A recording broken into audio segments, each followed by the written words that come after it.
Good morning and welcome. Welcome to the staff-led workshop on innovations and efficiencies in generator interconnection, convened by the Federal Energy Regulatory Commission in docket number AD24-9. I am Mike Henry with the Office of Energy Policy and Innovation. With me today is Lewis Taylor from the Office of the General Counsel. Also, you will see at the table all day today Maya Lohanica to my right, and to my direct right is Tristan Kessler, who will be moderating the first panel. The purpose of the workshop is to provide a public forum for the presentation and discussion of opportunities for further in the generator interconnection process that build on the reforms adopted in Order Number 2023. The workshop will be conducted over 2 days. Today is day 1, and will focus on innovations in generator interconnection. Tomorrow is day 2, and we'll focus on efficiencies in generator interconnection. Thank you to all of our panelists and attendees for joining us, whether online or in the building. The workshop is being webcast, and it may be found on FERC's YouTube channel.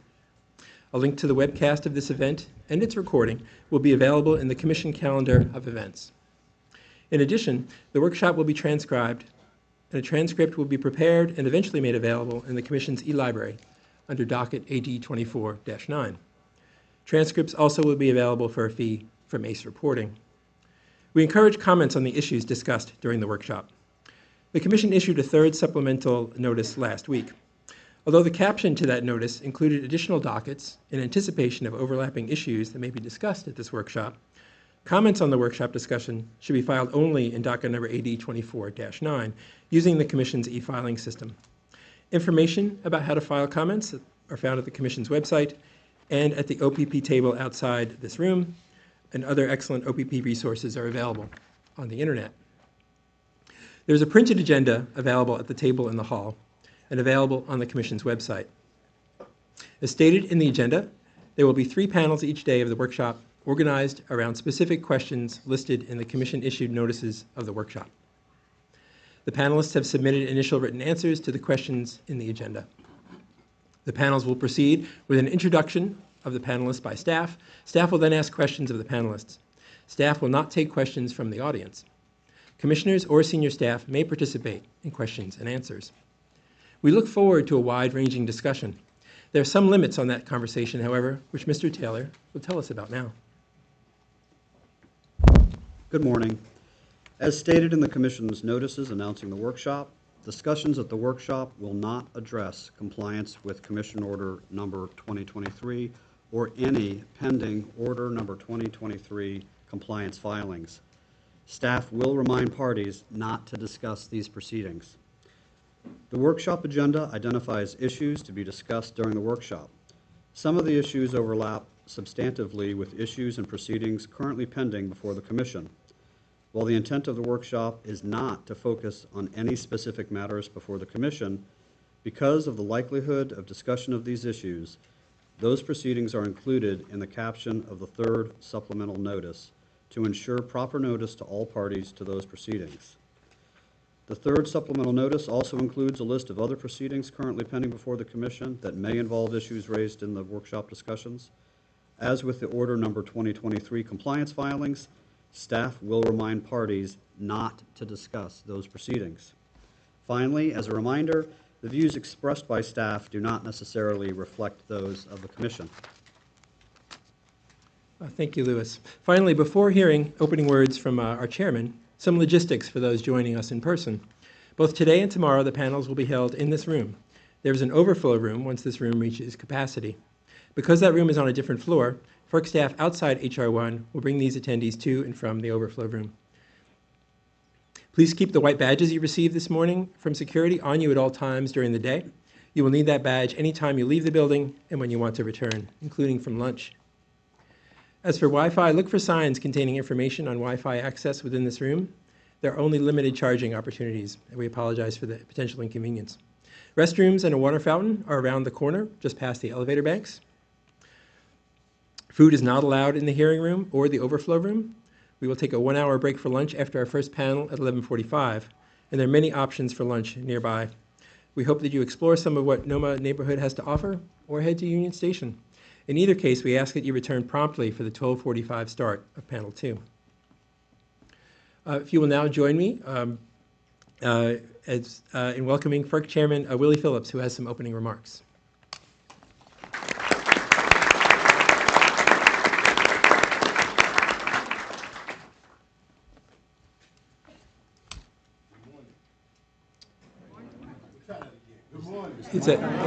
Turn the mic on. Chairman, is the microphone on? Here we go. Is that better? All right. So you couldn't hear me. That's what it was. Everybody, thank you so much for being here today at this staff-led Interconnection Technical Conference. This has been something that has been long awaited, and I can tell by the folks that we have in the audience here today, and so many people who are in the overflow and out in the hall, how important this topic is to our industry, to our country, and to our nation. We had unprecedented interest in participating in this workshop, and I thank all the panelists for signing up, submitting advanced materials, and showing up in person to share their ideas today. As I said when we issued Order Number 2023 last summer, it was just the first stop on our transmission reform journey. I commend all the regions who hit the ground running to develop compliance plans, and in some cases, even started complying with the rule ahead of the compliance deadline. Several regions have also been proactive in submitting their own interconnection queue reforms under Section 205, which we are actively reviewing. But I said then that Order Number 2023 was not a silver bullet, and there's still much more work to be done. Our country has a severe interconnection queue backlog. We have over 2,000 gigawatts of generation that's waiting in the wings to be connected. We know right now that the average wait time is over 5 years for a project to get through the queue. That means that projects that are pretty much ready to go right now have to wait till at least 2029 before there's a single shovel in the ground. I believe, and I'm sure you agree, that's unacceptable. So I look forward to hearing from you today, and we have some great panelists here today. Today we'll start panels on how we can better coordinate generator interconnection with transmission planning, how to treat energy-only interconnection, and whether we should prioritize certain requests in interconnection queue. Tomorrow, we will discuss the availability of pre-application information, accelerating the interconnection study process through automation, and transparency and accountability. After the workshops conclude, I strongly encourage everyone, as I always do, to submit comments in the record once we make that process available. And I'd also like to note that outside we have our Office of Public Participation, which has great materials for everybody who might need them. I encourage you to take advantage of those materials and to also look at the OPP's website. They have great explainers for much of the stuff that we're doing here today. And I also want to note one more thing. Since we issued Order Number 2023, new developments have continued to emerge. Transmission planners are updating their load forecasts in response to dramatically increasing electricity demand from electrification, manufacturing, and data centers. In addition to the continued investment in new resources to meet federal, state, and corporate policy goals, we also are facing effects of extreme weather, supply chain issues, and resource retirements. These developments underscore the importance of what we did not only with Order Number 2023, but what we did with the reforms long-term and regional planning in Order Number 1920 and Order Number 1977. I know that the staff has done a lot of work. You know, they write a little book for you when you decide to do a technical conference. I'm going to get out of the way. I'm going to hand it over to them and let them take it from here. But before I sit down, I also want to bring and have an opportunity for my fellow commissioner, Commissioner Rosner, to say a few words, please. Well, good morning, and thank you all for being here, and thank you, Mr. Chairman, for holding this workshop and for your leadership in transforming and modernizing interconnection proceedings across the country. All of this is just pivotal to our most critical national priorities, both now and in the future. So I'll be very brief. I'm excited to be here. I'm excited to listen to as many of the panels as time allows today. But for me, interconnection reform is a top priority. I look forward to joining Chairman and the rest of the team here to work through these issues. Because connecting new resources to the system as quickly and as efficiently as possible is just, frankly, essential to enabling all the economic growth that's promised by really great things for the country, like onshoring of energy-intensive manufacturing, deploying new technologies such as data centers, AI, and all the new load that's coming onto the system. But that said, my top priority, our key responsibility here is and always going to be to uphold both reliability and resource adequacy. And so, that said, I also think we can aim higher, and we should work to take advantage of all of the abundant energy supply that can unlock economic growth in this country. And frankly, we just can't get there from here without interconnection reform. Now, that said, I recognize the Commission has asked a lot from the regulated industry with the recent interconnection reform efforts. But I'm looking forward to today and tomorrow as well, and I hope that the discussions today will highlight some additional opportunities to modernize and innovate the interconnection processes, in particular through automation, which I'm particularly interested in and excited about. So to wrap it up, I want to thank everyone for being here, both the panelists who've traveled a long way as well as those here to listen. And I want to especially thank, again, the chairman and my fellow commissioners for their ongoing participation. Thank you very much.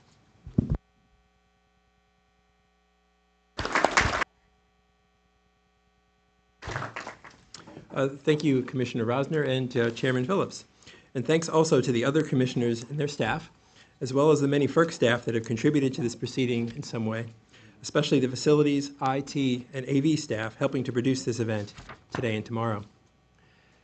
As mentioned by the chairman, today's Day 1 panels discuss enhancements that build upon the reforms in Order Number 2023, with the ever-present focus on helping the Commission ensure that interconnection is being provided under terms that are and remain just, reasonable, and not unduly discriminatory or preferential. Our first panel today is on integrating transmission planning and generator interconnection, and will be moderated by Tristan Kessler of the Office of Energy Policy and Innovation. Tristan? Good morning, everyone, and welcome to the Federal Energy Regulatory Commission. As Mike said, my name is Tristan Kessler. I'm from the Office of Energy Policy and Innovation, and I'll be moderating this first panel on integrating transmission planning and generator interconnection. I want to acknowledge Commissioner Rosner joining us. Thank you today. And thank you today also for our panelists for joining us. Today we have gathered here Beth Garza, Senior Fellow at the R Street Institute, Arash Ghodsian, Vice President, Transmission and Policy in Invenergy, John Michael Hagerty, Principal at the Brattle Group, Natasha Henderson, Senior Director of Grid Asset Utilization at Southwest Power Pool, Aubrey Johnson, Vice President of System Planning, Midcontinent ISO, David Mindham, Director of Regulatory and Market Affairs at EDF Renewables, and finally Zach Smith, Senior Vice President for Transmission and Planning at the New York ISO. Today, this panel will discuss the extent to which transmission planning and generator interconnection processes may be further integrated beyond the reforms the Commission adopted in Order Number 1920. We will explore ideas to more efficiently and proactively plan for and interconnect new generation with increased cost certainty. Our questions today will consider the advantages and disadvantages of integrating these processes, potential methods to proactively identify network upgrades, how to allocate costs between transmission and interconnection customers, and how to ensure such network upgrades are adequately funded. As Mike said, we will proceed by asking the panelists questions. I remind panelists to please unmute your microphone to speak and mute it when you are done. If you would like to make a particular comment, you can place your name card on the side, such as this, and I'll know to call on you. We ask that panelists keep their responses to 3 minutes. After 3 minutes, a staff member will hold up a yellow card to indicate that it's time to move on to the next panelist or question. For our first question, I'll ask each panelist to respond in turn, starting from my left with Beth. For our first question, how can efficiencies be gained by integrating generator interconnection processes with transmission planning processes? What are the advantages and disadvantages, including the impacts on consumers, to a closer integration of these processes? Beth, please begin. All right, thank you. Happy to start off, and the good thing about going first is I'm not going to try to answer all aspects of the question. We have a great panel here that will bring their own perspectives. I'm here this morning on behalf of the R Street Institute, an independent nonprofit which provides research and input promoting free markets and pragmatic solutions to difficult problems. So certainly promoting efficient expansion of the transmission system certainly qualifies as a difficult problem. But I think to the point, I think we need to start by separating transmission network upgrades from interconnection facilities. And, Order 2023, improving interconnection, and Order 1920, improving regional planning, were both steps in the right direction, but they alone are unlikely to bring about the type of changes needed in the time frame needed to support the transmission build-out needed. Unfortunately, in too many areas, the interconnection process is being used instead of comprehensive regional planning to effectuate network upgrades, and this leads to inefficient outcomes. These inefficient outcomes mean consumers are harmed because, make no mistake, consumers pay, either directly or indirectly, the costs of all transmission, whether the transmission results from an interconnection process or a regional planning process. Costs and risks assigned to generators will find their way to consumers, either through higher prices or potentially an inability to procure or purchase the power from their desired sources. So in short, continuing to work to improve the interconnection process is good for consumers.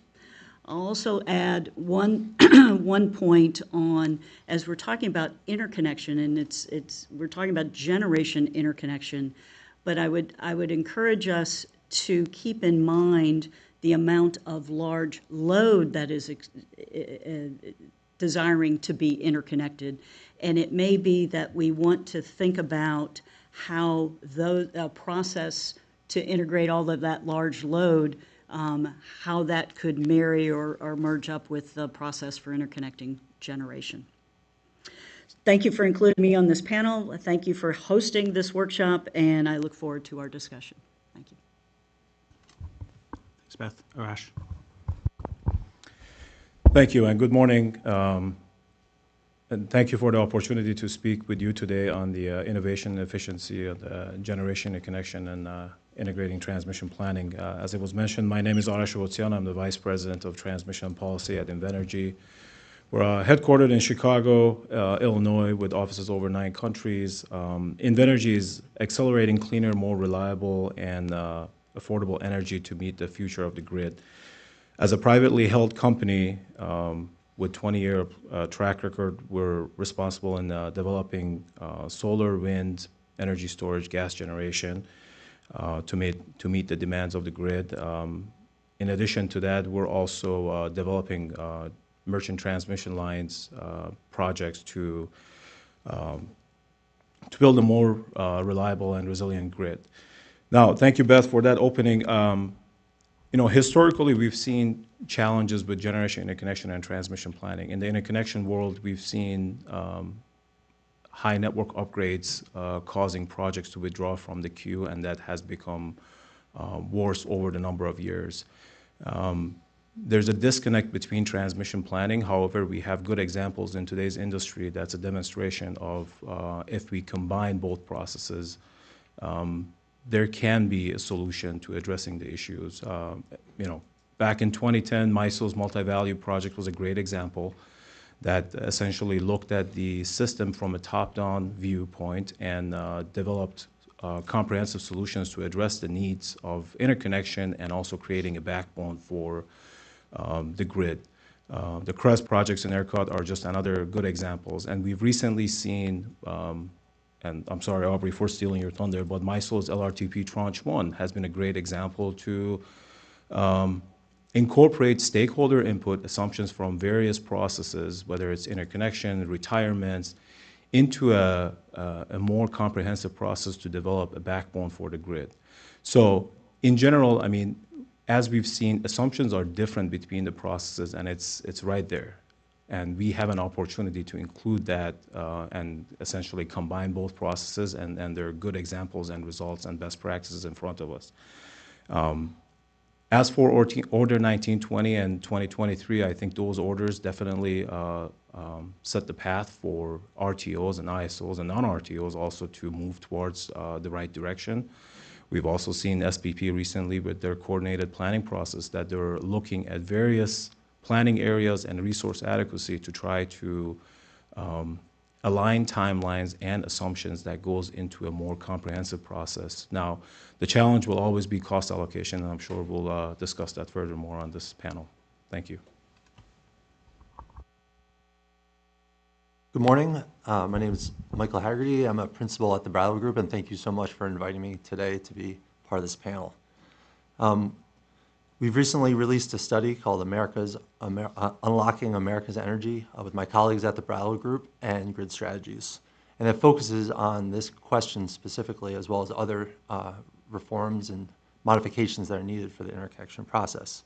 But quite frankly, yes, we need to integrate transmission planning in the interconnection process. The current system, the transmission system, is not built for new generation resources and load growth.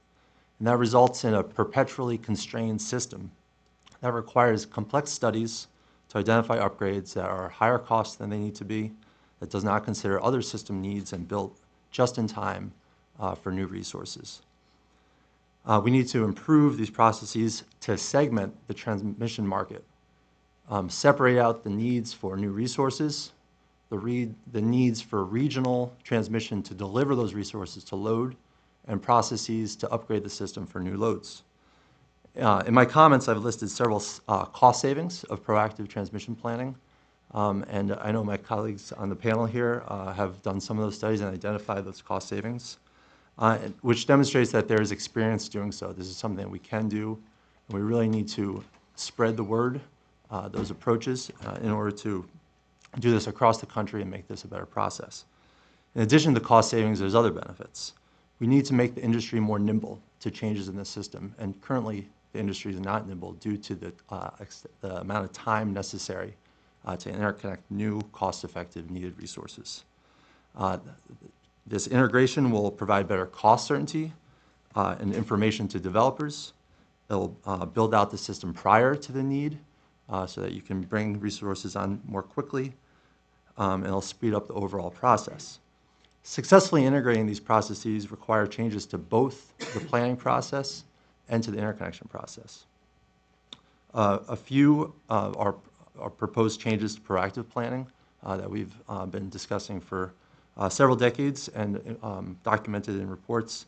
5 of them are: 1, to plan for both load and generation changes; 2, to account for the full range of cost savings and other benefits of transmission; 3, address uncertainties in the full range of scenarios that the system experiences; 4, identify comprehensive portfolios of upgrades to meet expansive set of needs, and also plan across regions with interregional systems. I believe that will help us build out cost-effective regional upgrades, leave local upgrades both on the generation and the load side to separate processes, but build out the system in between to allow those each to occur more cost-effectively. On the interconnection side, we also need to make several modifications. In our report, we identified 4 overarching themes of reforms. 1 is to adopt an entry fee approach to provide cost certainty to developers. and better use pre-planned transmission. I know Natasha can speak more about that. 2 is to implement a fast-track process to utilize already available and planned capacity in an efficient manner. 3 is to optimize the interconnection study process to make the process more efficient. And 4, to speed up the construction backlog. This is a long-term approach to improving this process. There's several other short-term approaches that should also be used. And I'll leave that to further discussion. Thank you. Good morning, Natasha Henderson from the Southwest Power Pool. I greatly appreciate the opportunity to be here with all of you today and to speak on the panel. So in SPP's view, we are definitely in favor of consolidating or combining the generation interconnection process and the transmission planning process. As mentioned, we're working on a consolidated planning process. I'll refer to that as the CPP process throughout my comments today. If you think about it, anytime you're able to combine processes and co-optimize across those processes, you're going to have efficiency savings. So comments here today are how to connect that simple principle to the transmission and generation interconnection processes. Right now, when we study these independently, we end up with lost ability to co-optimize both across those processes, as well as we are not able to identify the transmission that could be funded by both generation and transmission at the same time. That isn't something that is typical across our processes, but to the extent that we're able to do that, we're going to be able to build more efficient transmission for a lower long-term cost than we otherwise would have.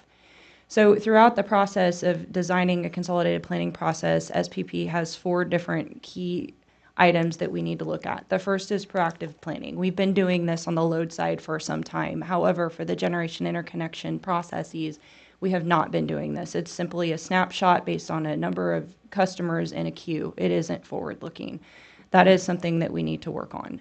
Second is aligning the analysis. This is input, study processes, et cetera. That seems simple, but it is actually very complex in terms of the fact that the generation interconnection process and transmission planning processes, the studies are different.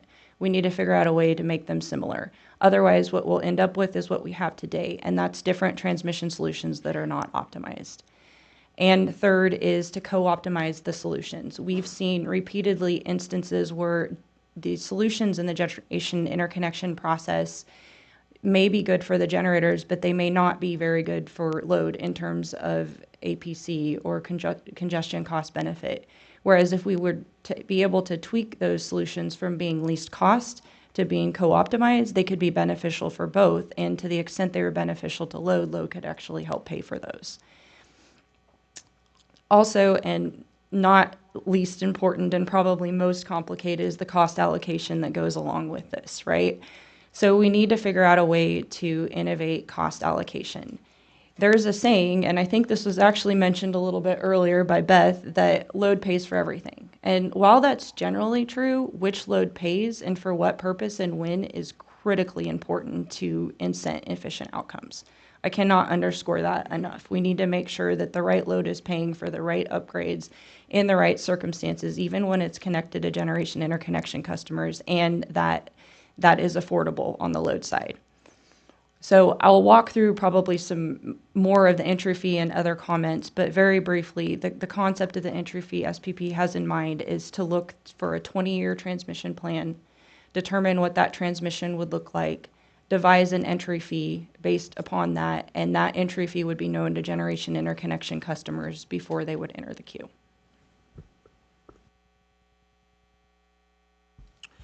Good morning. I'm Aubrey Johnson with MISO, and I have 2 objectives today. First is to make sure I don't get the yellow card, and second, to just share a few thoughts along the way of MISO's perspective relative to this topic. As I sit here, obviously, great comments by the panelists, and we agree in many areas along those ways. I think what we have to be very, very cognizant and very capable of remembering is that there are 2 functions, and you do have to think about the but-for cause of it. And so trying to understand what are being driven by the generators versus what's needed for the load, I think is very, very important in trying to figure out how to ultimately deal with the different costs and the cost shifts that go along with that. I think both Natasha and Beth both hit on some things that are very, very important. At the end of the day, this is going to become a discussion around cost allocation, because that actually really has the biggest impact of all of this. I think it's important for us to figure out how to align our models so that, again, we're looking at the models concurrently and understanding what's in the system and what's available. And from that perspective, I also think it's important for us to continue to think about the regional planning, the top-down planning that Arash mentioned earlier, which creates what we call the highways, and then ultimately using our interconnection processes to think about the sideways and how to access those highways. And finally, I'd like to ask us to think about this a little bit broader, because ultimately, the chairman mentioned that there are over 2,000 gigawatts waiting in interconnection queues. There's also over 260 gigawatts that have signed interconnections that have been through the interconnection queues. And I think our challenge really is to think about megawatts coming online, gigawatts coming online. And I challenge us to look more holistically about the entire ecosystem, not just the front end part of it. Thank you. Thank you. David Mindham, and I do have a correction on here. I work for EDP Renewables, not EDF Renewables, unless you disagree with me, and then I work for EDF. All right. I'm here as a developer, and as a developer that doesn't want to waste capital and doesn't want to waste resources in an interconnection process and wants to bring projects online. So my initial goal here is to sort of frame what the interconnection process looks like and the existing process looks like to us as a developer through a couple things that I don't think are really disputed. The first one is interconnection and transmission is the greatest risk to a project that's trying to come online. We talk about other things such as site control and financial milestones, but it remains a fact that more projects are killed because of interconnection and transmission than for any other reason. Number two is that it takes 3+ years under the current process to bring a project into a state where it is fully de-risked enough that we can move forward. And that's not necessarily just getting to a GIA, but getting to the point where the GIA has enough certainty and isn't subject to restudies to move forward with the project. The third sort of factual undertone to all this is that RFPs for competitive solicitations need GIAs, and they only seek projects that are 2 to 3 years into the future from the point that they're that solicitation. So you have to have a GIA to participate in a competitive solicitation. And then the last one, and this might be a bit more controversial, is that RFPs in competitive solicitations need roughly 2 to 3 times the amount of megawatts in the competitive solicitation for that to be a competitive solicitation. Said another way, if a load-serving entity is seeking 1,000 megawatts of new generation, they need between 2,000 and 3,000 megawatts bid into that in order for that to the price that they end up seeing out of that process to be fully competitive. Said another way, the process is set up so that 1/2 to 2/3 of all projects have to fail to come online for those to be competitive, those solicitations to be competitive. It is a benefit to consumers, and we often call those projects speculative. I call those the projects that are ensuring that our solicitations are competitive. So that is sort of the undertone of the entire interconnection process. It's set up right now in all regions that 1/2 of projects have to fail to come online.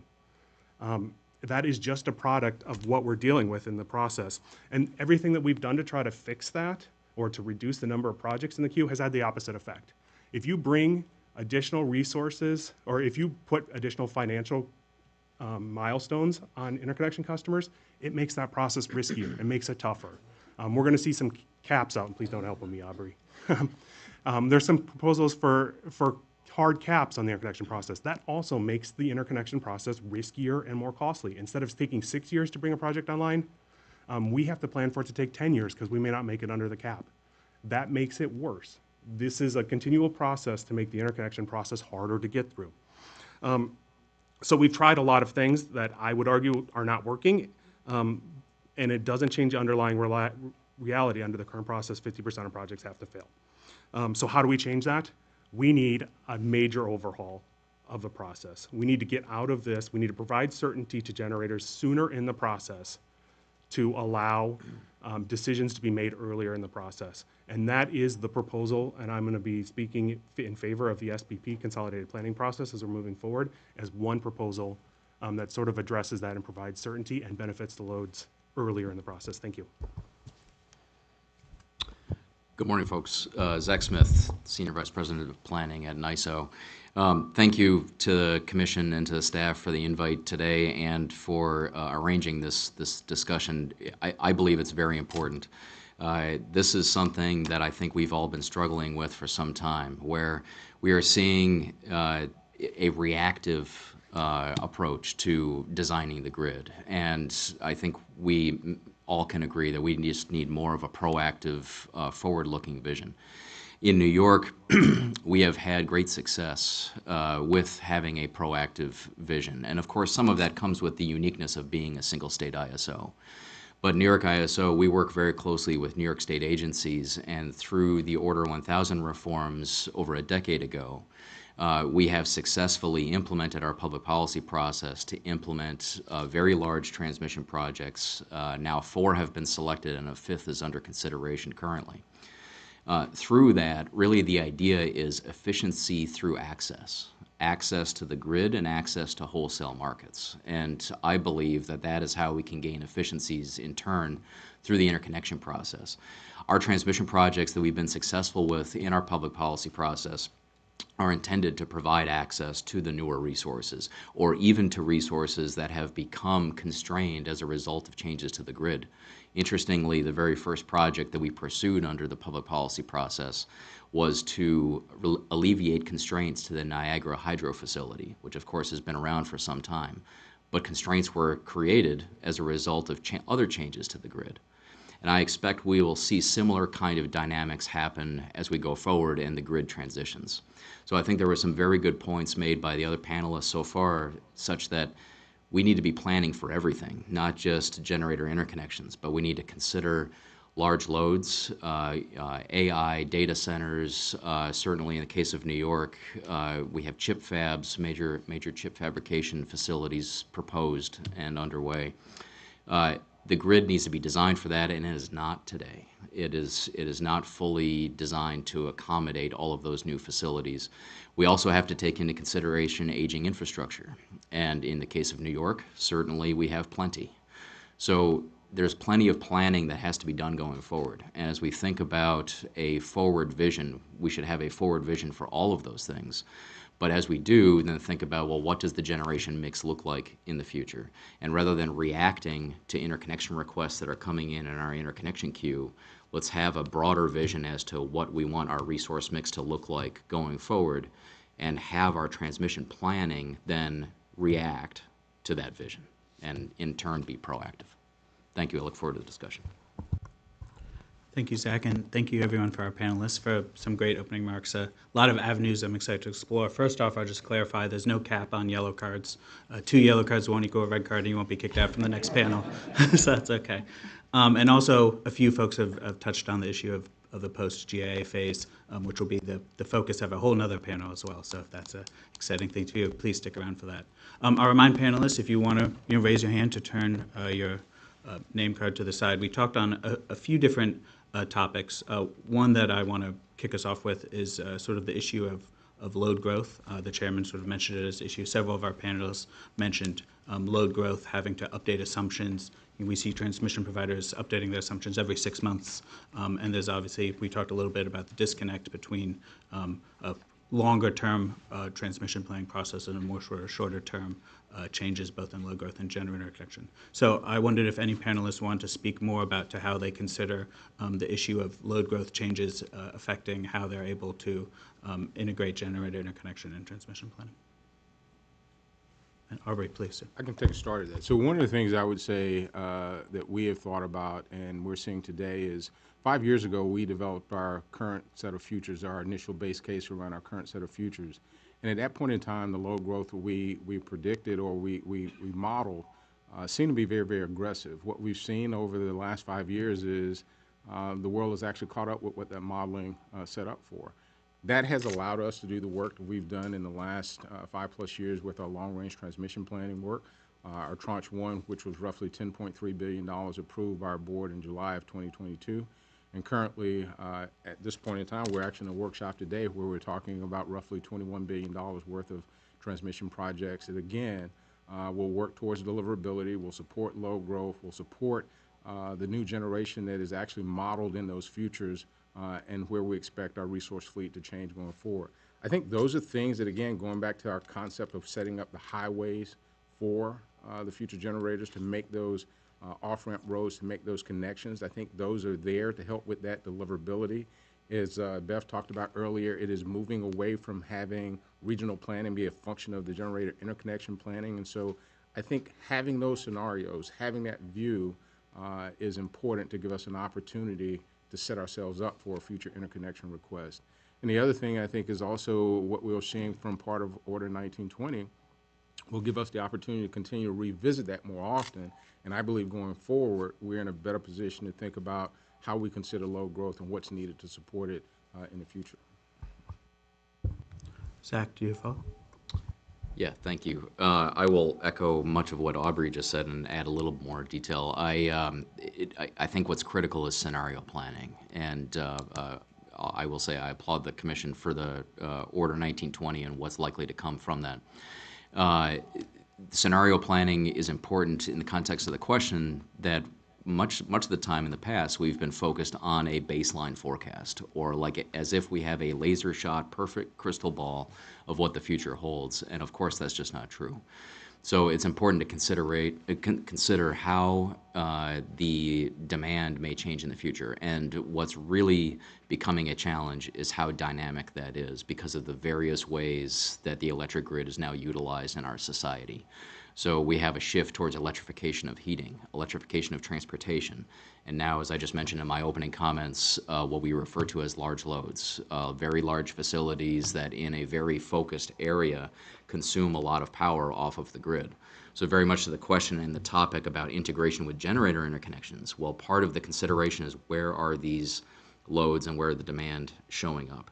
So the demand in general spread like butter across the grid, maybe that's manageable when you're planning the system and considering generator interconnections.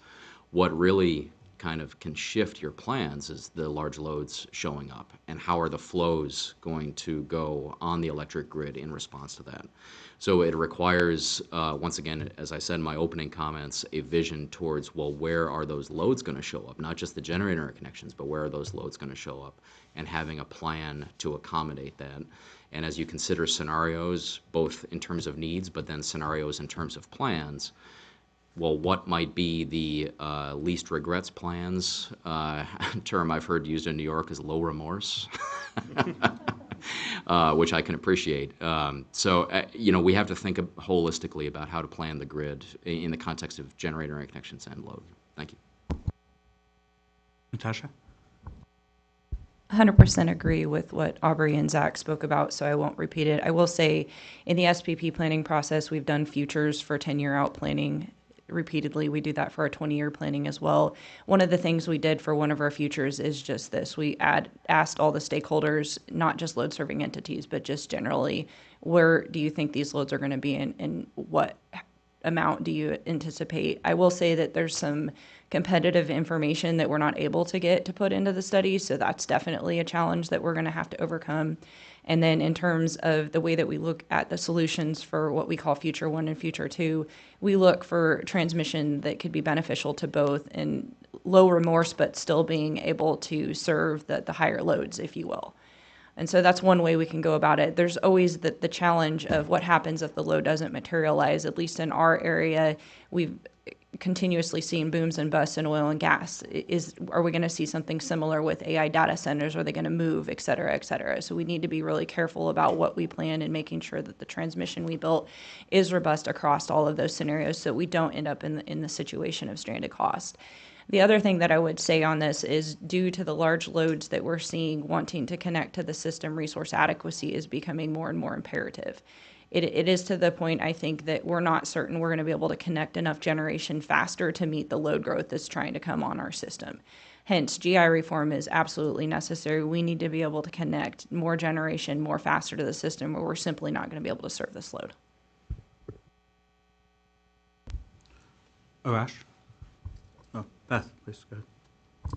Well, thank you for deferring, because I wanted to pick up exactly on where Natasha left off. And it's that, we all know transmission is the great enabler that allows resources to get to loads. And you have to have a view of both sides of that equation. And but the reality is those big loads aren't going to be able to connect unless there's enough deliverability to them. And so if we want to be in the situation of being able to serve these large expectations of loads, you have to have a system that's going to allow that to allow them to be served in a reliable manner. And so that requires resources on the other side as well. I think Natasha raised the point of, or the concern about investments that aren't fully, end up fully being needed. So far, all of the kind of big transmission plan efforts, Aubrey mentioned it in MISO, certainly CREZ in Texas, these big planned futures were outbuilt. I mean, were fully subscribed or fully utilized faster than anticipated. And so that, it seems to me we may have a little risk of underestimating what the future could be. And I like the idea of surveying the variety of stakeholders, the variety of perspectives, to try to develop, all right, here, folks, we're all in this together, demand, supply, how are we going to, what is the future that we think that we're trying to build toward, and what are the scope or the ranges of what that future might look like for us to make those investments. Arash, please go ahead, and I'll remind panelists just to lean into the mic so that the people Sure. watching online are able to hear well. Yeah, thank you.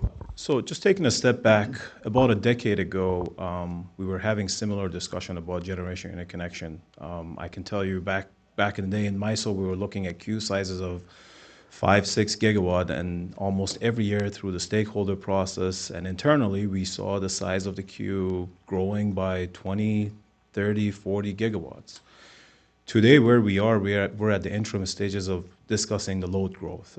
We're hearing through various stakeholders at RTOs that data centers are coming in. What are we doing? Are the existing processes actually aligned to incorporate such loads into the models? And I think, as Zach mentioned, and Aubrey, scenario-based planning is definitely the route to go, and that was something that was mentioned in Order 1920.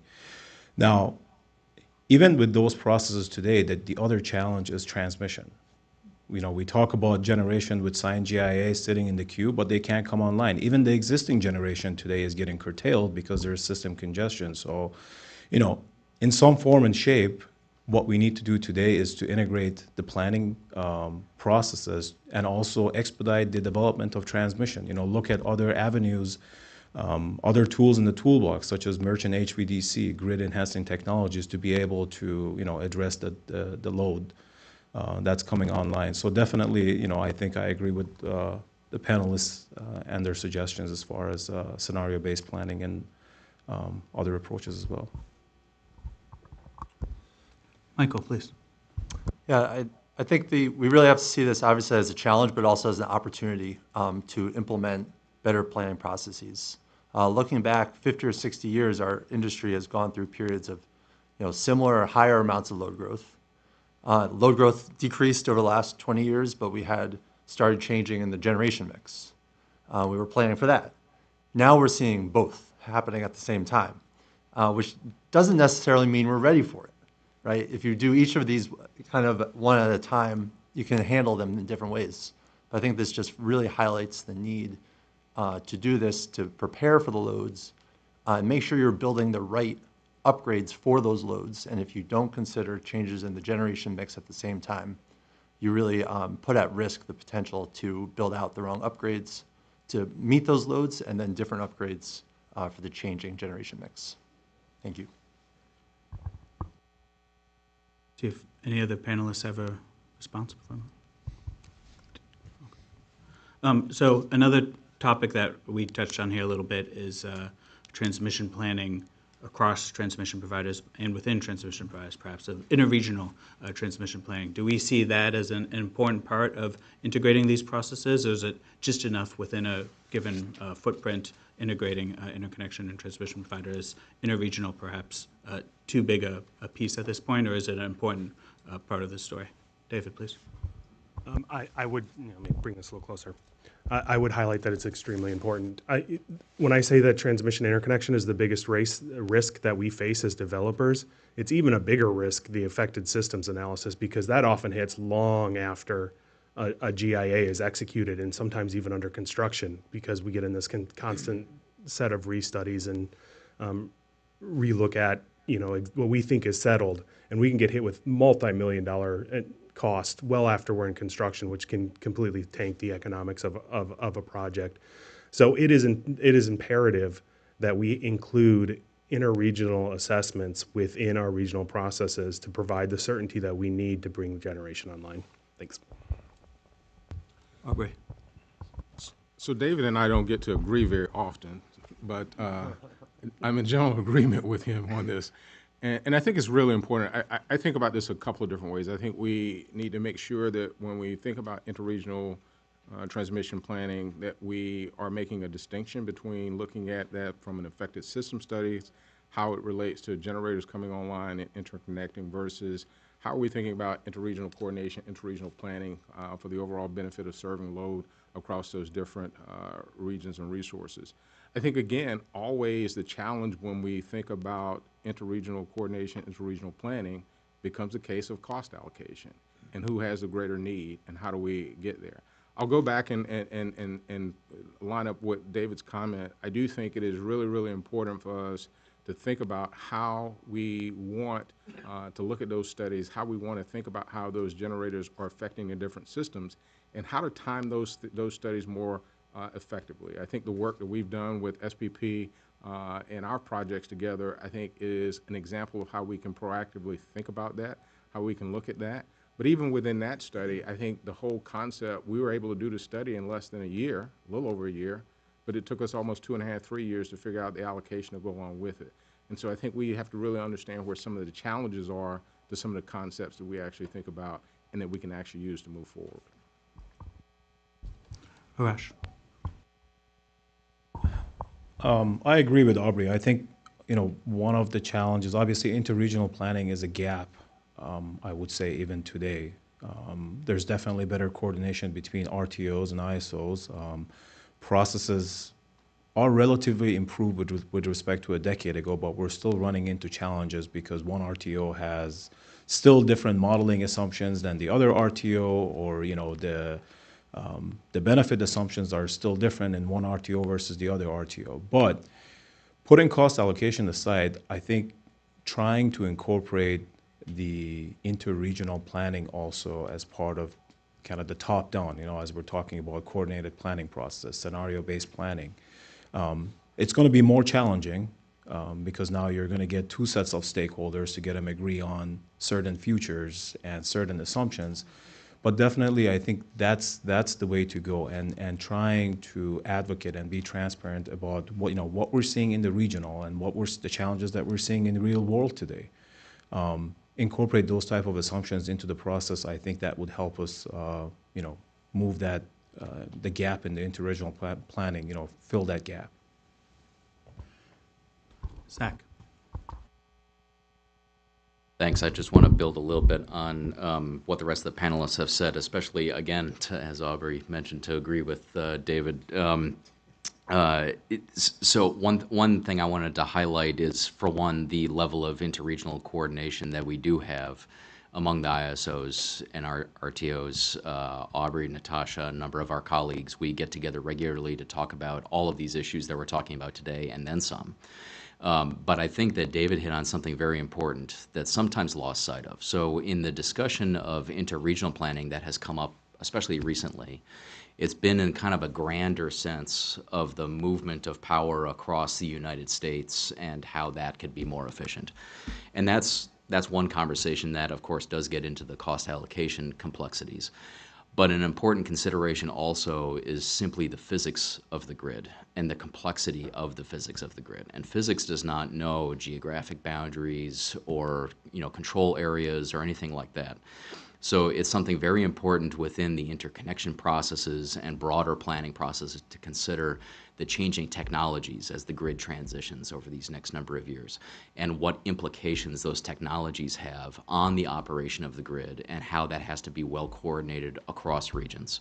And I believe we do that well today. There probably is room for improvement in processes, I'm sure, but I believe we do that well today because it is something front of mind for us for the reliability of the grid.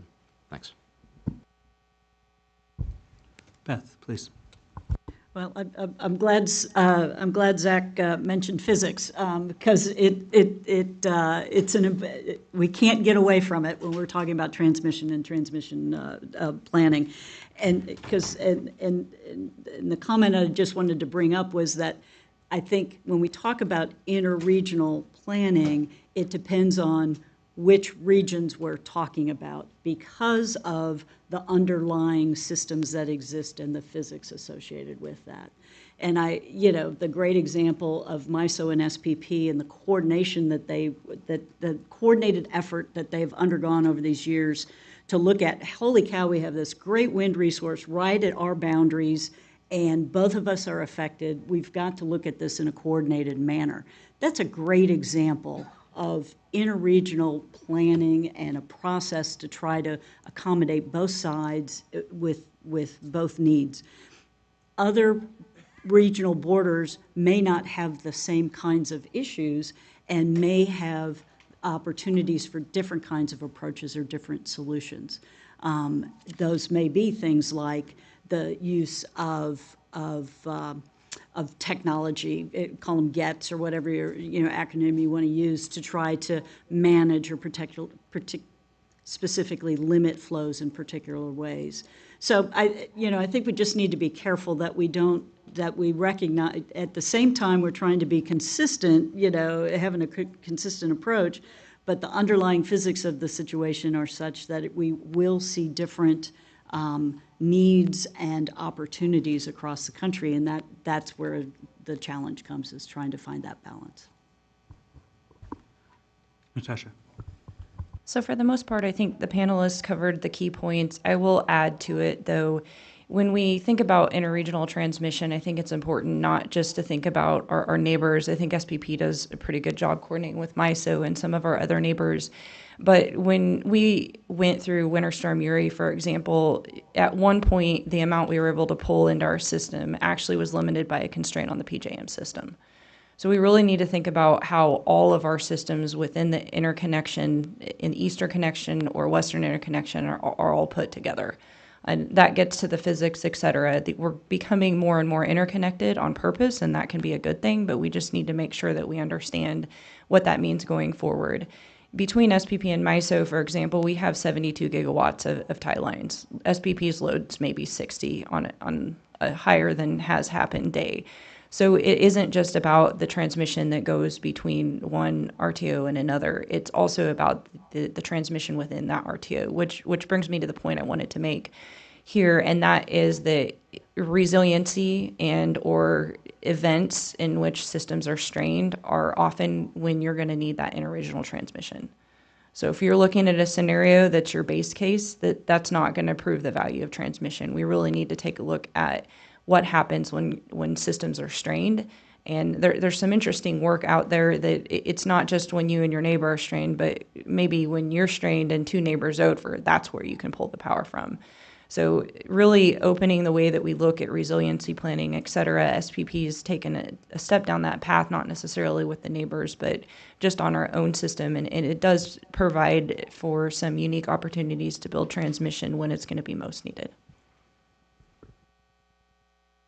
Thanks, Natasha.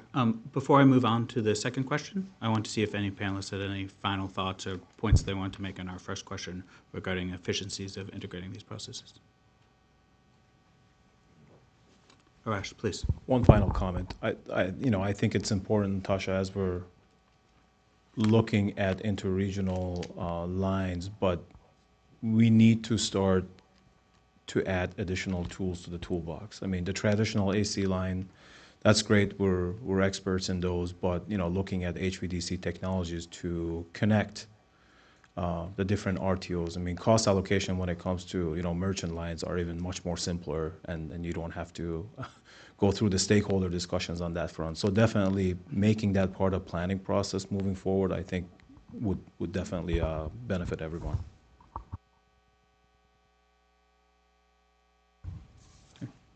Thanks. Next, I'll move on to our second question. And for the remaining questions, rather than give every panelist an opportunity to speak sequentially, please just continue to raise your hand, and if anything piques your interest, and I'll call on you. So for our second question, how might transmission providers more proactively, rather than reactively, identify zones where new transmission capacity could most efficiently accommodate proposed generating facilities? Panelists, I'll start with Zach. Thank you. Since this directly touches on something I said before, I figured might as well start. So we, in New York, something that we have implemented in basically you could view as reforms to our economic planning process is the creation of our system and resource outlook. And it's a 20-year outlook. And again, to my comment earlier of our view of Order 1920, in a way, we kind of saw it coming and created our system and resource outlook that looks out 20 years, looks at scenarios, works with our state agencies, with us being a single state ISO, and we develop capacity expansion scenarios. So what are the public policies? What are the motivators? What's the demand forecast going out 20 years? How could all of that look? Run that through a capacity expansion analysis to then come up with, okay, here's 3-4 different capacity mixes that we may have in the next 20 years. Then we fold that into a more detailed model to represent where the transmission constraints may occur out of those capacity expansion mixes. The idea being, where do we see overlap? Where do we see opportunity within the grid to make infrastructure upgrades, to pursue larger projects that, to my earlier comment, are perhaps no regrets or low remorse projects, where it's not just one single set of conditions in the future for which you're building for, but rather you're considering a number of different outcomes. And for those different outcomes, when you see an opportunity that may address various outcomes, well, then that's all the more reason to pursue it. So currently, we do this, I guess you could consider it in an informal fashion. Our system and resource outlook provides information to our stakeholders, developers, and perhaps most importantly, policymakers.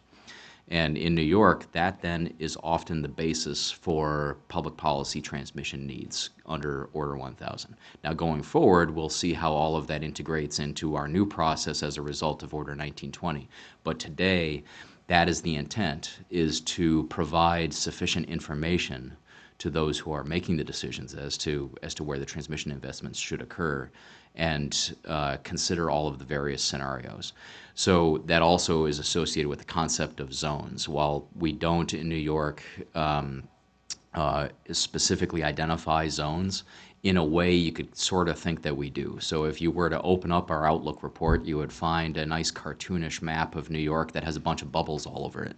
That's basically what this concept is of zones.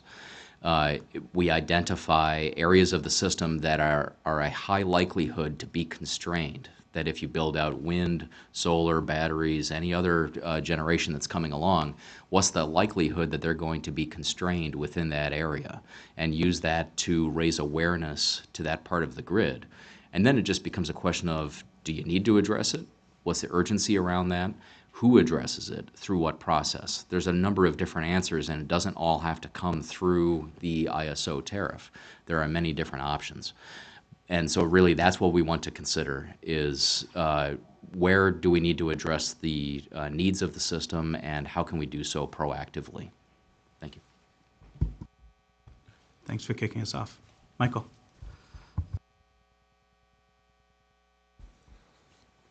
Certainly, this is a significant portion of proactive planning, is identifying where the new generation resources will be located.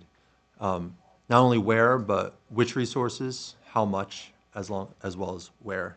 In New York, ISO, MISO, SPP all have developed approaches to do so. I want to highlight CAISO's approach.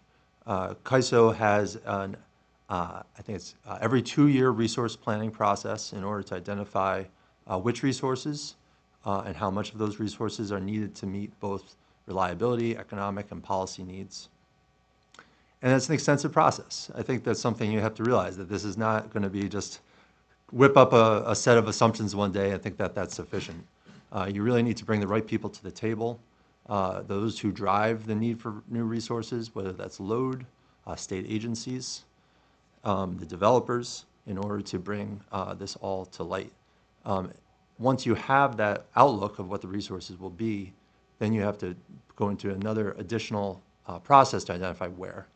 And I'd really recommend people look at CAISO and the CEC's bus bar mapping approach.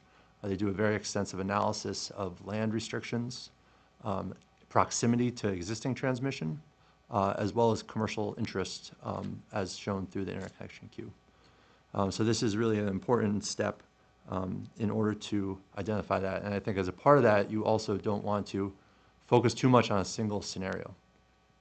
You want to, given that there is uncertainty, you want to account for that through multiple scenarios. Thank you. Natasha, please. So I won't repeat what's been said. I'll say I agree with it. And I'll just give some high-level examples of what SPP is working through. So we've typically used the generation interconnection queue as a way to site for load transmission planning. However, as we move into the consolidated planning process, we won't be able to rely on the queue.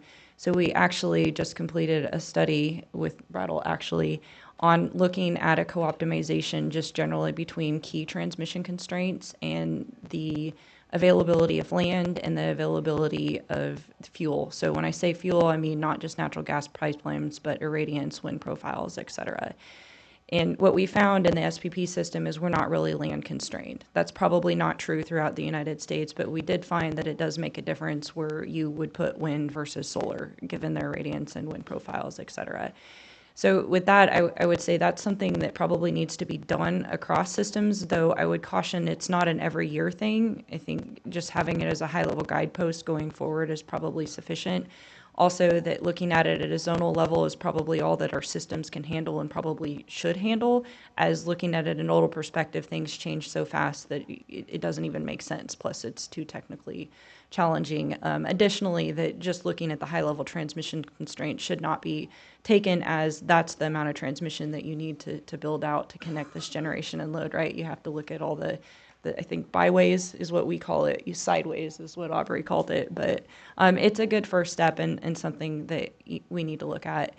Also, I would say that if you're able to, even if you're able to predict the amount of generation that you need throughout the system, our generation interconnection queue isn't set up to facilitate it right now. And what I mean by that is you're going to maybe even get the right generation sites that match the load, et cetera, but your load might be not exactly the same in that generation interconnection study, and or you may get additional generation that needs to connect. And what we're seeing is the amount of upgrades that it's costing to connect this generation because it's disconnected in process is too high for the customers to afford.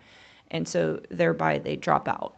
So even if you're able to predict the future, if you're relying on generation interconnection customers to predict the future and they predict it right, they're going to be wrong. So we need to figure out a way to innovate the planning processes so that we can take advantage of a correct future. David. Thanks. And I'll admit, when I walked in here and I saw that I was in the sea of the RTO representatives, I assumed it was to keep me on my best behavior. But the fact that I got two to agree with me is a first, so I just wanted to highlight that, so thank you. I don't want the perfect to be the enemy of good on sort of resource solicitation processes, and I think SPP, from a developer perspective, is heading in the right direction. We really are, we keep clamoring for, we want certainty, and to establish a resource zone not based on like, this is where we want resources, but to establish this is what an entry fee looks like for this region, and you can let the market decide if it still makes sense to site in those zones like SPP is doing with their entry fee makes a lot of sense. And we know our costs up front, we know the risks up front, and we can make decisions based off of that information that's provided to us much, much earlier in the process.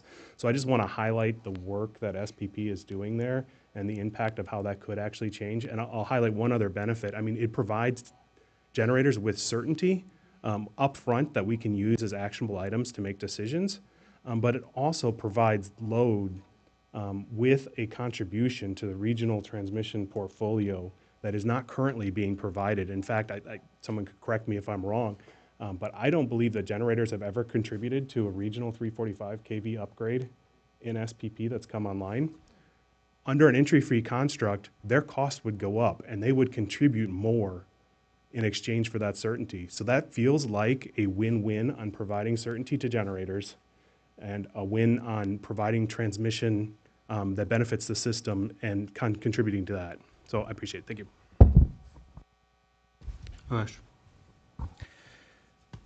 So I agree with you, David. I think also making sure we're thinking outside the box. So back in 2018, 2019, another avenue that, for instance, MISO used to plan for future, which was the stepping stone for the LRTP tranches 1 and 2, was that they performed an independent assessment. It was called the Renewable Integration Assessment Study. I know there's one more acronym in there. I just can't remember what that one is. Impact. Thank you, Aubrey. And really, the study that was performed was not only to demonstrate where generation could come online, but also demonstrate where transmission was needed. And the way that the study was performed was to show that, what's the break point on the grid? I mean, we're not just talking 3 to 5 year time frame, but we're talking 15 to 20 year time frame. So I do think the RTOs do have the capability to perform such studies to essentially guide the future planning. I mean, you're looking at national lab data that was incorporated in that, retirement queue information that was used in that study. So definitely a fleet of information that can be used for future planning, or call it proactive planning, with where we are today at least in the MISO region.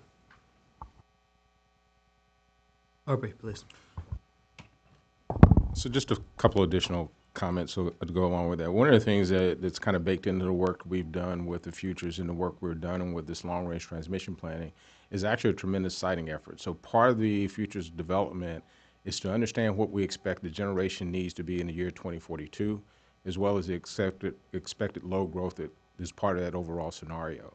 So in the process of doing so, we also work with our members and stakeholders to figure out where we think are the best locations to site generation resources. And ultimately, the transmission plan that we put together is to enable the delivery of electricity reliably to serve that future load and those future needs. And so that's actually baked into the work that we're actually doing today, is thinking about that in overall the sense of deliverability and ensuring reliability in our future state needs. There are a couple of things that I think David has kind of alluded to that I'll go back to also is that years ago we also started thinking about zones where generation could site, and which would be a good sites for generation, called a heat map. The only problem with that is everybody sees the heat map and they go put their project there, and so it's no longer a good place for that to be.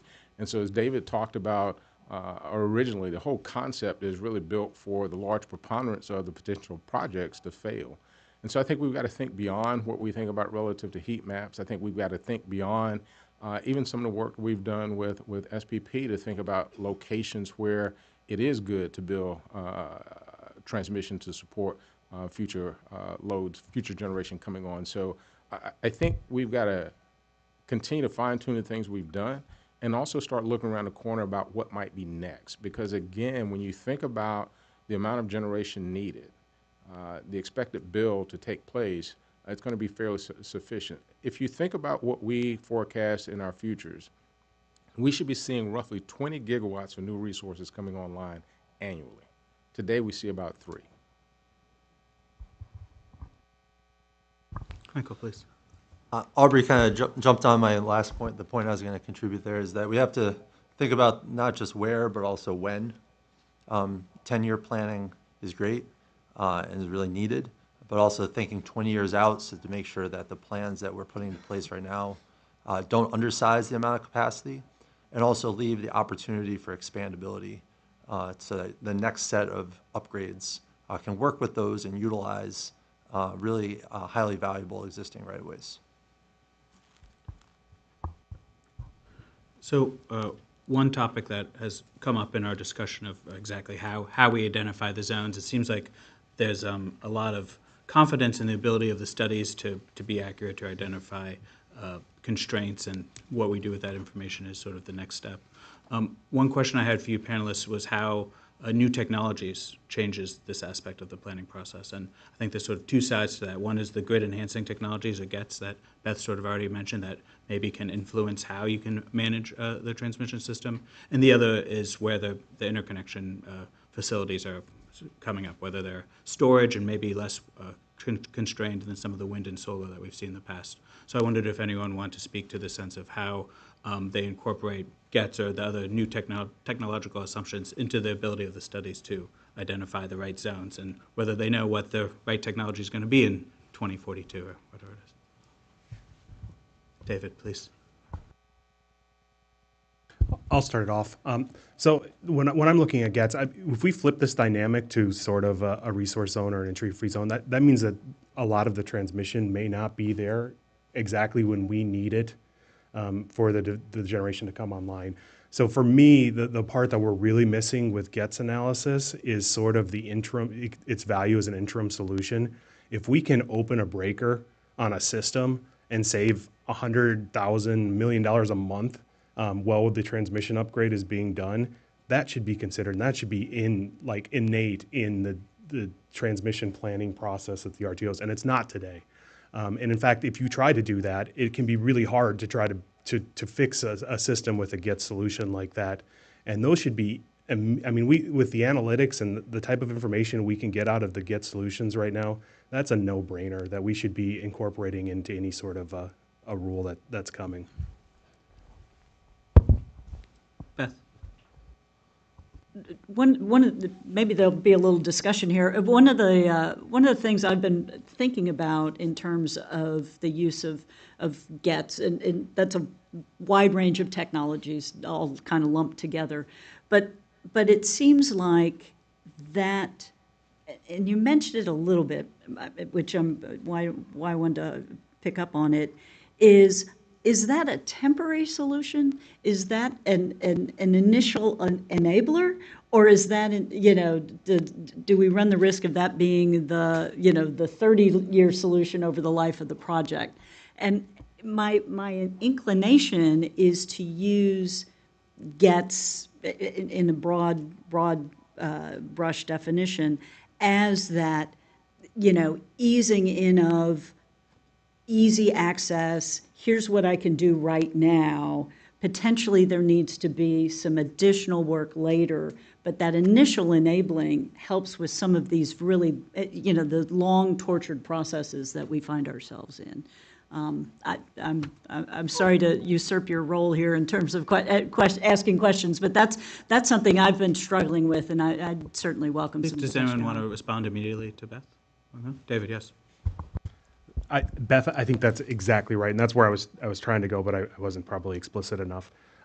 GETS enables this transition to happen. We need the scale and the size of the macro grid that we need is going to take a lot of time. And these GETS solutions, a lot of times, are so easy to implement. I mean, they can do it in weeks on a lot of these instances, and we can enable the generation that's needed to come online so much quicker and with less restrictions and a more reliable way for the grid. It's a no-brainer. I'm sorry, but there has to be something coming in the back end, don't you think? Or That's right. The transmission has to come in the back end. Yeah. I just wanted to jump in that part of the conversation. So first of all, I appreciate David's acknowledgement that grid enhancing technologies, it's a newer term that's getting used in the industry a lot, but as NISO has commented previously, in our opinion, it's not necessarily a new concept, just more of a new term. plenty of new technology, of course, to consider. But in New York, for example, in our mind, we have a number of what might be considered grid-enhancing technologies. We have fax devices, SVCs, STATCOMs, phase angle regulators, and then even the use of series reactors or series capacitors. So through all of that and using that in combination with power electronics, I mean, you can control things. Now, I also appreciate Beth's comment that oftentimes when we consider such devices, we need to think about the operational consequences of them, and are they really the appropriate permanent solution, or instead, very much to your point, David, are there temporary operational measures that we could take to help integrate interconnection resources in the nearer term, and then perhaps have a longer term solution in place. At the NYSO, we have a process where an interconnection customer can come in, ask for a limited operation status, basically, where it's a special study. You take a look at, okay, if you want to come in early, what sacrifice might there have to be in order to allow you to operate perhaps at partial output or some limited operation? And to your point, David, like opening a breaker or making some kind of special network configuration. Those things are on the table. There's not a bright line, at least in New York, that we would reject that. But I do appreciate Beth's comment as well, that I think it's important to consider what's temporary and what's the right long-term solution. Thanks. Arash, do you have a follow-up? So, I mean, just to point this out, right now, the challenge is that you don't see as much processes across the RTOs that would allow for GETs. Now, some are incorporating or starting to incorporate that into their planning process. Recently, MISO, over the last 2 years, they have started I'll call it an operational process where the stakeholders can put in a request to study a GETs in coordination with the transmission owner and the transmission provider.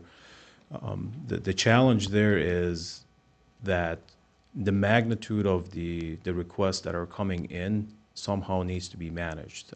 There's urgency at times. I can tell you that, to David's point, we've had a number of these system reconfigurations that have provided significant benefit to the grid, but the timing of that, when does that get studied and when does it actually get implemented, is a challenge. And that's something that we need to focus on, because yes, from a near-term standpoint, that could address the issue at hand, and long-term, there needs to be a better plan followed by that. But really, timing right now, even if we were to say, let's have a process around it, studying it and making sure that from an operational standpoint is in, that's a challenge, and that's really causing system congestion and curtailment on the projects. Michael, please. I just want to follow up on Zach's comments that the idea that these are future technologies really needs to be dispelled, that these are technologies that are ready today. But I think we need to move past kind of one-off applications of them and really kind of just separate out what the GETs are, figure out under what circumstances are they needed, how do they fit into the toolkit, what would be more optimally deployed across the system versus for a particular instance. The other thing I just want to address is you had started the question by saying that we feel confident about the future resource mix, and I just want to make sure that we account for those uncertainties. That's really the need for scenario planning, to think about what's could be different about the future. About 10 years ago, I got the opportunity to go out to ERCOT and work with their stakeholders and really think about what the future could look like under different scenarios. And it's really amazing how long it takes to peel back kind of people's base instincts about what they think that they know what the future would look like. So it was really a great opportunity to think more broadly. At that point, oil was $110, and someone said, wait, what happens if it's 50? I was like, no, that can't happen. You need to really think about what's possible and expand our views so that we don't be overly optimistic that we have it right. Thank you for that emphasis. Before I move on to the last question, I'll see if anyone has final thoughts on methods to identify zones. Okay, so moving on to our third question, an hour in, let's talk about costs. We've talked about it a bit enough time to finally ignore the 2 million pound gorilla, right?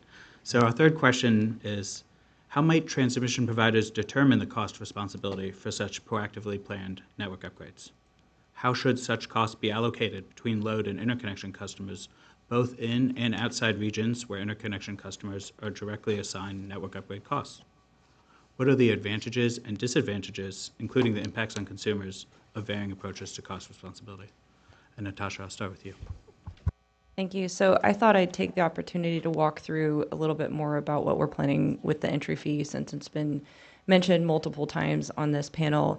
And I will say it doesn't necessarily mean this is the end all be all and this is the solution for everybody, but I think for SPP this makes a lot of sense. So again, what we're planning for the entry fee is to do a 20-year look across our system, load, gen, et cetera. We will get input from stakeholders on what loads are planned, generation planned, et cetera, and come up with a robust 20-year plan, including siting, including all the analysis that you would need in order to determine the cost of connecting the generation as well as building the transmission for load.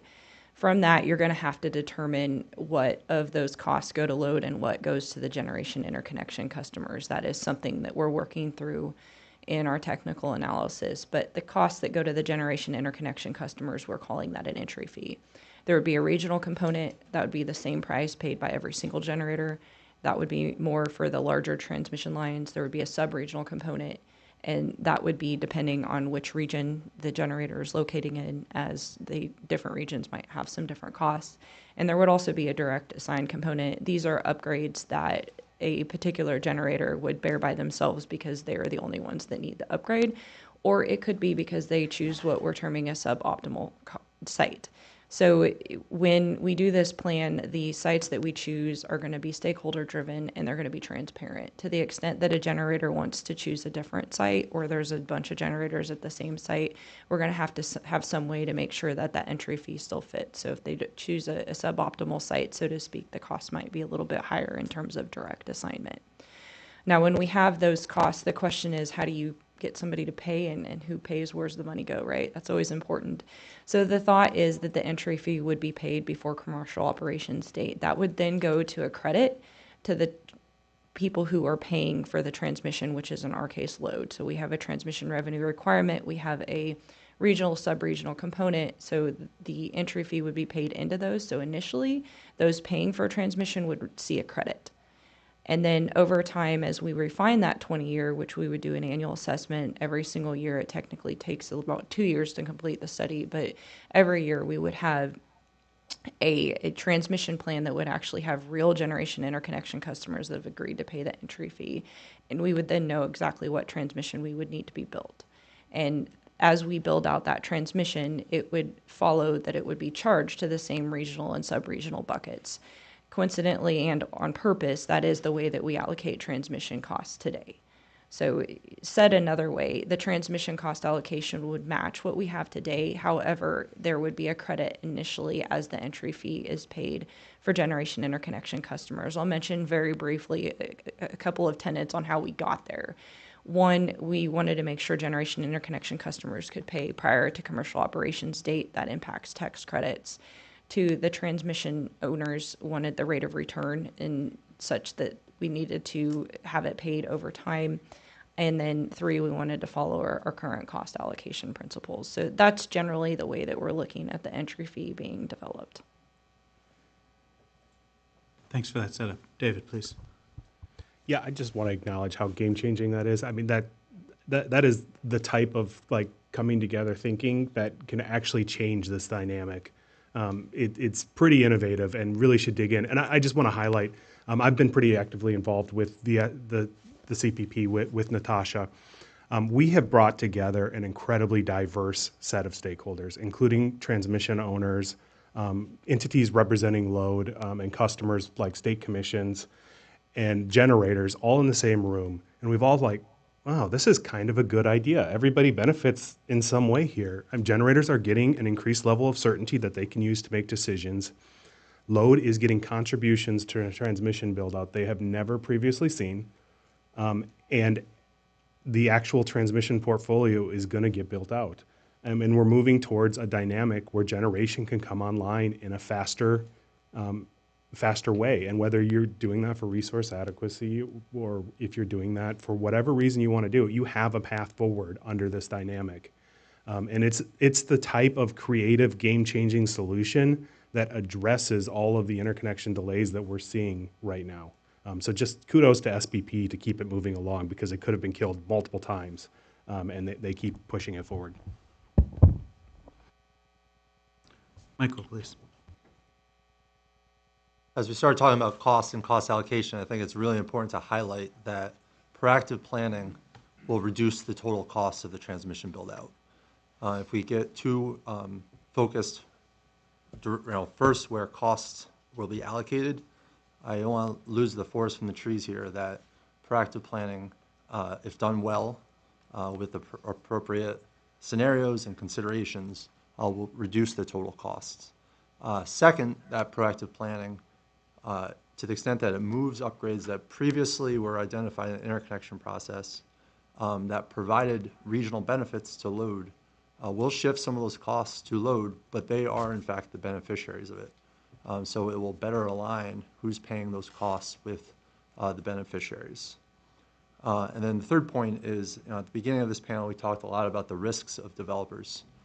And I think to the extent that through an entry fee model that they're asked to also to bear higher costs through an entry fee, that really needs to be paired with reduction of risks, reduction of cost risk, schedule risk, and the back-end construction risk.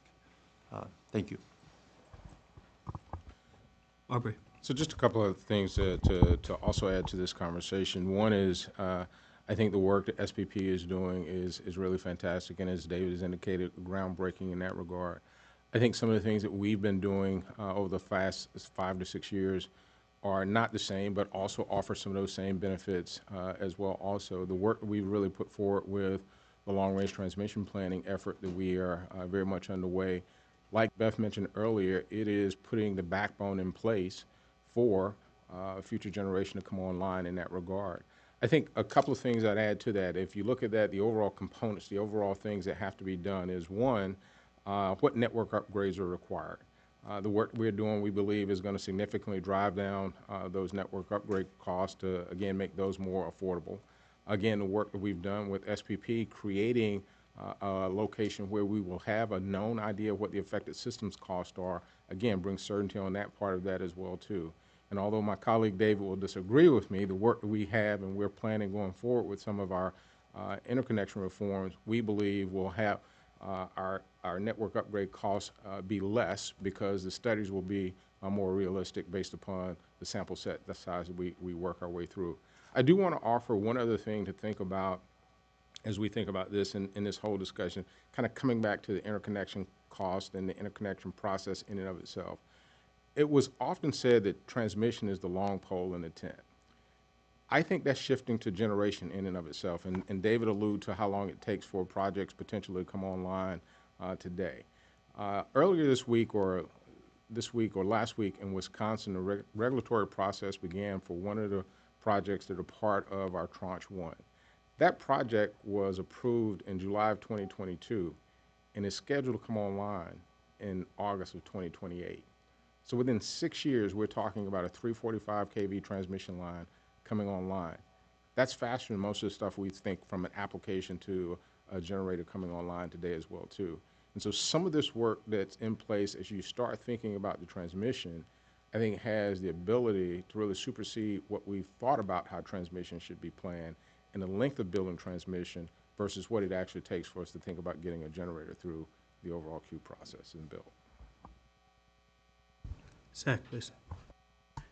I think just to build on what Aubrey was just describing, I wanted to highlight definitely some uniqueness in New York relative to what's been discussed so far. Again, I also want to acknowledge, I think it is really interesting work that SPP has done, and I look forward to talking more with Natasha about maybe some lessons learned there that we might be able to apply in New York. But that being said, once again, I've commented in my opening remarks, the uniqueness of being a single state ISO and the uniqueness of that happens to be the state of New York, we have very aggressive goals in New York. It's most of them are driven by the Climate Leadership and Community Protection Act, a state law that calls for transition to very significant amount of renewables and eventually an emission-free grid. And with that law, with that policy, then through our public policy planning process, we work very closely with state agencies about, well, what is it going to take to achieve that policy?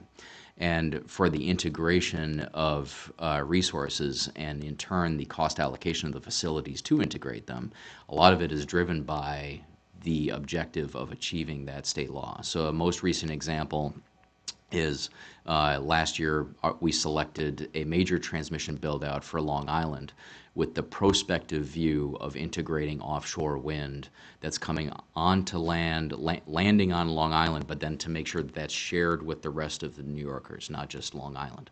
And in cost allocation, then the state, through the Public Service, New York State Public Service Commission, actually decided that it would be best to spread that cost to all New Yorkers. In prior public policy projects, there had been a different cost allocation that was decided, where a portion of the project cost was spread to all New Yorkers, but then another portion was allocated to the beneficiaries. And beneficiaries were identified through some fairly complex economic analysis to determine, okay, this is going to benefit not just in the future, but also in the present, and who is going to benefit from that in the long term. There was an extensive economic analysis to identify that. So our tariff even today provides for a number of different options for cost allocation, but it is tied to our public policy process. So I acknowledge we're going to have to consider that as we work through our 1920 thoughts, and again, that's where I'm interested in how SPP is doing it, but I wanted to acknowledge that we do have some unique circumstances in New York. Thank you. Thanks, Zach, and it was actually a really nice segue because as I was thinking of our next sort of avenue of discussion here, I was thinking of Beth's point that load ultimately pays for everything, and then I think Natasha's follow-on was, but it's about finding the right load in the right place. And so my question to you all is, how do we identify the right load in the right place? Is it as simple as you're in this geographic space that we've defined? Is there economic analyses, engineering analyses? Do we need one-off tariff measures, a standard procedure? Do we follow the existing cost allocation? I wonder if panelists have any thoughts about how we identify the right load. And Zach, since I can just expand on what I please. was already saying. So the concept has been, well, what's driving the resource need or what's driving the transmission need, and whatever's driving it then can at least inform the cost allocation. Maybe it's not exact, but at least it would inform it. And again, that was the idea of spreading the cost to all New Yorkers, all New York ratepayers, for some of the cost of the projects out of recognition that it's a state policy to integrate these resources, with the idea that the transmission system should provide access to these resources such that all New York ratepayers have that access. So if they all have that access, well, then you can spread the cost allocation to all ratepayers. However, for some of the projects, it was very clear that the benefits were not necessarily to all New Yorkers, or at least not entirely, that there was some difference as you go throughout the state. That was done through, as I described, an economic analysis. It was a production cost simulation where you identify, well, who experienced the change in load payment from one zone to the next. And based on that change, then there was a commensurate cost allocation. And in the case of the projects we've had thus far, the split between those methods was 25% statewide spread to all ratepayers, and then 75% to the economic beneficiaries. So as I described, the complexity of that latter analysis, it takes time. And of course, there's debate about the assumptions that goes into it, because you're not only dealing with the system today, you're dealing with what do you expect the system to be over the next 10, 20, even 30 years. So that's where the difficulty lies, is the assumptions that go into the analysis. Once people agree on the assumptions, well then, you know, the engineering behind it and the analysis behind it, we found that mostly people agree. Thanks. Arash, do you have a comment? Yeah, I just want to echo what Zach mentioned. I mean, we do have the tools and the mechanisms to determine the beneficiaries, whether it's load or generators. as Zach mentioned, it comes to the timing. You're going to experience delays and challenges with respect to the modeling assumptions, but, you know, utilizing production cost models to demonstrate how much load is benefiting, and again, depending on the magnitude of your upgrade, whether it's localized or regional, you know, as we've seen, if they're regional upgrades, that's kind of spread across the system, whereas localized, you know, kind of deviate from the but-for clause, because at the end of the day, the generator and the load are both benefiting, but to date, we have not demonstrated that. So, you know, we definitely have the tools. I think other mechanisms that could be utilized, I think the DOE study was mentioned that the, you know, allow for market participant to fund part of the project if it doesn't meet the benefit to cost ratio, to kind of pay that difference. So there are ways that, you know, that can be done in order to approve the appropriate upgrades. Aubrey, do you have a follow-up? Sure. So in the MISO system, if you want to write a check, we're happy to take it, right? So you can build anything you want if you're willing to write the check for it. But a couple of things I'd add on to this. Again, historically, what we've done with our generator interconnection projects is any project that was 345 kV or above, historically, 10% of that was allocated to load, recognizing that at that level, it does offer some system benefit beyond what's required for that generator to come online. I think, again, for the model that we use and the concept that we've thought about for these last several years, working with the long-range transmission plan and looking at building, obviously, that superhighway, that allocation is borne directly by load, but is borne on a load ratio share. So it's a usage rate. So those who use it the most pay the most for it. And that's spread across all of the members within that subregion that accompanies that. Again, when we think about and how we move to the work with SPP, that became a case where the generators pay 100% for that, but again, the load is covering the upfront cost of that because, again, this is becoming a subscription model as to how generators would take advantage of the opportunity within that area. So I think there are many different ways to potentially get at this, but I think as Natasha and others have indicated, it's going to be according to what loads are necessary, what loads are actually receiving a benefit from that. I think the other thing that I would leave with this as part of my comments is a lot of this we've talked about a lot of different factors. We, again, with the multi-value projects, for our current position, I believe we have 9 benefits that we've calculated to value that overall transmission. The stakeholder process to get agreement on cost allocation is non-trivial. And so that in and of itself, I think, is probably one of the biggest toll gates. And if you can get to that point where the stakeholders have agreed on a particular cost allocation methodology, you can be assured that it's been well vetted and all of the boxes have been checked accordingly. And so whether it's New York or SPP or MISO or ISO New England, wherever we have this particular work taking place, I do think that overall stakeholder involvement, the way that we have to think about working through that, the way you have to demonstrate the validity of the models and your calculations, I think is non-trivial. And sometimes I think we lose sight of what really is taken, what's really required to get through those processes. Beth, do you have a comment? Yeah, I have a couple of thoughts here, and David said it earlier, it's we can't let perfect be the enemy of the good, and no place is that more relevant than in cost allocation. And then as Aubrey just mentioned, sort of whatever the stakeholder community, can come up with, by definition, is the right answer for that community, is one of the approaches I've made, or I've taken through the years. Part of that comes from this perspective of, as you mentioned, Arash, that yes, we have the tools to determine the beneficiaries, but none of us have the foresight to be able to determine that breakdown next year, 5 years from now, 20 years from now, 50 years from now for these very long-lived assets. And I guess I've been around long enough and have seen the results of what I thought were great 20-year planning studies come to fruition and be the world is completely different than what we thought before. And I've lived through that enough to know there is no ability to perfectly project what the future is. We just have to get good enough, think about the incentives that underlie how those costs are being allocated, and are those providing the right incentives for both load siting, and increasingly load siting and generation siting in a way that's going to be helpful for the system as a whole. David? Others said a lot of it well, but I do want to add one more layer to sort of your proposal, where is the right load paying? I want to add another one, and that is inefficiencies in the way we're doing this increasing costs for everyone? And I think that's an important thing to not lose track of as we're going through this. I mean, those inefficiencies could be,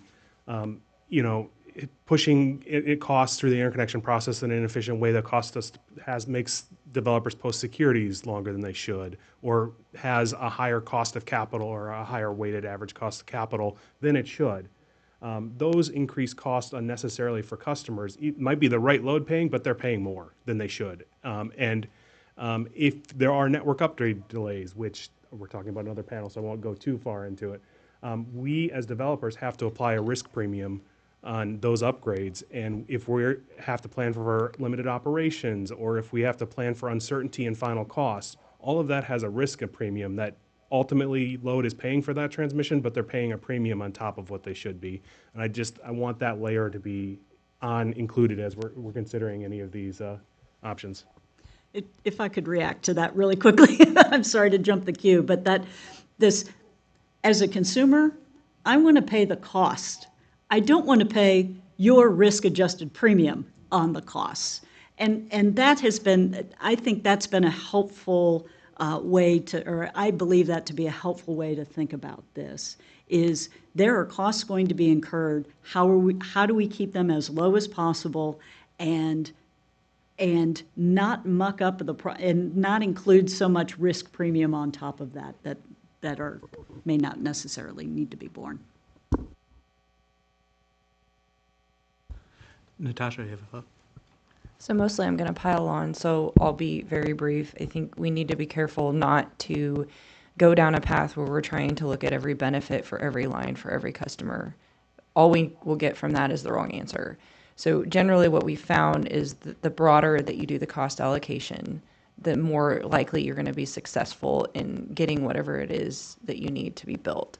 Now, that shouldn't come without correct benefit analysis to make sure overall the project is beneficial to load or gen or whatever it is that you're looking at.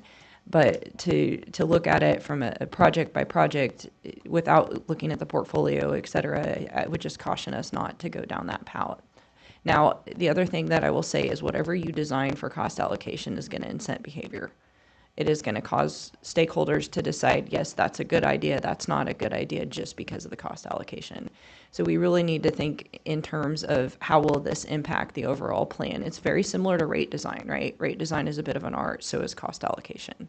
So we just need to keep that in mind. And then the last thing that I'll just posit is that we need to make sure that the cost allocation is very transparent from the time that we do the analysis until the time that the cost is allocated, such that customers can make the right decisions. I realize that I just said two of the things that could be seen as opposites, right? It's a bit of art and we need to make it transparent.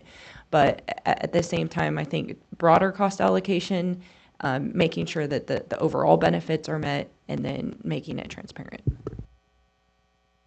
Thanks, and thanks, Michael, for your patience. Yeah, just to jump on that last point by Natasha, as we've done a lot of benefits analyses across different RTOs, and you can see that if there's a cost allocation approach that's overly formulaic, that can actually influence your benefits analysis and really kind of muck up the whole thing, the whole process. So it's really important to start thinking about this at the needs stage. What are you planning for? How are you planning it? I think SPP and MISO are both examples of having a comprehensive view, system-wide or region-wide within MISO, in order to identify really a broad set of benefits that can be demonstrated, not just on a system-wide level. You look at a system-wide, but you also look a step or two below to ensure that there are broad benefits. I think both through MISO's approach, where they look at zonal benefit cost analyses in the MVP, as well as in the LRTP, as well as ex post analyses. We've worked with SPP on their RCAR analysis to ensure that there is sufficient zonal benefits to justify their costs. And the ongoing analyses of MVPs have been good demonstrations that you will analyze this ahead of time, but also keep checking to ensure that there is a broad set of benefits to justify what we find to be a better approach, which is a simpler load ratio share based approach to ensure that you don't kind of make the analysis at the front end challenging by being overly formulaic with the cost allocation. It's important to understand the connection of the two. To the extent in the needs analysis there are needs that are identified that do not provide broad-based benefits, and I think something like offshore wind transmission planning in some cases can be that type of planning process that would push you more towards assigning that to specific type of load that would benefit from that needs that resource. I think if we get too much, though, thinking about all renewables as only benefiting those who have policies that seek renewables, that's just not the system that we're going forward. We have 95% of the interconnection queues are including solar, wind, storage. Clearly, that's going to become a part of the economic mix. So I don't think you can get too resource-specific focused on this, unless there's an extent that one player within the system is seeking a resource for their own needs. Thanks for that point, Michael. Before we move on from cost allocation, I want to tee up one more question for the panelists on this issue. And we've talked a bit about existing cost allocation processes. The sort of point was made is the right allocation processes, whatever the stakeholders agree to. And so we already have some existing processes that stakeholders have agreed to. Sometimes those processes take a while to apply. So my question to you is, are those existing stakeholder processes sufficient because we know they've been agreed to and they'll be approved, or do we need sort of innovation in these cost allocation processes with the recognition that such innovation might take a couple years to come to fruition in the end? And Aubrey, please.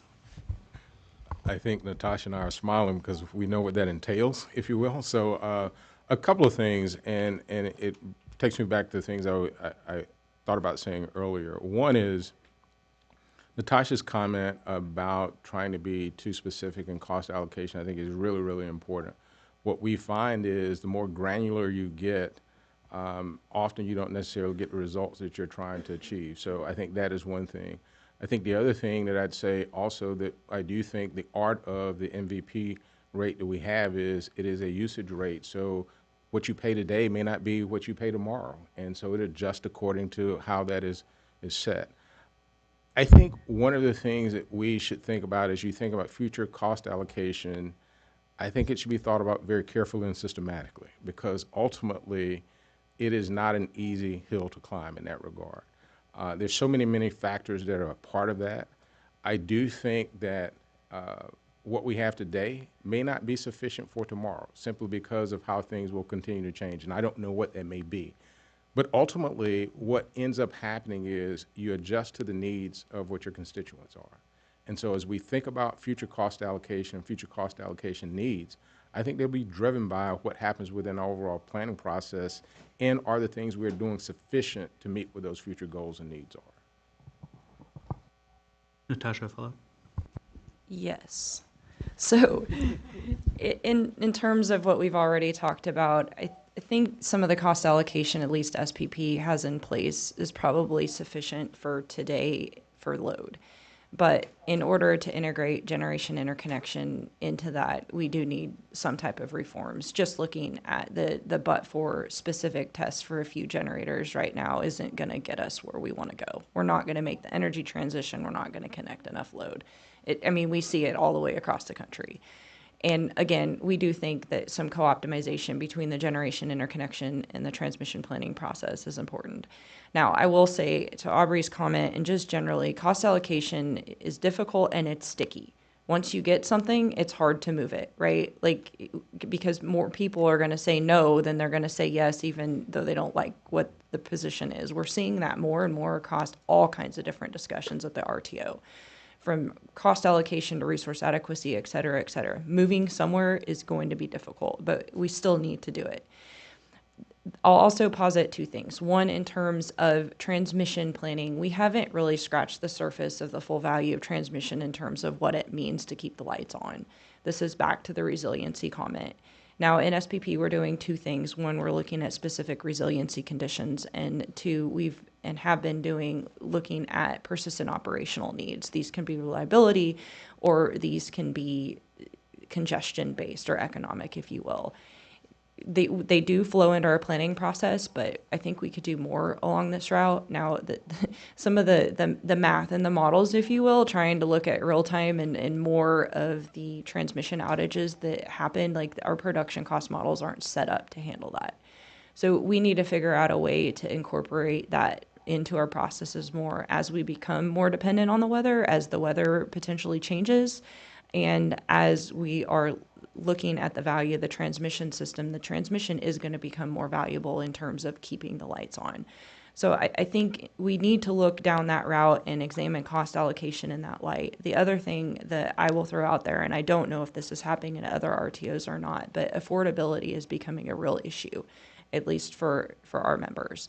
They're looking at massive transmission being built, massive generation being built. Now, there's a good side of the equation, right? The load's coming too. So there's a question as to whether it's just a gross increase in cost or a rate. But with that in mind, I think wherever we go, we need a balanced approach to make sure that it's affordable for the generators to connect. We've termed that commercial viability. We need to make sure also it's affordable to the end-use consumer. David, please. Yeah, and since we're talking about consolidating planning processes, I think I just want to make one point.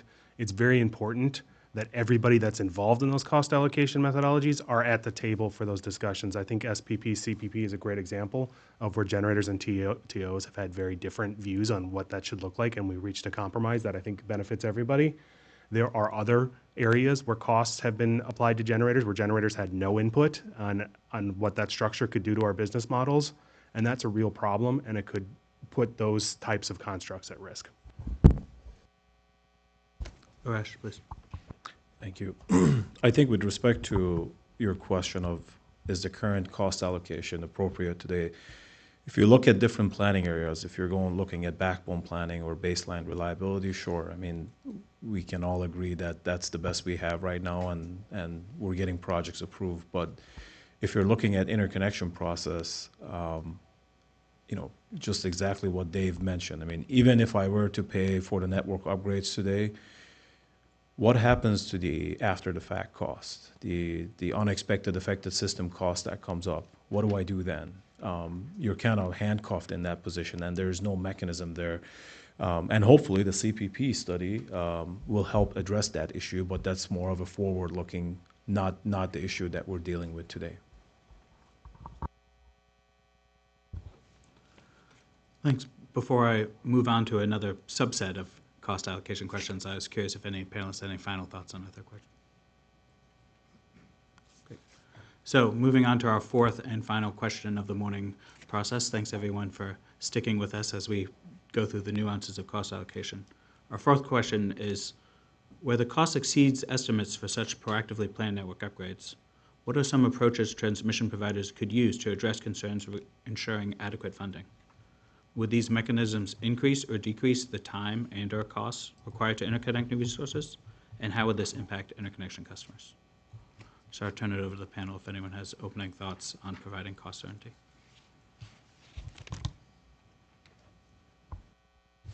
David, please. Yeah, I think this is, we talked about this quite a bit in the previous question, so I'll just be real brief to say we can't provide 100% cost. The certainty is tough to get. But in exchange, if developers need more certainty to move forward with projects, in exchange they're funding more transmission, that seems like a win-win, even if there is a risk to load that transmission, part of that transmission may come back, because they're in a better situation. Right now they're paying for all of it, and if there is a contribution, it should be considered.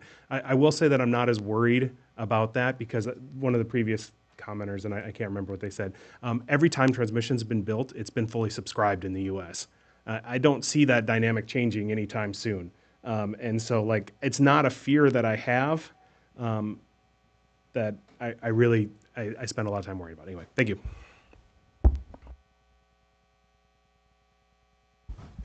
I think there's a lot we can learn over the last few years through competitive transmission planning processes about ways to try to put cost containment approaches in place. There's been a full range of competitive processes that have demonstrated approaches to containing costs and the amount of risk that transmission developers are willing to take on.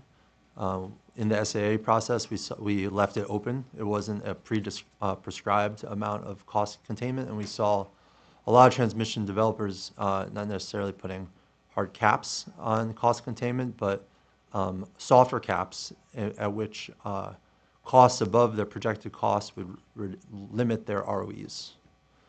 So that allowed a competitive process to demonstrate where the cost sharing would be suitable to them, that could make the cost cap not so tight that if costs change, they would not be able to move forward with the project, which was needed, but allowed there to be pressure on them to hit their costs.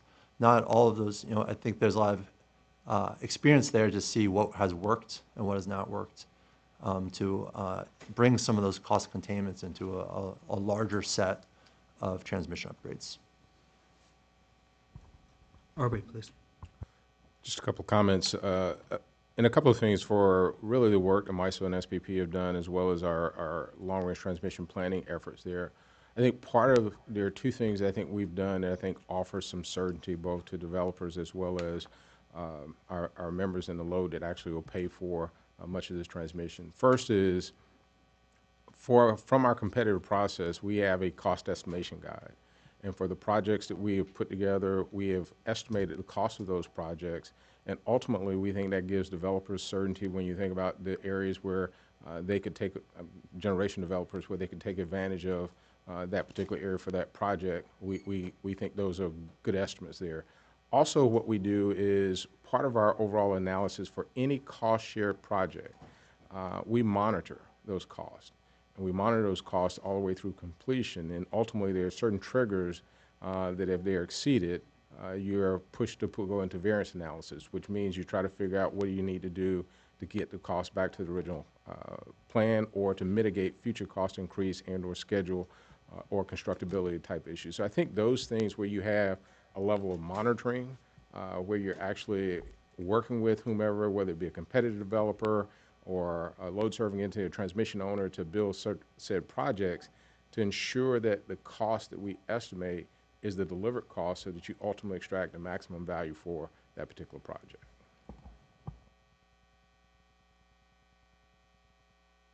Just two almost separate thoughts to add to this. So one with regard to broader system planning, just to build on what Michael was mentioning, the enabling of cost containment in our broader planning process, it appears that has made a significant difference. And so as we're going through our competitive evaluation, when we get a pool of projects in from one developer to the next, each one has different cost containment proposals, and we take those into consideration. Ultimately, in New York, the NISO board makes the ultimate decision, and I can tell you they'd most certainly take that into consideration. What is the cost containment mechanism?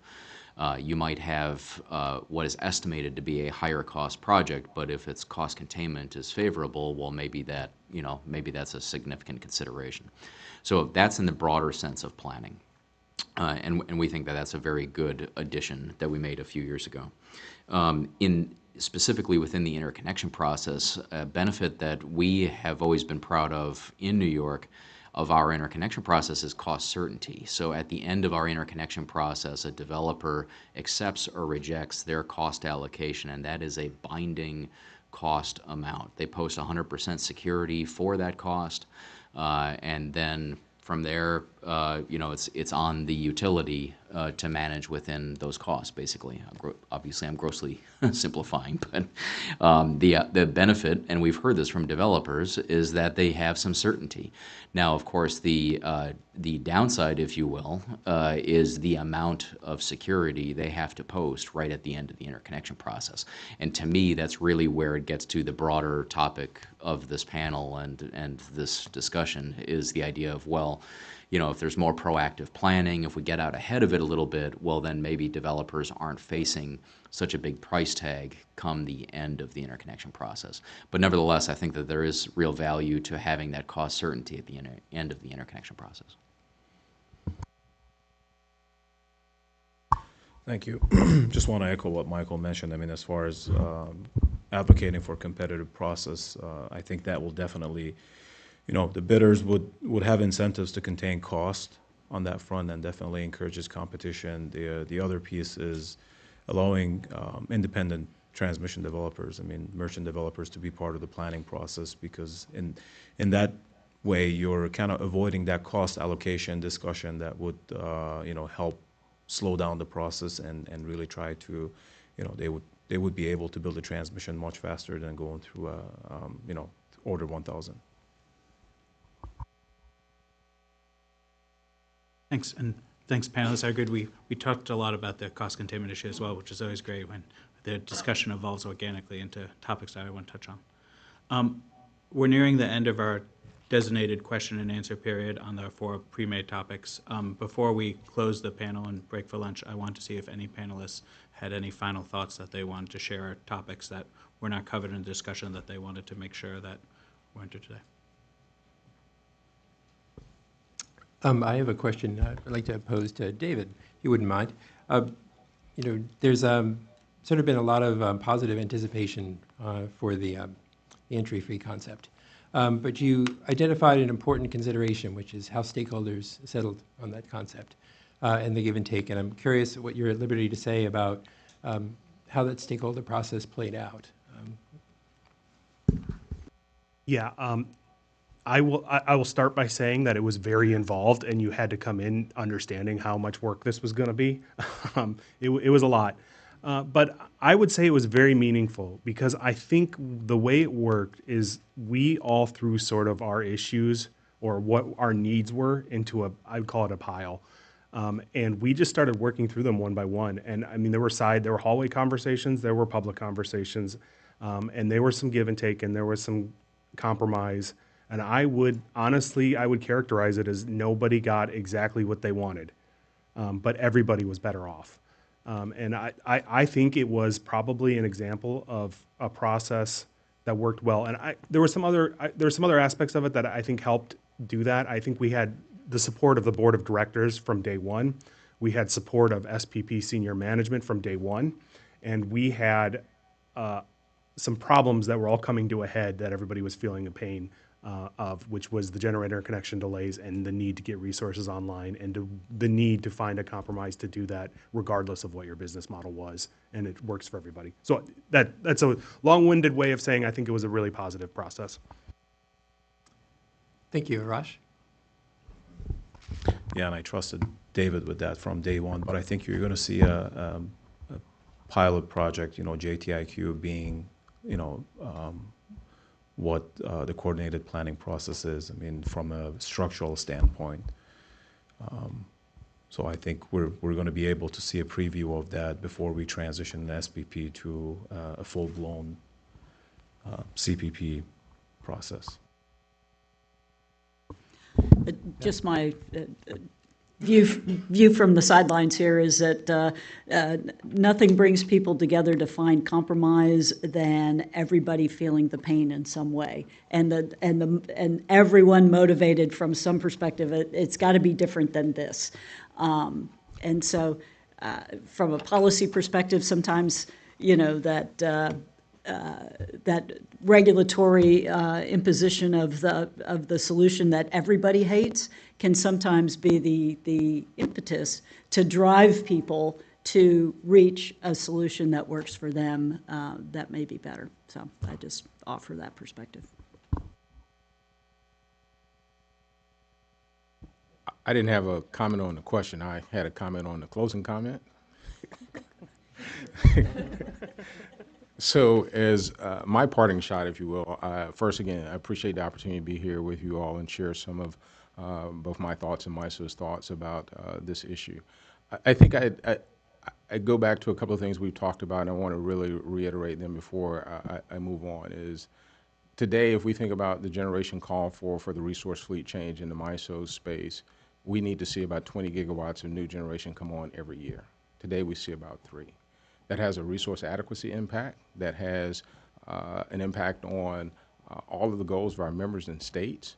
And so what I'd ask the FERC to consider is thinking about a convening such as this, to think about the holistic, the whole from the beginning to the end. How do we think about having discussions about supply chain? How do we think about having conversations about permitting? How do we think about having conversations about PPAs? How do we talk about the whole thing, if you will, as much as we talk about the application and the queue processes themselves? I say that in a sense of we could potentially go back and think about that we would be here in this moment today. If you think about all that's been happening, whether with investment tax credits, all the different things, the shifts to more renewable resources, we could foresee being here today. I'm foreseeing a big problem tomorrow. And if we don't think about how we address what happens once you sign a GIA, once you get through the queue, in a way, we have malpractice, because ultimately, what we're dependent upon, what we expect to keep the lights on, is to have those resources available. And we need to think about, not to talk about the issues we're seeing today about the interconnection queue and the processes and the delays, but to talk about what happens tomorrow and to make sure that as we get through, that those projects that get through are expedient in their ability to come online.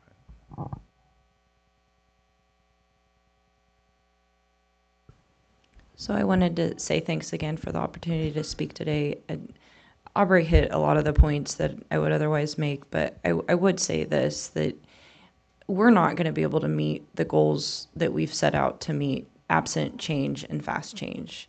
We really need to figure out how to move faster and how to change faster as we move forward. It takes so much time to run these studies and processes, et cetera. And it also takes a lot of time to make changes in the regulatory processes. So overarching all of this, we need to figure out how to make changes faster. Arash. Yeah, once again, thank you for the opportunity to be here today and have this discussion with FERC staff and the panelists. As a generator developer, I want to make sure I don't leave here, thinking that we're the only problem in the queue. I think, yes, the environment is changing. However, there is no transmission. Transmission capacity is maxed out. That's why we're looking at other avenues, such as grid-enhancing technologies or power flow controls. But at the same time, while we're looking at changing processes, the tools that we're using are outdated. If we don't look at the tools, if we don't look at ways to build models, process the models faster, no matter how much we change the actual processes, we're still not going to be able to, provide what we want. Thank you. Zach. Thank you. Again, thank you again for the opportunity to be here today and for the discussion. I did want to just pile on with something Natasha raised earlier in the discussion and what Aubrey just mentioned. Resource adequacy on the system is going to be a big concern for us going forward. The transitioning grid, it's transitioning quickly and perhaps faster than, to Aubrey's point, like supply chain can handle that type of thing. But it's not only supply chain. It's a matter of a megawatt is not a megawatt is not a megawatt. There are significant differences from one technology to the next. Also, on a time basis, what resources are available when? And are we going to have sufficient resources in the future to serve our demand? And of course, this is aggravated by the increasing demand between electrification and other initiatives that's leading to large loads. So this is a rapidly growing concern for us in New York. I know, talking to my colleagues, that it's a growing concern across the nation. And it's one which actually transmission may not be able to solve always, that it is just resource compared to demand. And so very much the points made by Aubrey and Natasha, I mean, we need to be mindful of that as well in these broader processes and what we collectively can be doing to move resources forward so that we have sufficient resources for the future. Thank you. Michael?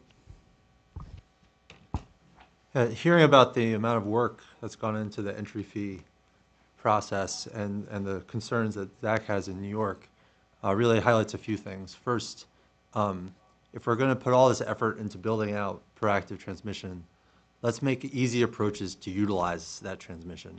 That's where we really are proposing a fast-track process to allow for resources that sign up and say, I can utilize that transmission that was just planned, and I can do that without significant material impacts on the system.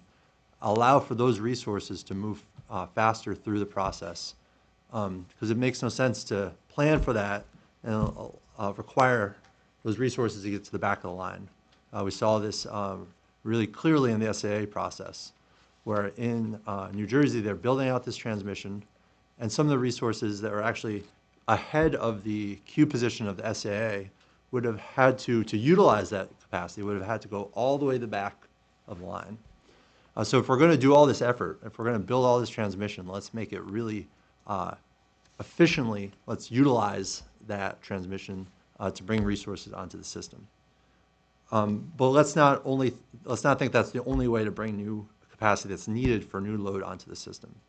There's significant existing capacity that's available that we can make more easily utilized through generation replacement processes, surplus service, as well as use of remedial action schemes. To bring another CAISO example to bear, they identified 16 gigawatts of deliverable capacity could come onto their system today with the use of remedial action schemes that are not considered broadly across the U.S. And then third, let's also think about what demand-side solutions could also contribute to these. So I'm just concerned about us thinking too small in terms of the current resource adequacy and leaving the options open to meet the needs of the system through a diverse set of resources, both in the near term and in the long term. Proactive planning is very much necessary to put into place a system that will set us up well going forward, but we can't overlook some of those other near-term opportunities. David. I tried to play that strategically so I could get the last word. I don't think I have a good drop the mic moment for you, though. No, I mean, my kind of like parting thought is, look, as even just sitting up here, I heard, wow, that's really cool what they're doing there. And the LRTP, I mean, that process works. It brings backbone transmission. It's a great process. And the CPP, it's great. I mean, this is the type of conversations we need to have and the idea sharing, because the scale and scope of what's happening on the system right now requires all of these amazing solutions that may be regionally specific, but they require conversations and best practices. If we could assemble more of these best practices into a publicly shared forum or something that happens, and we can just keep highlighting this, I think we're moving in the right direction, because I really think we got to get out of this incremental mind frame into like the scale of what we're doing requires big ideas and big changes. Thanks. Luckily, I get the last word, and thanks for not dropping our mics too. Those are taxpayer mics. So I want to thank panelists. We teed up so much to discuss about. It's great that we have hours and hours and more of panels over the next few days to talk about all these things that we came up, and I promised you're not paid actors. I came up organically, so appreciate that. Thanks, Beth, Arash, Michael, Natasha, Aubrey, David, and Zach for a great panel. Really enjoyed the discussion. I'll turn it over to Mike to close us out. Oh, sure. We're just about out of time with this panel, but thank you all for the very thoughtful discussion. We plan to take an hour break. It'll be about an hour and 15 or even more now, but we're going to resume at 12:45 p.m. sharp with our second panel. So please be ready and back to join us at 12:45. And as you're leaving the room, also watch your step. Keep an eye on the floor. There's some wires there that are catching people's feet. Thank you very much.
Please be seated.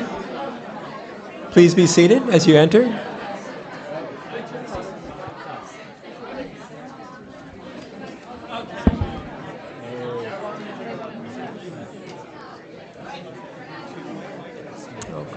You want to say? Yeah, I didn't forget it. 45 seconds. Just shows me where I am in the hierarchy. No, seriously. You're welcome. Oh, what's the chance of me spilling it?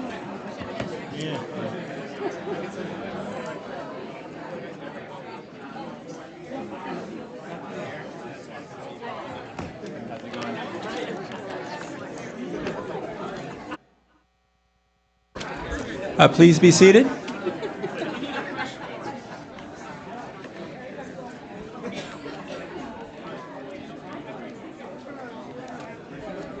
Welcome back, everyone. Please be seated.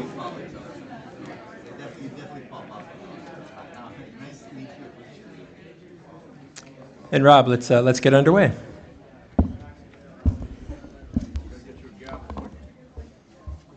Hi, everyone, and welcome back. I am still Mike Henry with the Office of Energy Policy and Innovation, and you're here now for Innovations Panel 2. That panel is called Exploring Different Approaches to Processing and Studying Generator Interconnection Requests. The goal for this panel is to examine different approaches to organizing, processing, and studying generator interconnection requests. We plan to discuss alternatives to the current interconnection practice that often involves studying requests for full deliverability and identifying network upgrades necessary for full deliverability, even though the interconnection products offered under the pro forma do not provide for deliverability. Of particular interest to this panel is the ERCOT market. Importantly, ERCOT is not FERC jurisdictional. In ERCOT, the connect and manage approach to interconnection offers one of the shortest interconnection queues in the country. But that comes with a pretty big asterisk. Specifically, that interconnection is provided without studying full deliverability or capacity capability, and generators face significant curtailment risk. But we discuss it here because it may offer lessons for FERC jurisdictional interconnection. This panel is also intended to examine other organizing methods for generator interconnection, such as whether the use of competitive processes could be used to process interconnection requests. But before we get to the studies, I want to introduce a few people at the staff table. There have been some changes. Joining me to my left is Adam Pan from the Office of General Counsel, who will be handling ex parte concerns. To my right is Maya Lohanica, and also Jason Fierstein from the Office of Energy Reliability. Also to my right, you might have seen that we've been joined by Commissioner Judy Chang, and I invite her now to say hello and welcome. Good afternoon, everyone.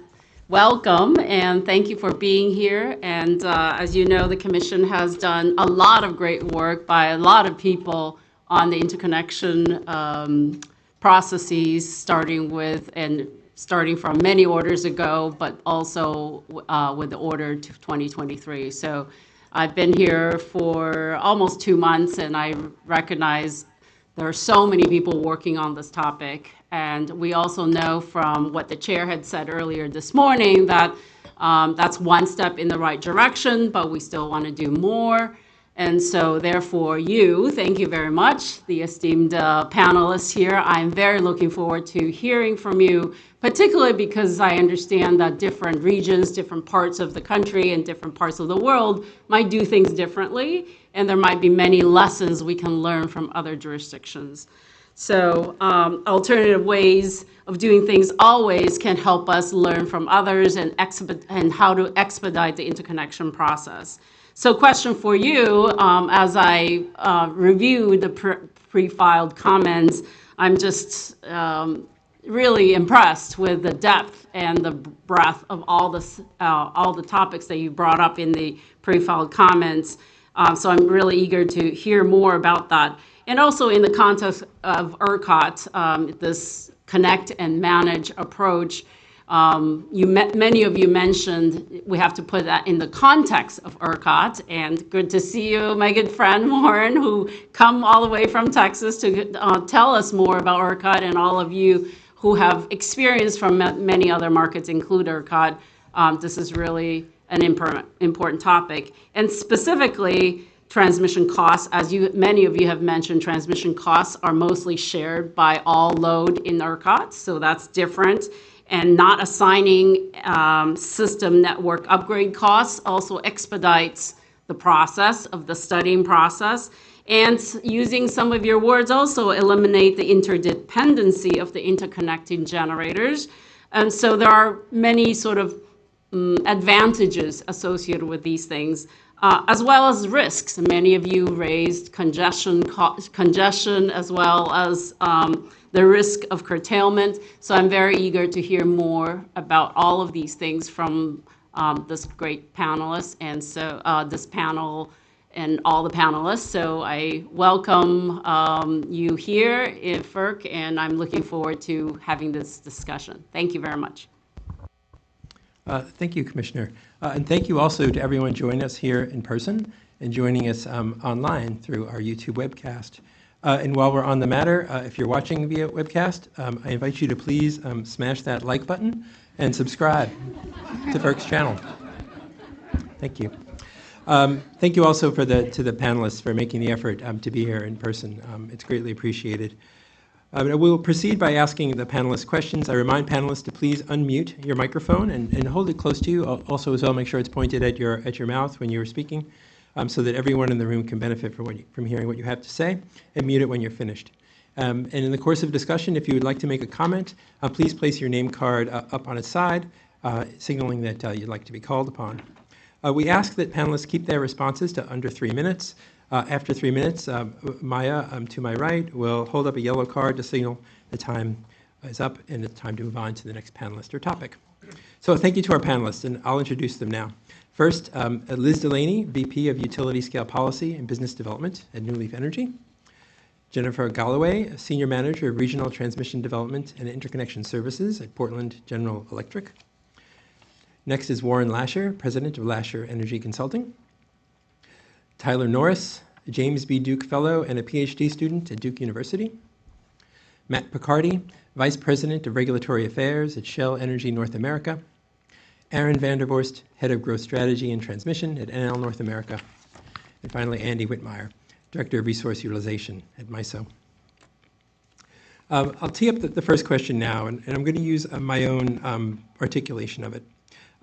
Energy Resource Interconnection Service, or ERIS service, is a standard interconnection service under the Commission's pro forma Large Generator Interconnection Procedures and Large Generator Interconnection Agreement. ERIS requires the proposed generating facility to mitigate overloads through network upgrades to allow the generating facility to operate at full output. Contrast that with the interconnection approach in ERCOT. The approach used in the region managed by the Electric Reliability Council of Texas, or ERCOT, sometimes referred to as the Connect and Manage approach. That approach curtails the generating facility in the study model when needed to minimize network upgrades and places the risk of real-time curtailments on the interconnecting generator. The ERCOT approach also subsequently identifies necessary network upgrades through the transmission planning process. Now, the question teed up in the course of all these words is really, please discuss the advantages and disadvantages of making ERIS under the pro forma more like the ERCOT Connect and Manage approach. To provide important context, although I'm going to ask the panelists to respond in alphabetical order, I'm going to first ask Warren Lasher to describe Connect and Manage in ERCOT, in the ERCOT context, which will provide an important context for the rest of the conversation.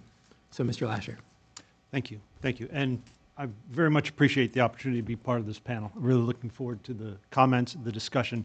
Incredibly important topic for our industry, so I'm really happy to be here. Also, having spent most of my career in ERCOT, I don't get a chance to come up here to FERC very often. I've been here around 2 times other than this, so I really appreciate the opportunity. And I've got to make one more comment about the yellow card. Being an ice hockey player, your yellow card doesn't scare me. As long as I stay out of the penalty box, I figure I'm okay. So we're gonna go with that. And just keep your gloves on too.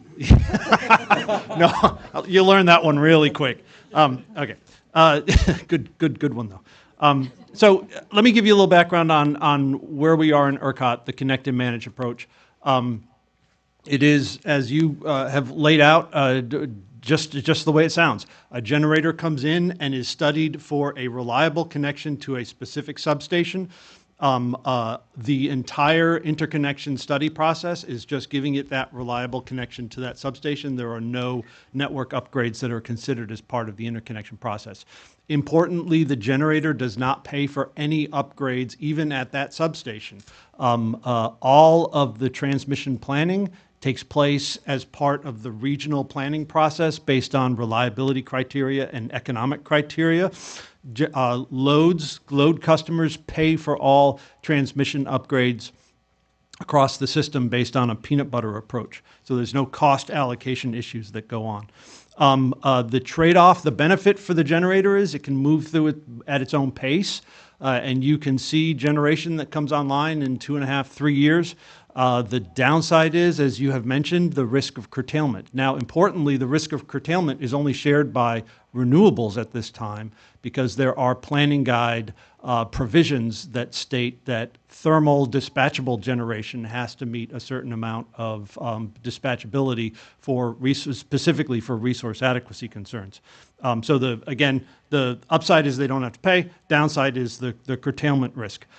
This process works really well in the context of a very strong regional planning process. Unfortunately, ERCOT right now suffers to some extent from the same ills that face many different regions. The transmission planning just doesn't keep up with the needed change. We have a transmission that was specifically custom designed for the last generation of resources. We are changing out the resource mix, not just in terms of location, but also in terms of technology. And we are expecting the existing transmission system to make do with, in many cases, piecemeal changes to the transmission system.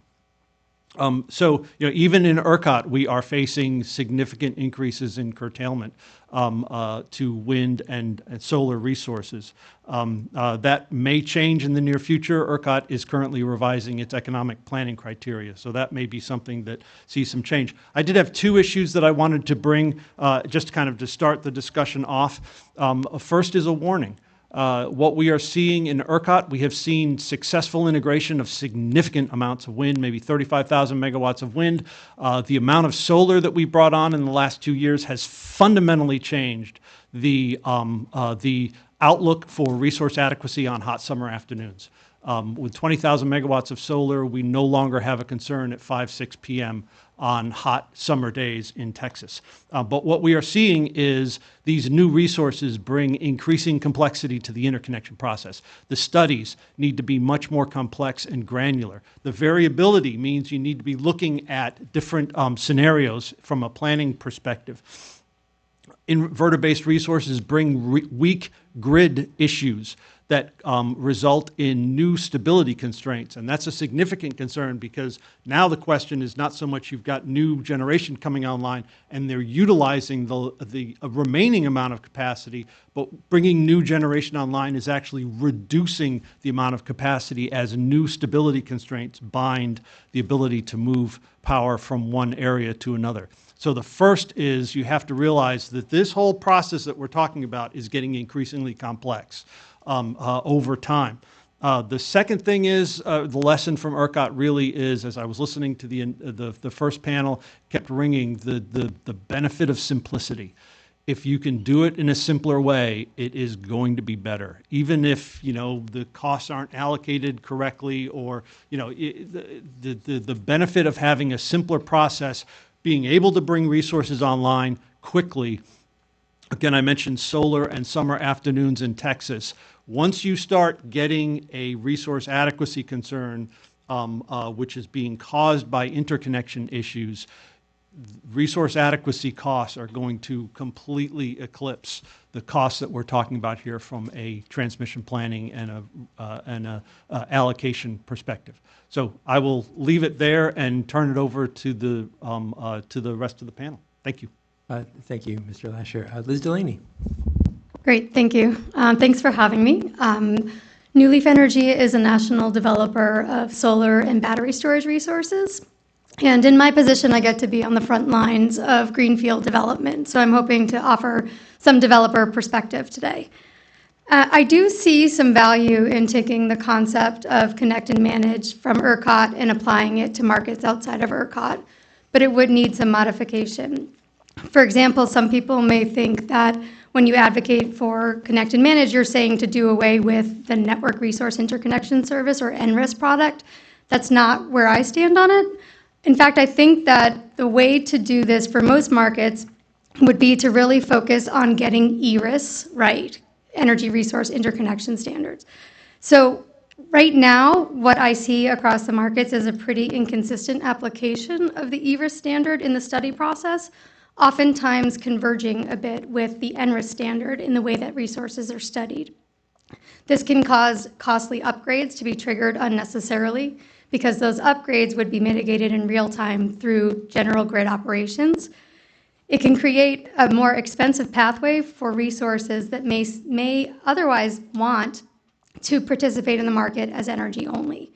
So I think it would be a great idea to consider a more streamlined, functional, and potentially attractive energy-only pathway across the markets that would allow certain resources a different option. Now, I don't think all resources would avail themselves of this option. As I said, we develop solar and storage at our company, and I think this could be a good pathway for solar and probably not the best pathway for storage, and I can talk about why during the conversation today.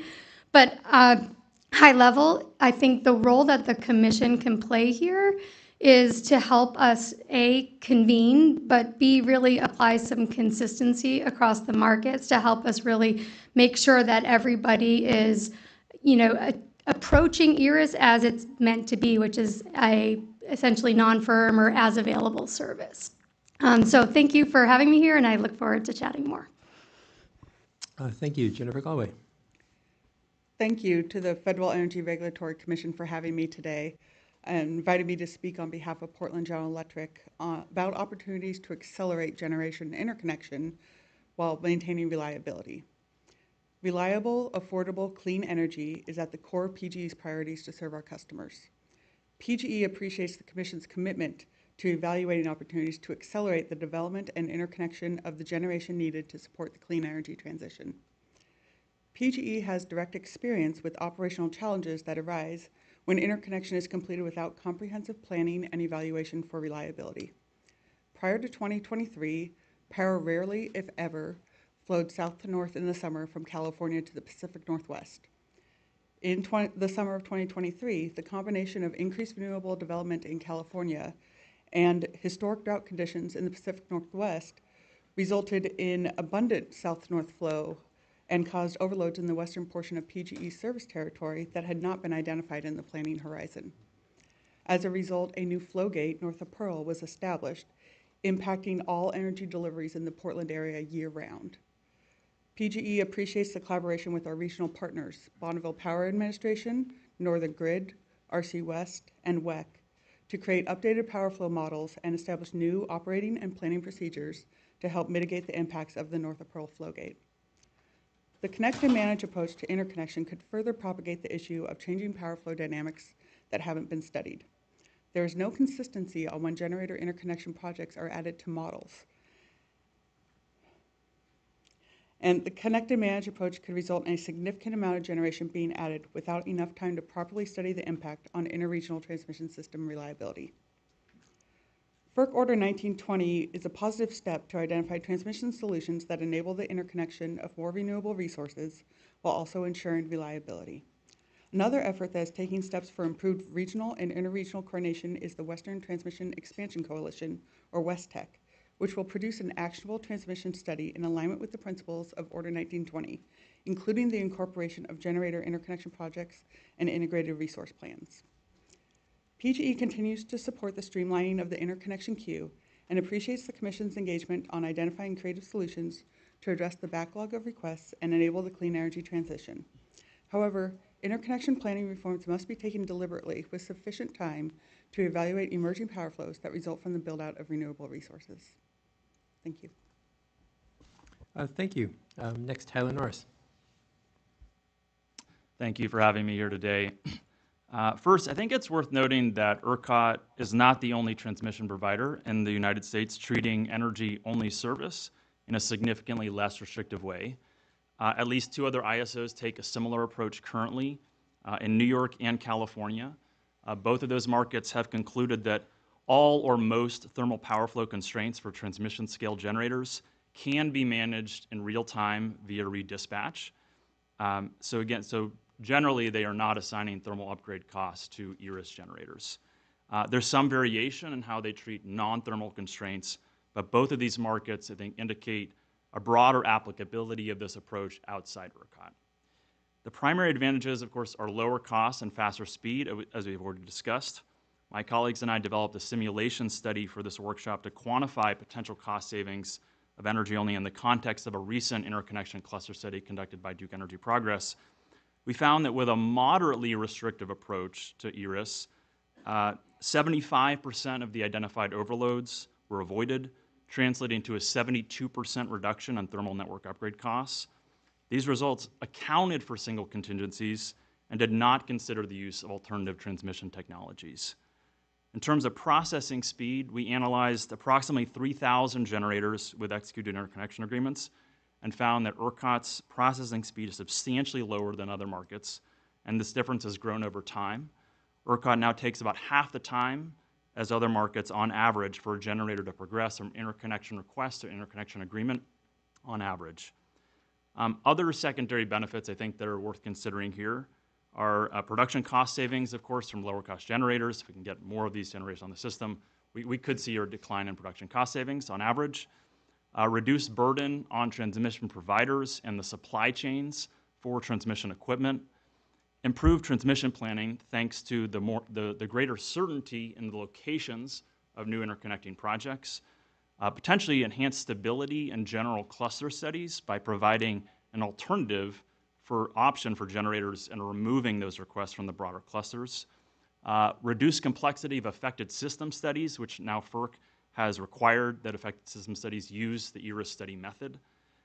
Providing option value for firm capacity expansion for the reason that if an ERIS generator is already under construction or operational, it can upgrade to NRIS relatively quickly if network capacity becomes available. And finally, potential reduction in loss of load risk. This is perhaps, I think, less appreciated, but all else equal, more ERIS generators on a given balancing authority can increase the grid's flexibility and its ability to serve load during extreme contingency events. The disadvantages, I think, have been well covered, but certainly more ERIS is likely to lead to more congestion in certain markets. This may be a particular concern for incumbent owners of power plants, which may see their higher cost generators dispatch less in the face of lower cost generation.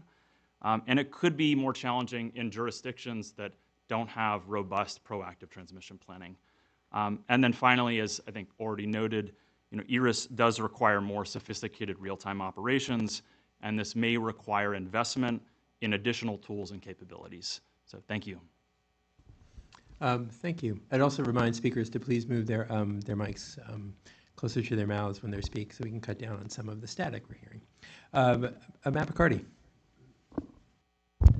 Good afternoon. Thank you for having me today. I'm here in a capacity with Shell. I'm primarily represent the marketing and trading group. We market and trade energy from California to New England as both helping provide hedges to load and generation on the system. As this process started in our minds about 5 or 6 years ago, started looking at interconnection issues because we took on a development company in this time frame called Savion, which does onshore renewable development, as well as we're heavily invested in offshore wind. So interconnection became a very big gating issue for the development side of Shell. And so we've successfully, I think, managed to put in comments through the commission that represent marketing concerns, market concerns, as well as concerns of development, both onshore and offshore wind. I'd also note that one of the things that brings me to this conference is an auction concept, which we proposed in our interconnection comments. In those comments, we did ask that maybe a technical conference on the subject of how we prioritize interconnections be addressed. And so thank you to staff and the commission. It wasn't a technical conference, but a workshop works just fine, and thank you for inviting me.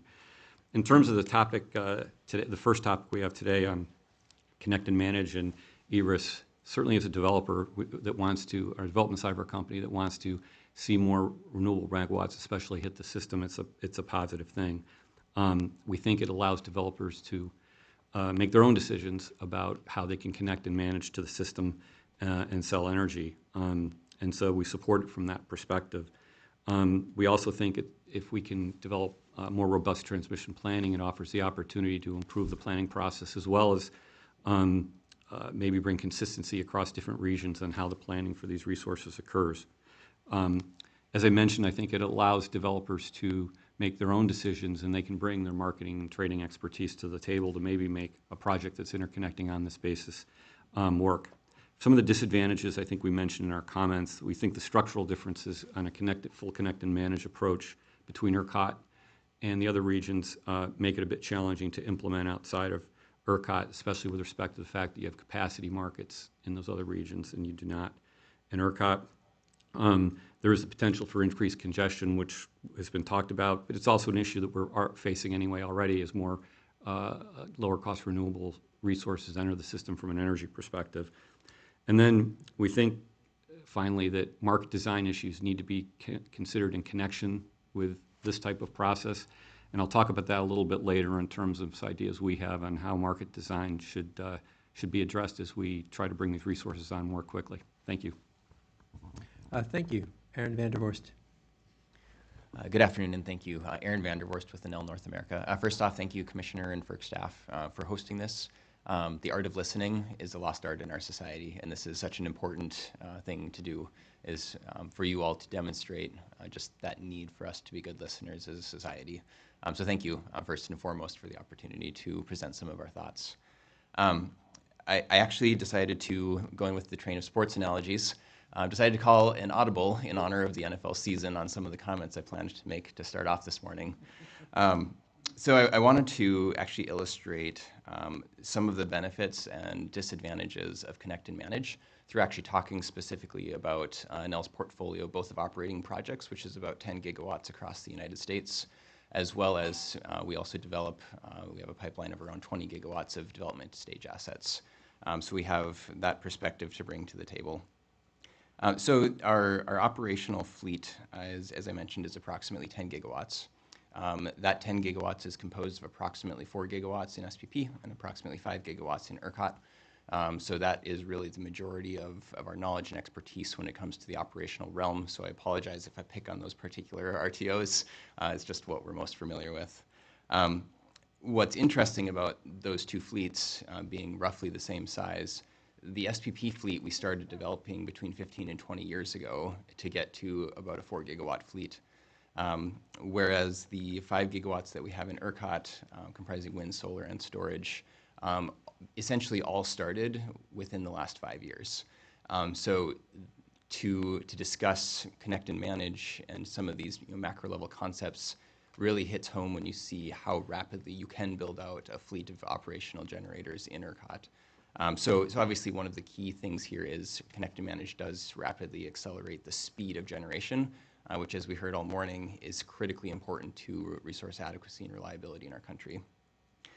So to dive into some very specific examples of those, I'll actually key in on two very polar opposite projects that kind of highlight some of these things. First is a project that was actually submitted 2 weeks after I started my current job at Tradewind Energy, which was later acquired by Enel. It was a project in northwest North Dakota seeking ERIS interconnection. We received our GIA approximately 2 years ago for that project. It is still, however, waiting for affected system construction agreements. It has not completed the affected system study process over 7 years later. Those upgrades range from anywhere from 200 to 1,000 miles away that we've been assigned upgrades in our interconnection process. That's something like an 18-hour drive, I think, just to illustrate just the distances across which we're dealing with upgrades and having to understand the system. Ironically, just this weekend, we had another withdrawal, which will trigger another restudy of both our SPP results as well as our affected system study results. To contrast that, we have a plant in ERCOT where we built our power plant, solar plant, right next to an existing coal plant on the same line. Our solar plant, because it has a lower cost of service, oftentimes pushes that coal plant off the system, at least partially. Another year later, another solar developer built another solar plant right next to ours that will now affect our solar plant and the coal plant. And so the three will sit and compete for literally access to the exact same line. And so as we discuss the issues of curtailment and congestion and how those can really be exacerbated in a connect and manage approach, those are very real and tangible issues that we face on a daily basis. So again, these are very extreme examples, but they illustrate really the pros and the cons of connect and manage versus traditional approaches. So the one other thing that I'll note is, again, as an operator of approximately 10 gigawatts of projects, Enel has suffered over approximately $100 million of congestion losses in the last few years on average per year, operating our fleet of approximately 10 gigawatts. So congestion and curtailment are a very real concern in our country right now. Regional planning is a very real thing that needs to happen rapidly. And then not only the planning being done well and in advance, but also the construction being done in a timely way.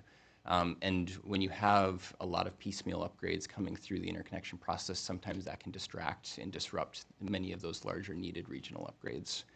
I will note that we actually have a lot more congestion issues in SPP than we do in ERCOT. So while Connect and Manage does drive congestion curtailment issues, that's not to say that they don't also exist even in regions where we are being assigned upgrades at hundreds or thousands of miles away. Aaron, sorry, if we move on to Andy, we'll come back to your issues. Sounds good, thank you. Andy Whitmire. Keeping with the football analogy, I'm always in an RPO, so I'll pivot from my comments as well. Given I was the end, I get the benefit of hearing from my other panelists. Again, thank you, Commissioner and staff, for inviting me. My name is Andy Whitmire. I'm the Director of Utilization for MISO.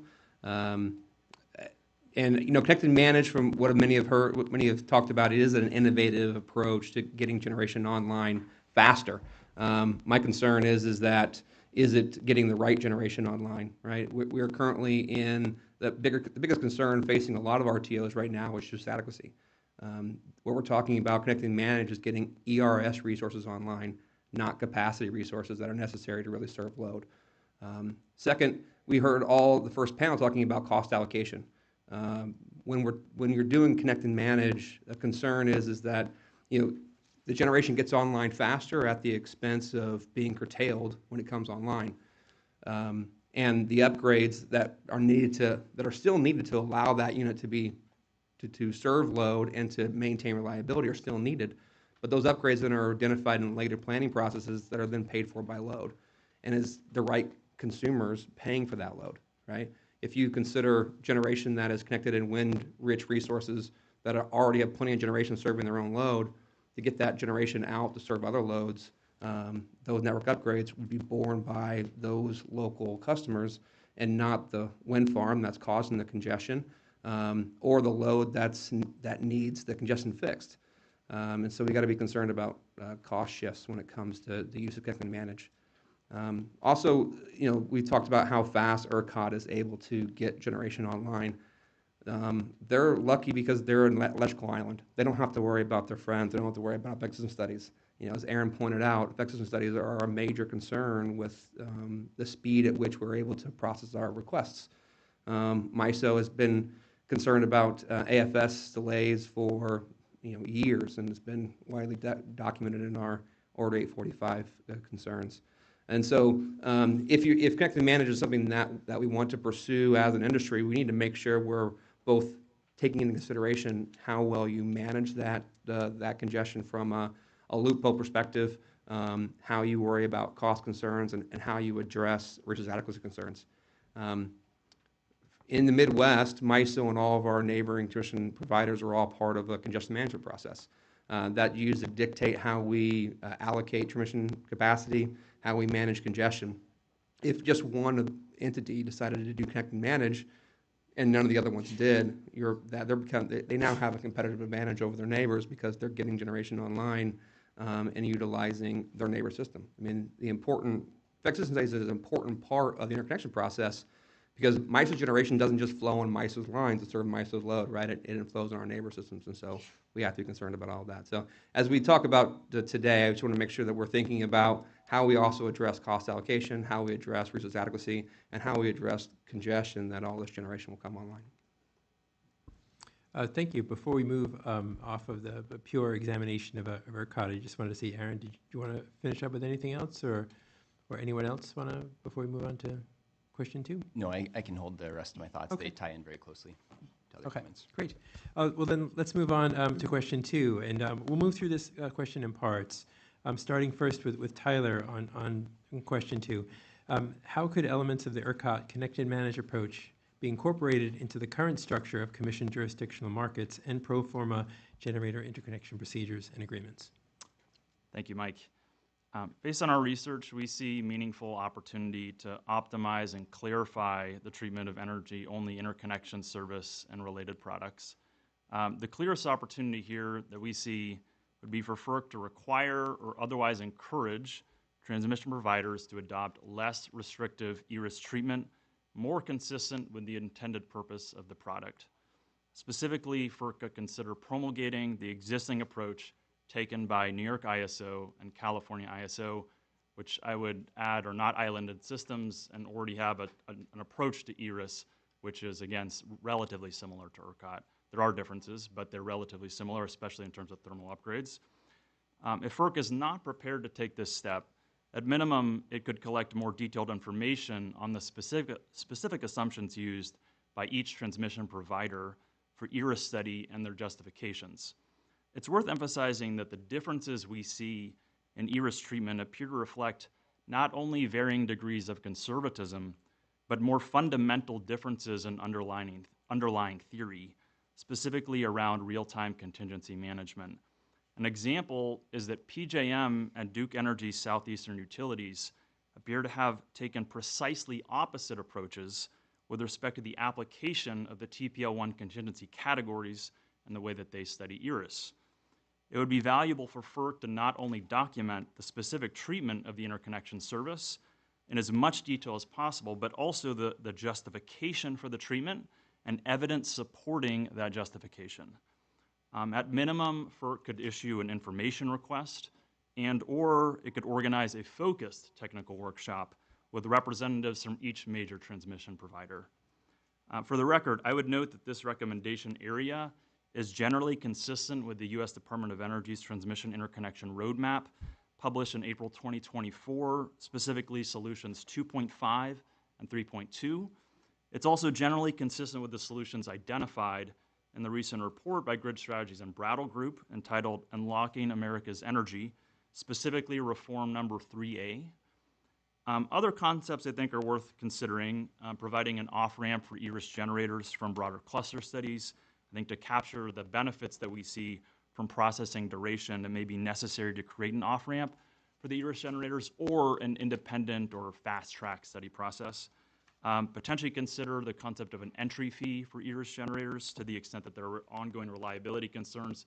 There could be a modest upfront fee to cover the cost of any circuit breaker updates, remedial action schemes, or other real-time contingency management tools. And I know I'm near time here, but I'll just say there are several other areas I think for optimization, or at least clarification, modifying provisional service to align more with ERIS treatment, clarifying the relationship between interconnection and transmission service. There are some interesting treatments going on in SPP and MISO that we could talk about further.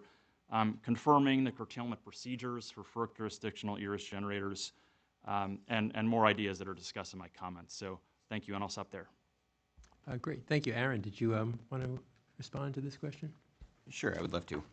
So although Enel does not actually encourage a full connect and manage approach, Enel does see one very targeted improvement, very similar to what Tyler was discussing, which would provide many of the same benefits that we see coming out of the ERCOT process. Our proposed solution is a middle ground, wherein transmission providers would only identify network upgrades that have a very strong correlation between the electrical impacts of the new generation under study with the grid. So the application of minimum impact thresholds restricts the electrical distance at which network upgrades may be assigned to a generator, thereby eliminating the assignment of transmission costs for de minimis impacts. So while Connect and Manage fully eliminates the interdependency among queue positions by eliminating all network upgrades, a minimum impact threshold can be used to effectively limit the number of remote network upgrades. So highly restrictive minimum impact thresholds, on the other hand, can lead to more cases where the interconnection customer is responsible for upgrades that are hundreds or even thousands of miles away, as I noted in my earlier comments.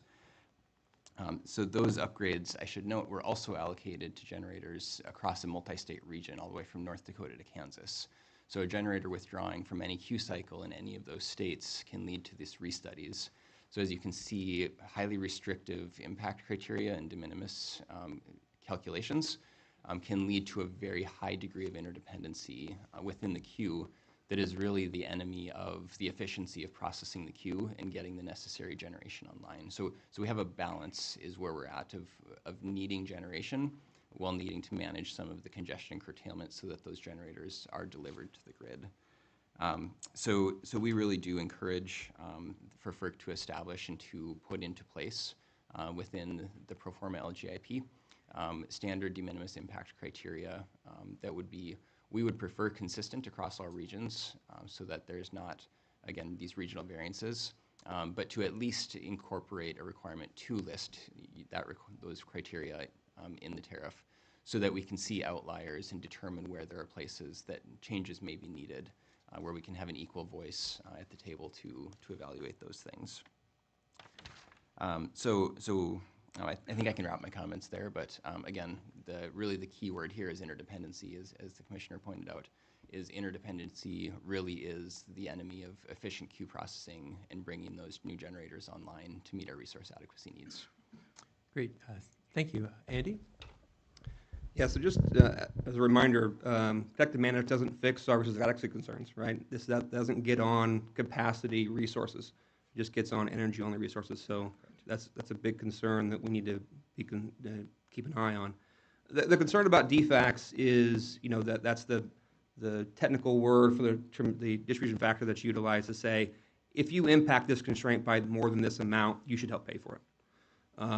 And consistency, I can see from a developer standpoint that consistency across RTOs and transmission providers is beneficial, but also each RTO ISO has their own stakeholders. They have their own cost allocation. As a callback to the earlier panel, it comes back to cost allocation. So if I have a constraint that is 150% overloaded, and I have 10 units that are impacting that constraint, but all 10 of them are below that threshold, that constraint doesn't get fixed in my interconnection process, and all those units get to connect. But what ends up happening is in my next planning process, I still have to fix that overload, right? Every overload in a attrition planning process has to be fixed. So now I've identified an upgrade, and now the load is paying for that. Where really what's causing that constraint is the generation growth that happened in the queue. But because all the resources were below that threshold, it didn't get fixed. So, different cost allocation methods also breed different needs for different defect thresholds. So there's just another side of the coin. It may get those resources online without network upgrades. Those network upgrades are still needed in order to maintain reliability, and who's paying for them. Thank you. Warren? Just briefly, I'm really glad that Aaron brought up the idea of the de minimis levels, because as an outsider looking at this, I think to myself, there's got to be some de minimis levels here that are binding on these interconnections. So I appreciate that comment. And in terms of the capacity resources, completely agree, except for the fact that, just at the same time that we are working on interconnection issues and trying to bring resources online at the same time, our whole concept of resource adequacy is changing, and how we study it and how we analyze what capacity value is being brought. I mentioned solar in ERCOT completely changing the landscape for summertime afternoon, very hot summer days in Texas, which was our main concern. Going back 5 years ago, that was our concern.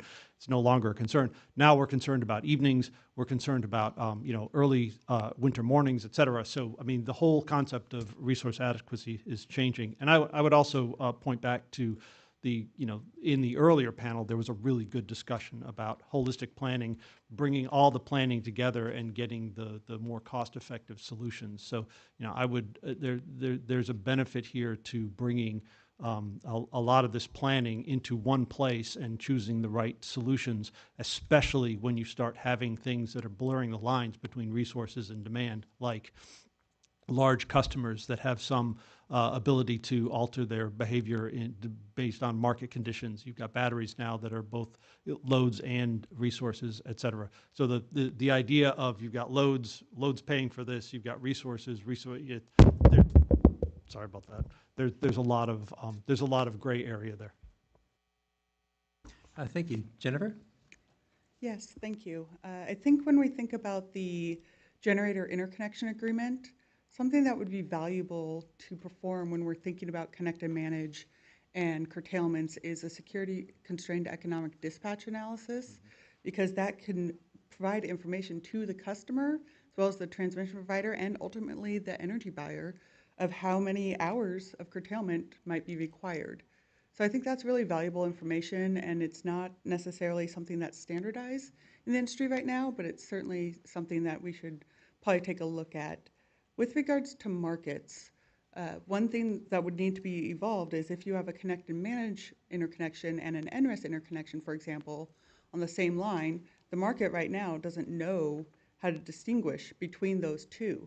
So it is whereas if you're on the same line and it's congested, in theory, the connect and manage interconnection should be curtailed first, but the market doesn't know that, and it might curtail the NRES interconnection first. So that's something we'll need to look at with regards to markets. Okay. All right, Matt, before we move on. I can defer. I thought if we were transitioning to a little bit of discussion about markets and dispatching resources to another question, or I can address that now. Why don't we wait? Okay. Yeah, we'll move on to 2A next, and I'll tee this up for Liz Delaney. Could customers interconnecting under this type of approach eventually increase their deliverability or reduce curtailments, such as by later converting to NRIS? And how would this conversion be accomplished? Great, thanks. At a high level, as a principal, I think that resources that can cost effectively contribute to resource adequacy should always have the option to add NRIS throughout their life cycle. There are a lot of different reasons why a resource may choose to seek NRIS service. Obviously, the context that we're talking about today is in changes to the transmission topology that changes their ability to be deliverable. But in other cases that we see in the market, it could be, for example, that a resource goes through a technological upgrade at their site that leads them to want to uprate the project. There, in most markets right now, they would seek an NRIS-only pathway in order to change their injection capacity and qualify that new capacity for NRIS. ELCC is another interesting consideration, as well as capacity prices. We see a lot of up and down dynamics in capacity accreditation, as well as prices. As those change over time, a resource that maybe decided to forego capacity market revenues or not seek NRIS may suddenly decide that it's economic for them to participate in the capacity market and therefore look for an NRIS pathway. So I think that it's the level of flexibility that we're talking about exists in most markets right now, and it would be something that I would seek to maintain if we're looking to apply the connect and manage pathway. Thank you. Jen, did you want to discuss this? Yeah, thank you. I think that customers interconnecting under a connect and manage approach could later increase their deliverability or reduce curtailments by submitting a request to upgrade their current interconnection agreement to NRIS in a subsequent cluster study. This ensures that the project's impacts are studied for reliability, and to Andy's point, appropriate cost allocation could be completed there. Alternatively, I think one construct that exists today that is underutilized is provisional interconnection service. And I think that for customers can choose to interconnect under NRIS, but exercise the provisional interconnection service, and that can bring projects online faster. Thanks. Anyone else on this? Andy? Yeah, the provisional interconnection status, MISO utilizes that significantly both for ERS and NRS resources. So if a network upgrade is identified and they're responsible for it, or even if it's not even an upgrade that they're responsible to pay for, but they're relying on because it was through our regular transmission planning process, we put all those resources into a quarterly study and can grant them provisional service until all their upgrades are in service. So I do think that that's a valuable way to get resources online. And we talked in the earlier panel about the use of GETs and things like that. As we think about, as more transmission providers do long-term transmission planning, like MISO's LRTP, you're going to get a lot more infrastructure in place to be able to get this generation online cheaper, because it's building those trunk projects. But those projects are going to be long-term projects, right? It's going to take 8 to 10 years to build some of these projects. And so we do expect to see, as more resources come online out of the queue with NRS or ERS, go into these provisional studies, and that could be an area where, say, GETS could be utilized to support those resources and get more out of those provisional resources until those larger upgrades are in place. Sorry, Tyler? Just briefly on the concept of upgrading ERIS to a capacity resource, I think it's worth just noting, and it's been brought up to some extent here, the treatment in MISO and SPP, which is quite significant, where you've had a lot of ERIS generators secure a capacity designation via separate firm transmission service. And my understanding of the reason that they do this often is that by pursuing ERIS up front, they avoid larger network upgrades that would be associated with deliverability of the full ISO, and they're able to secure lower network upgrades because the deliverability is required at a sub-ISO level. And so it's an interesting dynamic. It has led to the uptake of substantial amounts of ERIS, but it's worth noting that many of those ERIS generators are separately pursuing capacity designation via firm transmission service. And I think it raises interesting questions around what we mean, with respect to deliverability in terms of at the ISO level or at a sub-ISO level. Okay. Andy? Yeah, that is a true concept, Tyler, that has happened. And it brings to the point where there's really certainly because of the regional differences that exist, in MISO, most of the states are all regulated states. And so most of the generation, there really isn't any true ERS resources in MISO. They're all they all end up getting a PPA, and they all getting part of the rate structure of a state.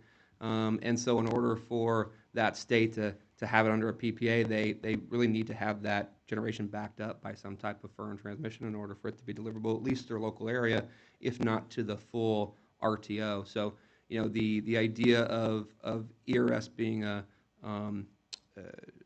way to get resources online or a need, it's a limited number of resources that actually fall into that bucket in some markets. Jennifer, I think I saw yours up first. Yes, thank you. I think what Tyler brings up is really interesting. However, in the non-RTO West world, that doesn't quite work the same way. A lot of times what we see is that our NRIS studies are quite similar to our transmission service request studies, because you're delivering to the same point. So it's interesting, the different dynamics, but in a non-RTO environment, NRIS and transmission service request studies are relatively similar. And Liz? Thanks. I thought it might be a good moment to talk about the thought process that a developer might go through when contemplating whether to pursue an energy-only pathway. As I mentioned in my intro remarks, I think this is a pretty viable pathway for solar resources, and one that could grow as long as, well, there's a meaningful distinction between ERIS and NRIS, but as the trends continue to have extremely high network upgrade costs associated with NRIS, it's going to become more and more economically sensible for a solar resource to forego capacity revenues completely, seek an energy-only pathway, and be financed based on REC and energy revenue alone. Generally, you could be thinking about a C&I offtake structure that would not necessarily be as concerned with the need for NRIS or virtual PPA. All of these things at this point, if you look at the declining values of ELCC and the net present value of the capacity revenue resources we could earn over time, oftentimes they are significantly less than the cost that it would take to upgrade to NRIS service. In contrast, I could not necessarily imagine most of our battery storage resources pursuing this pathway. Battery storage resources are capacity resources. They offer a significant amount of resource adequacy. They depend on those revenue streams for financing. And if they don't have surety or complete certainty that those revenues are coming and when they're coming, those projects are very likely to be not financeable and would not move forward. So, we may not have seen that many energy-only projects in the market to date. But I do think if we make the pathway more attractive, we will see uptake in specific markets. Thank you, Matt. I think that was the entry rate for my comment on the markets. Thank you. Okay, sure. We actually, and we did this in the context of the modernization of wholesale electricity market design, NOPR, where we actually took 3 units, a combined cycle energy storage and a solar unit, to look at where their revenues come from. And we wanted to determine how the markets were supporting those revenues. It relates to this because, well, ELCC, solar has definitely seen less capacity market revenues, and as Liz said, obviously less dependent on that market. Well, what does that mean? Other resources do depend on those capacity market revenues, so such as energy storage and combined cycle, but more importantly, your combined cycle plants, if you still need them, our analysis showed that over 50% of their revenues are still coming from energy market revenues. So the concern on the long run would be if we run into the problem that Aaron talked about, where we locate a bunch of low-cost resources, from a variable price perspective in the same zone, we see negative pricing, it depresses those price. What does that mean to the reliability of the system and that owner of that asset that's still needed? It's going to be need an RMR contract maybe if it's decided that asset is still needed, bringing us full circle to the point that as we develop this process, we need to kind of keep that in the back of our mind, and either we deal with that in the procedures that we develop for connecting these resources, or we look at better harmonization of the markets down the road. How can we change the market design to accommodate those situations, because we want more of those resources to enter the system. So I think in one of those places we do have to address that issue. And so, and the other concern would be, and Liz pointed out in your comments very nicely, that some people will say, well, the capacity market designs of the centralized markets, they already account for that, because if energy prices go down, technically, then capacity prices should go up.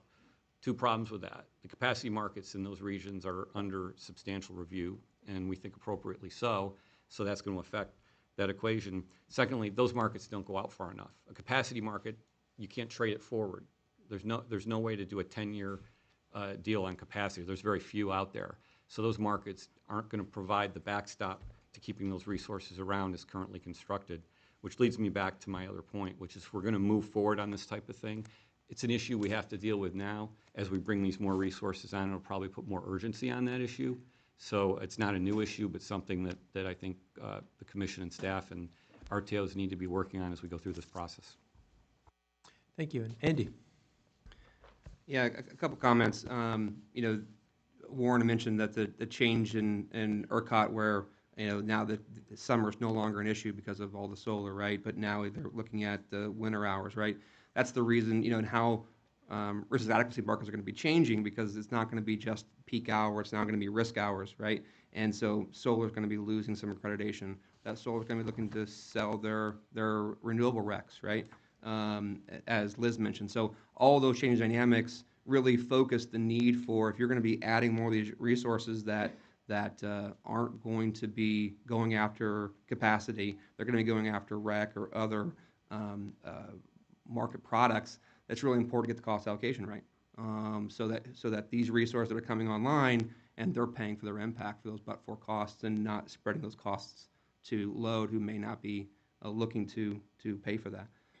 Additionally, as Matt just mentioned, the complexity of the energy markets and how that'll change.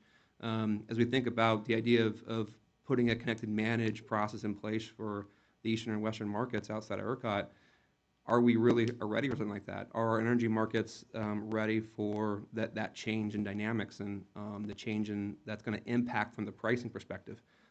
Changing LMPs to dispatch these connected managed resources.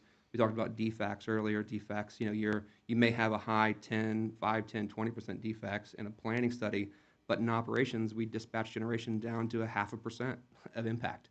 And so that's going to really increases the price impacts across the entire markets, and that impacts everyone that LMP impacts. So we really got to think about what the downstream impacts are to our operations and markets if we try to make some kind of unilateral change in the interconnection process. Okay, thank you. Let's move on to question 3. I think, Aaron, we're going to start with you on this. And that's actually question 3 proper. What other approaches could build on the pro forma generator interconnection procedures and agreements adopted in Order Number 2023 to more efficiently organize interconnection queues and process interconnection requests?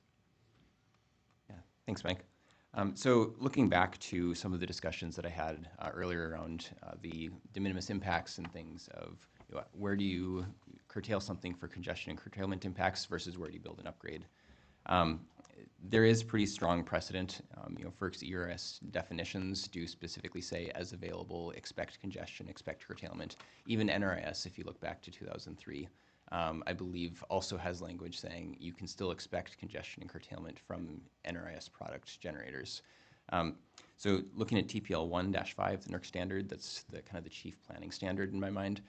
There's a table in there that specifically says for all system planning events that generation curtailment is acceptable as a mitigation. So there's not a guarantee from what I'm going to call the traditional reliability perspective that upgrades must be built by load. There is the desire by load to access generation where it can make the service to the load either more reliable or more economic. And that's typically where we see, this is a little bit of where Andy and I differ, where we see some of those costs change from a generator cost to a load cost is when it's the load desiring those services that are provided by the generator. But specifically to question 3 here, one of the approaches, and Jennifer, thank you for teeing this up for me, Enel strongly recommends, in line with some of these things, that FERC direct transmission providers to study congestion and curtailment through SCED studies to determine whether to allocate costs to interconnection customers. So today, interconnection studies for ERIS are conducted using power flow and transient stability analysis that assumes severely stressed grid conditions, including peak load conditions and maximum generation output. The results of these studies are used to identify any transmission upgrades that are necessary to accommodate the interconnection request. These models, however, only look at a few discrete snapshots of the year and the system conditions and are unable to capture the breadth of a full yearly dispatch of a generating unit. This method runs counter to FERC's description of an ERIS resource. In FERC's Proforma LGIP, as I've noted, that as available is very clear language that continues to fall within the transmission or the LGIPs throughout the country. Therefore, an ERIS customer does expect to receive some levels of congestion curtailment at any given time. So while using these power flow studies and assuming grid conditions does match the concept of firmer products like NRIS and transmission service well, assigning network upgrades to an ERIS resource implies that that resource cannot or will not curtail or be redispatched to mitigate those constraints. So we do encourage the Commission to consider one of 2 approaches. One would be to replace those existing studies with a security-constrained economic dispatch or SCED study for ERIS service studies. Or secondly, to use SCED studies to test the duration and magnitude of constraints to effectively test the value of those upgrades to determine if they are truly valuable over the life of a plant or whether they're simply mitigating 1 or 2 hours or 1 or 2 megawatts of that plant's operational output. In doing this, there can be a much more value-based proposition to the upgrades that are assigned to ERIS generators. This approach of implementing SCED studies does not favor any one fuel type, but does assign upgrades according to the actual operational and financial benefit to each proposed generator based on its operating characteristics and its geographic location. Overall, using SCED analysis in this way will result in a more efficient design of transmission system upgrades and will unlock ratepayers' access to competitive generation through much of the year through the most efficient and beneficial upgrades possible. Tyler, any chance of, you would like to respond? Or anything on this particular question? I thought I would just add one point that may be valuable as a precedent actually for what Enel is recommending, and that is it's a separate service, but there are analogies. It's conditional firm transmission service, and what it requires is that if there isn't sufficient capacity available, that the transmission provider provide either a specific estimate of the number of hours in which generation would be expected to be curtailed, or the specific conditions under which curtailment would be expected to occur. So there is already a similar requirement for a particular type of transmission service that might be a precedent that could be looked at to build upon. Andy. Yeah, the idea of a SCED study is interesting. I think the devil's in the details. Spent 17 years in operations as a reliability coordinator in MISO for part of that. So seeing how the system actually reacts in real time is nothing like the planning studies, right? We're talking about planning studies that are at peak and looking at in one. I've never seen the system with only one outage, right? At any one point in time, there are hundreds of outages on the system, and those change daily. And those outages run from days to weeks to months. So the idea of trying to do a SCED study and to make it look like what happens in real time could certainly be impossible. The idea of me trying to estimate how many hours a unit might be curtailed in real time in a planning study is, I wouldn't put much stock in that analysis given all the changes that happen in real time, which is, something that's existed long for many years as how do you look at things in planning versus how things actually happen in operations, and the need to constantly have that feedback loop and to do long range term planning and things like that. But an overall change to the interconnection process to go to a SCED study, it's interesting. I think we'd have to do a lot of research as to how that would be implemented in real time, in planning, given how different it would be compared to how things actually operate. This conversation highlights a point for me that I know I saw in some of the comments filed, which is, Connect and Manage is often pointed at as, for the emphasis on the connect part, which it promises rapid interconnection, but manage is an important part as well because it relates to real-time management of the resources. And in reading these comments, but in conducting some of our outreach too, a sense that there's a tension between what is studied and expected on the planning side and what is expected on the operations side. It seems that there is more leniency allowed on the operations side, and I sense that there's some tension coming up here too, but I'm hoping that someone can shed some light on why it is important that there be such a distinction between planning with respect to the studies applied to generator interconnection requests and what is managed in real time. Warren? Yeah, I'll bring the ERCOT perspective here. Now, it's been mentioned ERCOT is an electrical island, so doesn't have to worry about loop flows, doesn't have to worry about neighbors, which is incredibly important. I mean, that's obviously a difference with the rest of the country. But from an operations perspective, every unit has to provide an energy offer, regardless of whether they're owned by a load-serving entity or whether they have a bilateral contract with a load-serving entity.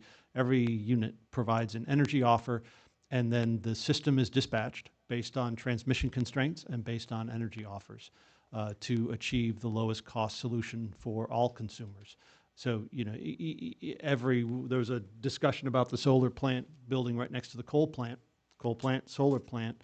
Importantly, they would be competing for transmission in the area. Importantly as well, the startup costs, units would not be guaranteed their startup costs through the market unless they are brought in through a reliability unit commitment process. So, it's not a matter of someone can start up and then they've got a backstop of someone else paying those startup costs in case they don't make, the coal plant would have to face the risk of having a very low marginal cost at its location. But again, very importantly, the Connect and Manage in ERCOT is backstopped by a full control over all resources and the ability to curtail all resources and the dispatch of all resources in the operational process. Anyone else want to take a swing at that? Oh, sorry, Jennifer. All right. First, I'll just say, agree that SCED studies are not perfect. Completely understand that. When there has, like Andy said, always been a tension between what you're studying and planning and how it's actually implemented in operations. What I think where you get the flexibility in operations is the use of ambient adjusted ratings, which PG has been using for many years now. And then ultimately, as we all evolve to using more dynamic line ratings, I think that's going to really provide some more of the flexibility in the operations horizon that right now the planning models and the software, it would require some software changes to really dig into being able to use those ambient adjusted ratings and dynamic line ratings in the planning horizon. Tyler. This is an excellent question. I think this is deserving of an entire panel because I think this is one of the sort of cruxes of the issue here that we're getting at. Well, first I'll just highlight again that there's a lot of inconsistency here, and it's hard to sort of each transmission provider seems to take a different approach to their theory around the linkage between planning and operational contingencies.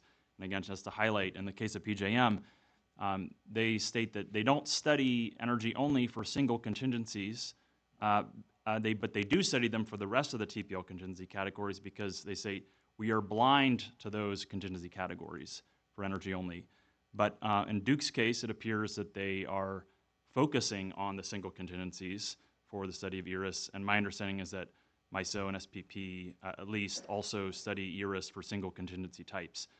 So there are very interesting differences that I think would be valuable to explore the difference in theory and the justification for that. But I think it's also worth noting that there are many tools on the operational side that have created headroom already for a variety of different generator types. And one of those I think is just worth mentioning, and I know it hasn't been allowed very much at all on the Eastern Interconnect, but it is remedial action schemes. And there's a statistic in the Brattle Grid Strategies report that I want to highlight for you, which my mind was blown at, which is that apparently in California ISO, with the use of remedial action schemes, they have created 22,000 megawatts of additional headroom, 16,000 of which are used for deliverable generators. And there's a lot of different opinions on remedial action schemes. Some are simpler than others, some are more complex, but it may be a tool in the operational realm that could assist with creating headroom, not only for energy only, but also for other resources. Thanks. Andy? Yeah, there's all the things we're talking about, whether that be GETs, ambient-adjusted ratings, remedial action schemes, in particular, redispatch, those are all quivers that are in an operator's, they're all different options that are in an operator's quiver to be able to manage the real time, right? Because real time never looks like a planning study because of all the different outages and all the different scenarios. And so if you start utilizing those arrows in a planning study to get out of upgrades in a planning study, you're taking away those quivers from operators. And that operator then can't utilize that. Connected Manager is a prime example when it comes to redispatch. If you allow for redispatch in a planning study to get out of that upgrade, is that redispatch actually available in real time, right? Is the generation that you moved even online? Is the system the same as what it was in that planning study, right? We run about 5 to 7 different planning studies, but yet you're 87, 60 hours in a day, right, or in a year, right? So that's another concern that you have with doing different standards and doing different mitigation and planning studies in order to get out of upgrades, that you're just taking away all those concerns from all those ways for operators to manage congestion in real time. Yeah, and I fully agree with what Andy's saying here in terms of the operational complexity of the grid. It's incredibly important to consider. I'll just note, as I prepared kind of the two very targeted pieces of feedback on the minimum impact thresholds and then the use of SCED studies. The reason that I point to both of those is because they're both ways that I believe we can focus the scope of the interconnection upgrades on the upgrades that are the most effective at mitigating many of those operational hours. It's really not going to impact my generator in North Dakota to have a capacitor bank built in Iowa. It's just not. But if you can really focus on the upgrades that are very local to your project, studying that 8760 actually means you're studying a lot more than you do if you just study 3 power flow models. You're actually looking at more hours of the year, at more different constraints, and you're identifying the most valuable things that you can do to make sure that that generator is not having to be redispatched as often, that you're not having to cause more work for an operator to have to manage those things. So I think despite the fact that Andy and I sometimes kind of butt heads on some of these things, there's actually a lot of commonality in where we're coming from and in the desires. It's just a matter of how do we get there, how do the different markets look in that regard. Great, thank you. Let's move on to 3A, and I think I'll ask Liz Delaney this question. Should transmission providers proactively identify zones where there is currently available transmission capacity or new transmission capacity due to planned transmission facilities and provide information on these zones to interconnection customers? If so, how should transmission providers identify these zones, and how should they communicate that information to interconnection customers? Great, thank you. At a very high level, I think as a developer, I'm always going to say more data is better, right? So the maximum amount of information and study that a transmission operator can do to help me cite my resources is extremely helpful. In general, we do, as developers, watch the transmission planning processes very closely. More information from the RTOs themselves is always helpful, especially if when they're doing their studies, they can articulate the quantity of new ERIS and NRIS headroom that's created by a specific set of upgrades. But we need that information to be facility specific and inclusive of both the RTO and the transmission operator data in order to be actionable. What really is probably of the highest leverage for us is transparency on methodology of studies and access to base cases so that we internally can run our own studies and anticipate results of planning processes. For example, if a transmission operator is proactively working to identify new zones for generation, we would like to be doing that alongside them, ideally so that we're developing while they're thinking about it and we're there when the transmission is ready for the market. We certainly would worry about a situation where internal models are being used by RTOs or transmission operators to identify headroom and then released to the market in a way that maybe creates a bit of a gold rush sentiment where you have some speculative developers all kind of running towards the same spots on the grid. And if you have that timing wrong, where the information is released and presumably your queue cycle is going to open in a couple months, you could see yourself ending up with some underdeveloped assets that really aren't serious about market participation because they haven't been given the time to develop well. So, in summary, yes, I think it's a fantastic idea to proactively be identifying areas where generation can be located. I would recommend that people tap the developers. This is what we do all day, every day, and we are a wealth of information in terms of what we look for, the different types of considerations that we map or pull into our own internal studies to make sure that the sites that we're finding are good. And it kind of underscores the need for a really robust stakeholder process and, like I said, as much transparency on inputs, modeling methodology, and the actual base cases so that we can do the work that we need to do on our side to make sure that we develop quality projects. Thank you, Matt. Yeah, I was just going to second those comments from the perspective that we feel and have asked for for many RTOs more transparency with respect to their models, and it would help if we could have access to those. More importantly, I think that the concern about the gold rush is, in the as we call it, crashing the queue, is a concern, but hopefully the topic we talk about later will help with that. And Warren. Yeah, just real briefly, I think the whole concept of large customers is changing this dynamic significantly. Where there is a bad place to site generation today might actually be a good place in the future. And in my mind, I'm thinking about the fact that right now, the Public Utility Commission of Texas is reviewing plans to increase transmission capability to move power west in ERCOT to serve electrification needs of both oil and gas industry, but also a major development of data centers. And so we built CREZ to move power east out of West Texas There's been, huge development of wind and solar in West Texas to the point we've got a big stability constraint and we've got massive curtailment.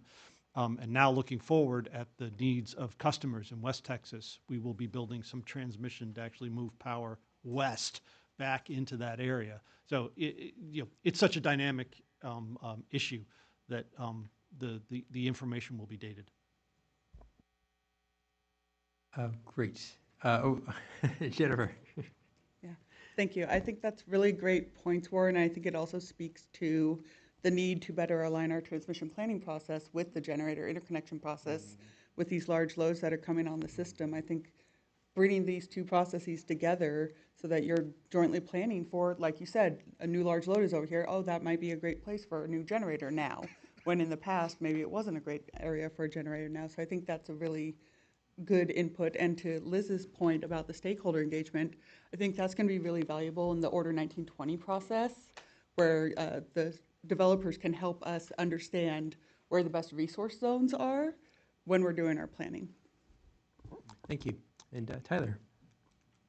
Thank you. Just briefly on this point around, changing of the topology of the system very quickly, both due to generator additions and load additions. This has implications as well for existing capacity resources, NRIS generators. And I don't mean to be the bearer of bad news for a lot of existing owners of power plants, but of course, in the organized markets, they are subject to the same type of congestion-related curtailment as ERIS generators. And so I think it's an important point to underscore in this context, because the curtailment risk exists for NRIS generators as well. It's not just for ERIS. And that risk, it could reduce in some places as the topology changes to the benefit of those generators, but in some areas it could make that congestion risk greater. So just something to think about as we in the context as well in terms of proactive transmission planning. Great, thank you.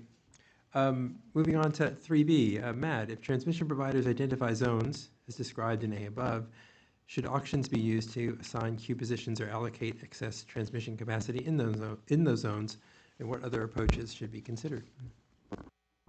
Thanks for the question. And as I mentioned earlier on, we had identified this maybe early on with in the interconnection NOPR, and now have the opportunity to talk about with an auction concept. We developed a kind of a FTR-ish type concept, which was our thinking in order to ration or allocate potential scarce study capacity or even capacity to connect to the grid. And we came up with this hosting capacity approach for entering the queue, or as you go down the loan and you go through the study and there's still limited capacity for a number of generators, you would have a auction process around that. We took that process and socialized it across several markets. We submitted comments at NISO, MISO, and in CAISO, and I've got to be careful about CAISO, given what's in front of the commission at this point, with different degrees of interest.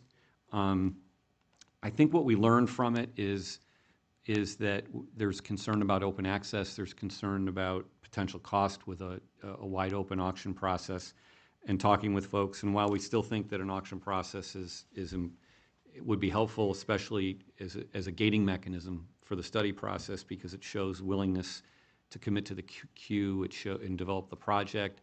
It would help with withdrawal penalties. There may be less folks withdrawing from cluster studies, and overall provide efficiency to the process. We think that maybe a little more criteria around that process would be a good idea, as well as good coordination between the reliability planning process and the public policy endeavors, because as has been noted all day, we have load growing, we've got large loads entering the system. We also have projects like offshore wind or others that are considered public policy projects trying to enter the system, and we have to rationalize all that at a time we're trying to attach a lot more renewable energy resources. So our thoughts was, come up with readiness criteria, a process for doing that would help people understand what could happen in a competitive process. We think that a readiness criteria could include different things like reliability contributions and getting further into what Order 2023 has. Our concern with commercial viability criteria, though, which has come up, is a problem because you have to be careful and narrow there, because one of the key components the developer needs to manage a project is proof that it can connect and has an interconnection queue position that'll work. And so you got the chicken and egg problem, which, if I don't have that, then, maybe I don't meet my readiness criteria. So we're concerned about that. We think the amount of security, again, helps through a competitive process, maybe help determine a developer's willingness to enter the process. Clear criteria we think need to be set with respect to the megawatts amounts that we subject to an auction and how the processes work. I think one of the final things that we would be interested in seeing is application to a degree to where we have retirements. Now, incumbent providers that have funded this stuff do have rights that need to be recognized, and that have to be dealt with. And quickly, my last concept, because I see my time is up here, is we think if there's excess funds that come with this process, they should be, as was mentioned earlier, they should be returned to transmission customers through transmission rates. Thank you. Thanks. I have a feeling you'll have a chance to expand on that some more. Liz, any thoughts? Yeah, thank you. Of course, I haven't reviewed the specifics of the Shell proposal, but I do want to express some pretty significant concerns with the concept of an auction being applied to interconnection entry. As we talked about this morning, we're looking for certainty in the market, and the concept of an auction introduces even more uncertainty into an already shaky process. I worry that developers would hesitate to invest significantly in a site until they have that certainty, meaning they wouldn't bring mature projects to the market until they know, which could have significant impacts on project viability in the long term.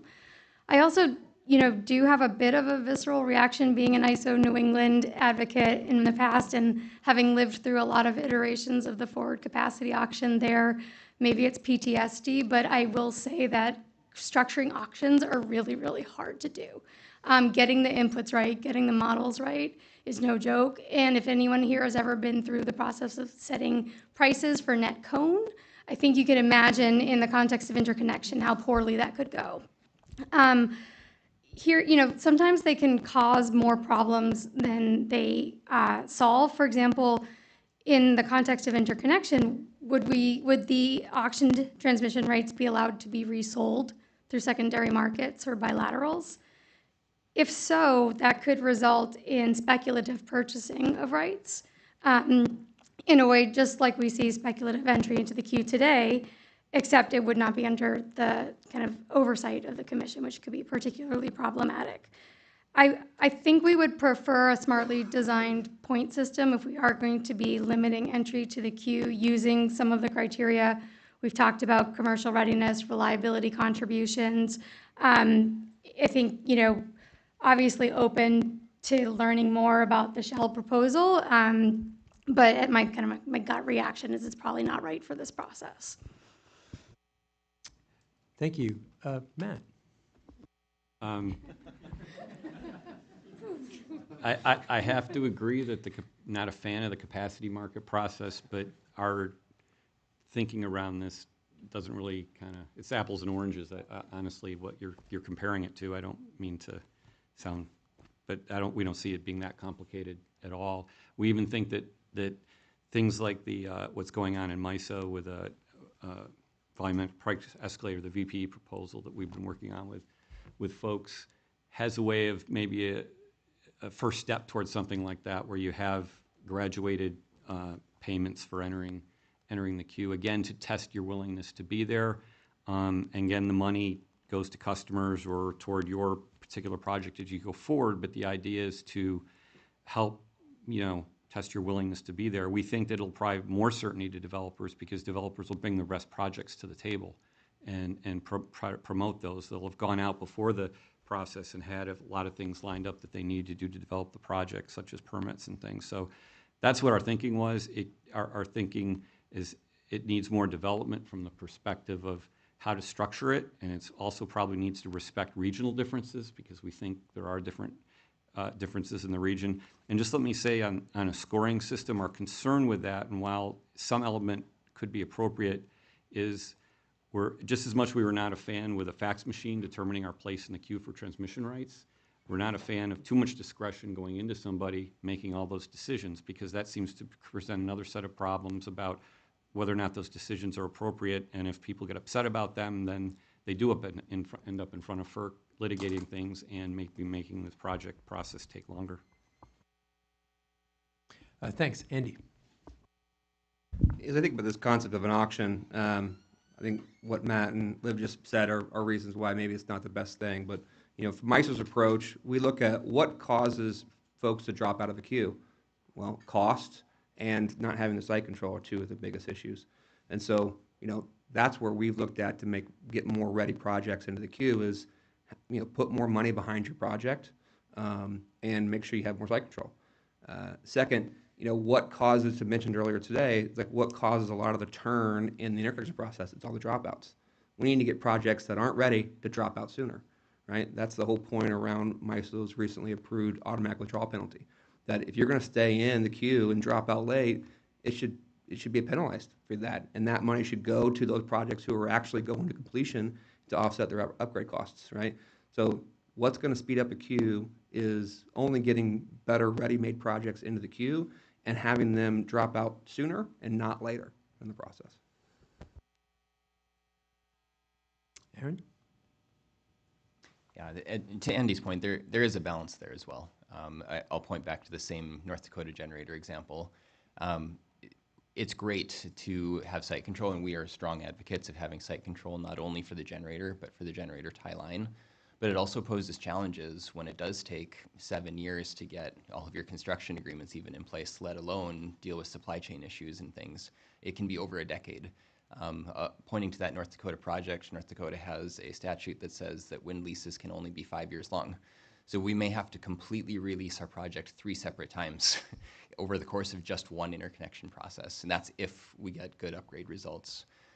So there are competing polls that we may do all the right things to get in the queue, and it could be that we actually lose our site control because of how long the queue took, or we got a permit and we lost our permit because of how long an upgrade took to build. So we have to get both sides of these. There is speculation, and why there is speculation is because queues take so long. So you have to balance all of those things together and find ways to help manage those things better.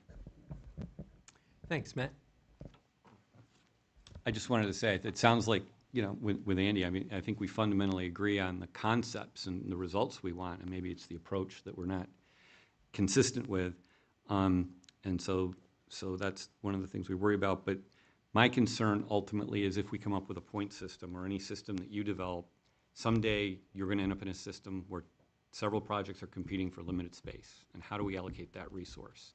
Whether we've done the best interconnection procedure projects in the world, 10,000 megawatts is lined up ready to go for 5,000 megawatts of space, who and how are they going to decide gets those rights? And I think that's the ultimate solution we need to come up with, and maybe the process would not have to be engaged or only engaged 1% of the time, but at least it's a fairer way of doing it than somebody making an arbitrary decision or first come, first serve kind of making that decision for the world. So that's kind of what part of our thinking, and we still see some of those types of situations arising on the system. And Andy? Yeah, and to Matt's point, I think the answer to that is, well, the 5,000 megawatts that connect the cheapest, right? And so, that's what the point of the queue is. The point of the queue is to identify which projects can connect the cheapest. And those are the ones, so the 5,000 of that 10,000 that you should connect. Yeah, I'll leave it at that. I'm not understanding. Who makes that decision? Go ahead, Matt. Who makes the decision and how on the cheapest I guess is my question. I mean, the commission. Well, I mean, what costs? What we've heard for, last decade is the transmission costs. That's the key to whether or not a project is successful or not. Is whether or not what it costs to connect. Right. That's the point of the Q study, is to identify what network upgrade costs, and those projects can connect the cheapest should be the ones that connect, because they're all competing for this. They're all coming from the same few manufacturers of the panels. Land is relatively the same cost. construction costs are relatively the same. The fuel costs are the same. It's free, right? So what's the common denominator? It's generally the transmission costs. So somebody's going to decide do that analysis and make that determination and create a list of who's cheapest to the most expensive, and then that's how the queue would be managed if you run into that conflict. Is that kind of what I'm hearing? I mean, that is the ultimate, that ultimate unifier is what is the cost to connect, and those that, so if two units connect for the same price, it's, you end up having more generation than you needed, well, then it's whoever gets the PPA, right? I mean, whoever ends up getting someone to buy it is what ends up happening. So that's the point of these interconnection studies is to find those costs.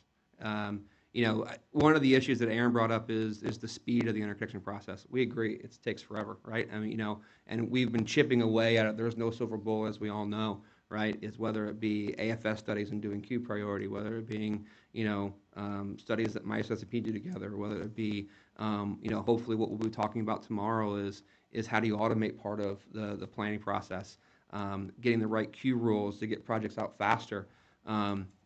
Ultimately, what Jennifer was mentioning too about, the queue processes and planning processes, we want them to be in parallel. MISO's goal is to have a 1-year queue cycle that starts with our annual planning process and ends with our annual planning process, right? And so you have two processes going together.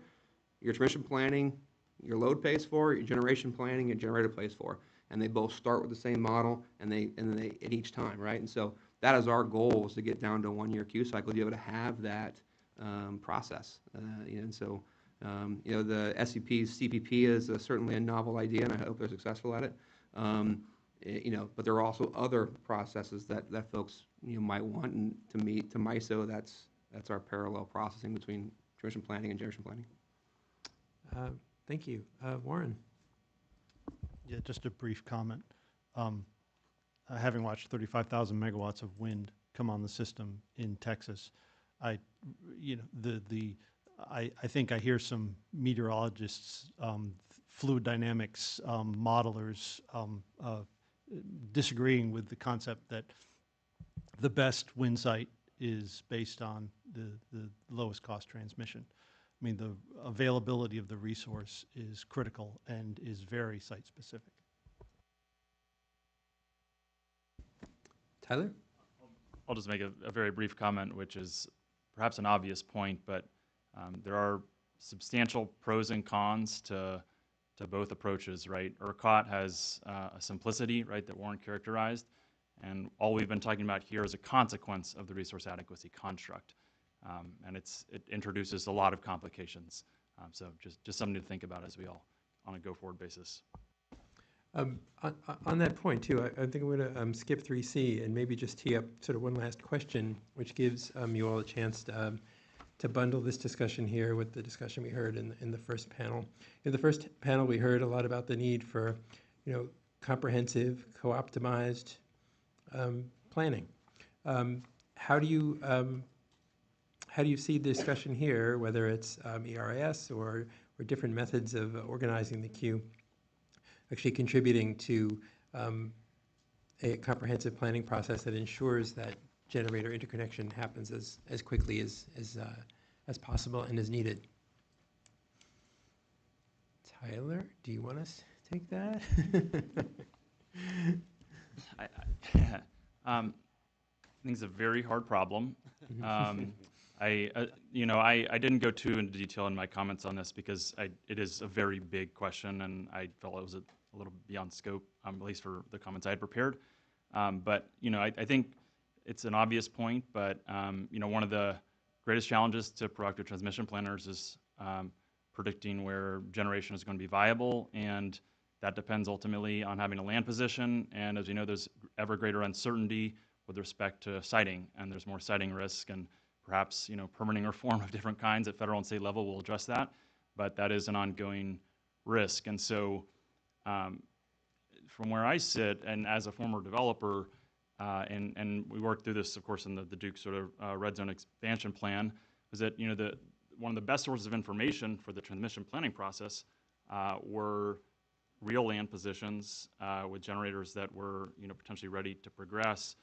And so if, for example, there are more generators that found it viable to pursue energy-only interconnection with potentially the goal of upgrading to NRIS at some point when network capacity became available, if they were to execute an interconnection agreement, that provides much more certainty into the transmission planning process, or let alone if they're already constructed, of course.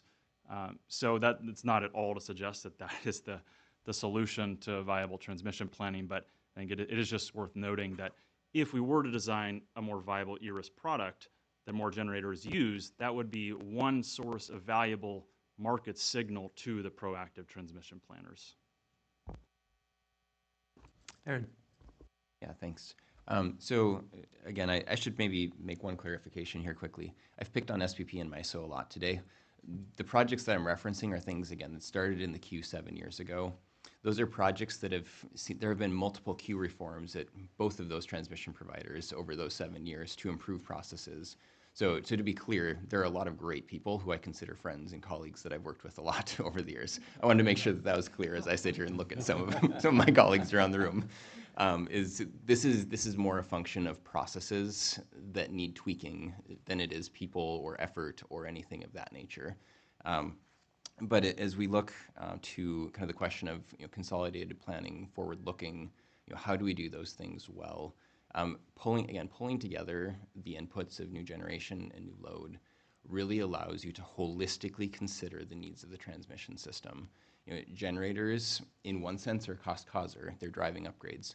In another sense, though, they're a reliability provider. They're providing a product to the grid that is not something they pay to provide a product, right? We as a generator spend hundreds of millions of dollars to build a power plant, to sometimes offer merchant generation into the grid for free. And the only way we get paid is if the grid says we want that energy and we're willing to pay you this much for it. So when you start to pull together the planning process with the generation interconnection looks, and you start to think about these things holistically, you start to think about where load is coming, all of these different needs, that's really where you design the best and most effective system, where you get the most beneficial, the most valuable upgrades. And ultimately, that actually goes a long ways to help manage supply chain constraints, because you're not building the upgrades that are less valuable. It helps manage EPC resources from contractors and from utilities, because they're not being pulled in 100 directions, they're only being pulled in 80.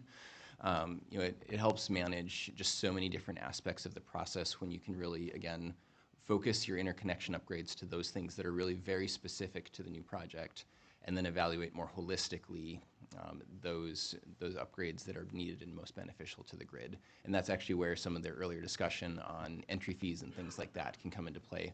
Frankly, I think entry fees look a lot like the old style of tariffs, where you just paid your transmission service rate.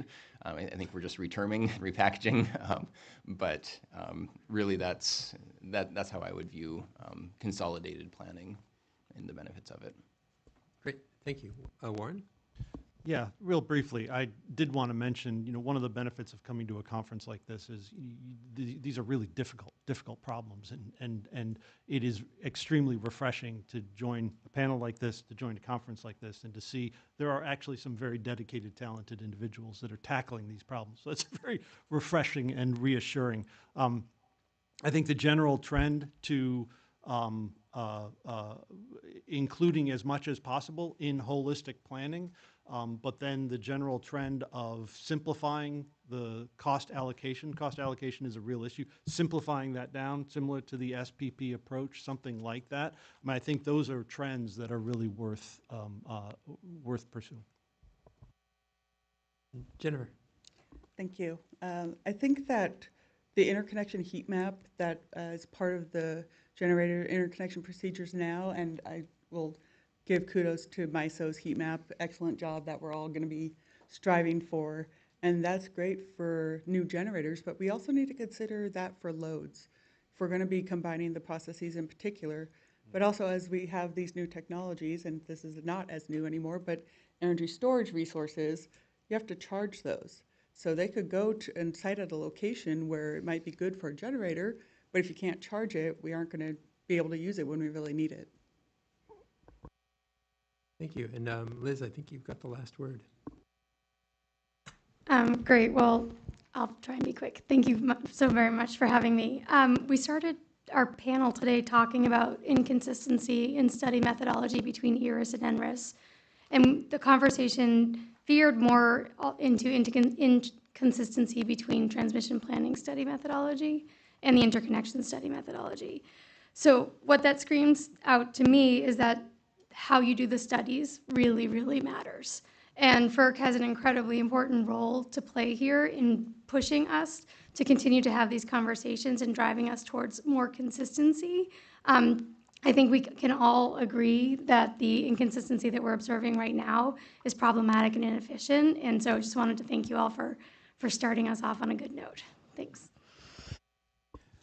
Thank you. This concludes our second panel. Thank you, Liz, Jennifer, Warren, Tyler, Matt, Aaron, and Andy. I will ask, since we're out of time, we'll take a 15-minute break before our final panel of the day, which begins at 2:45 sharp. Thank you, everyone.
Please return to your seats. We're about ready to get underway.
Thank you. There are more seats back here to the rear of the room if anyone needs seats.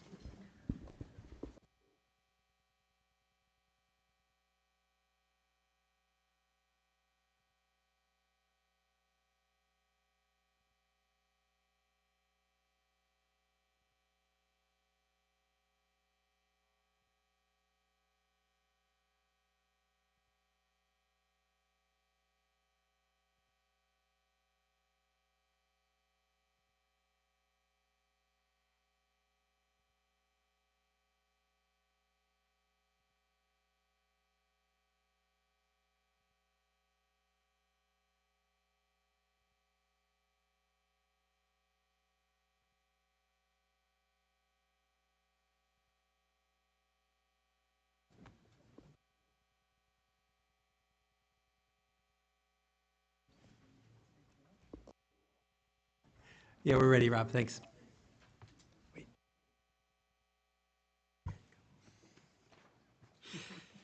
Welcome to our third panel today. I might be a bit biased, but I think it might be the best coming last here.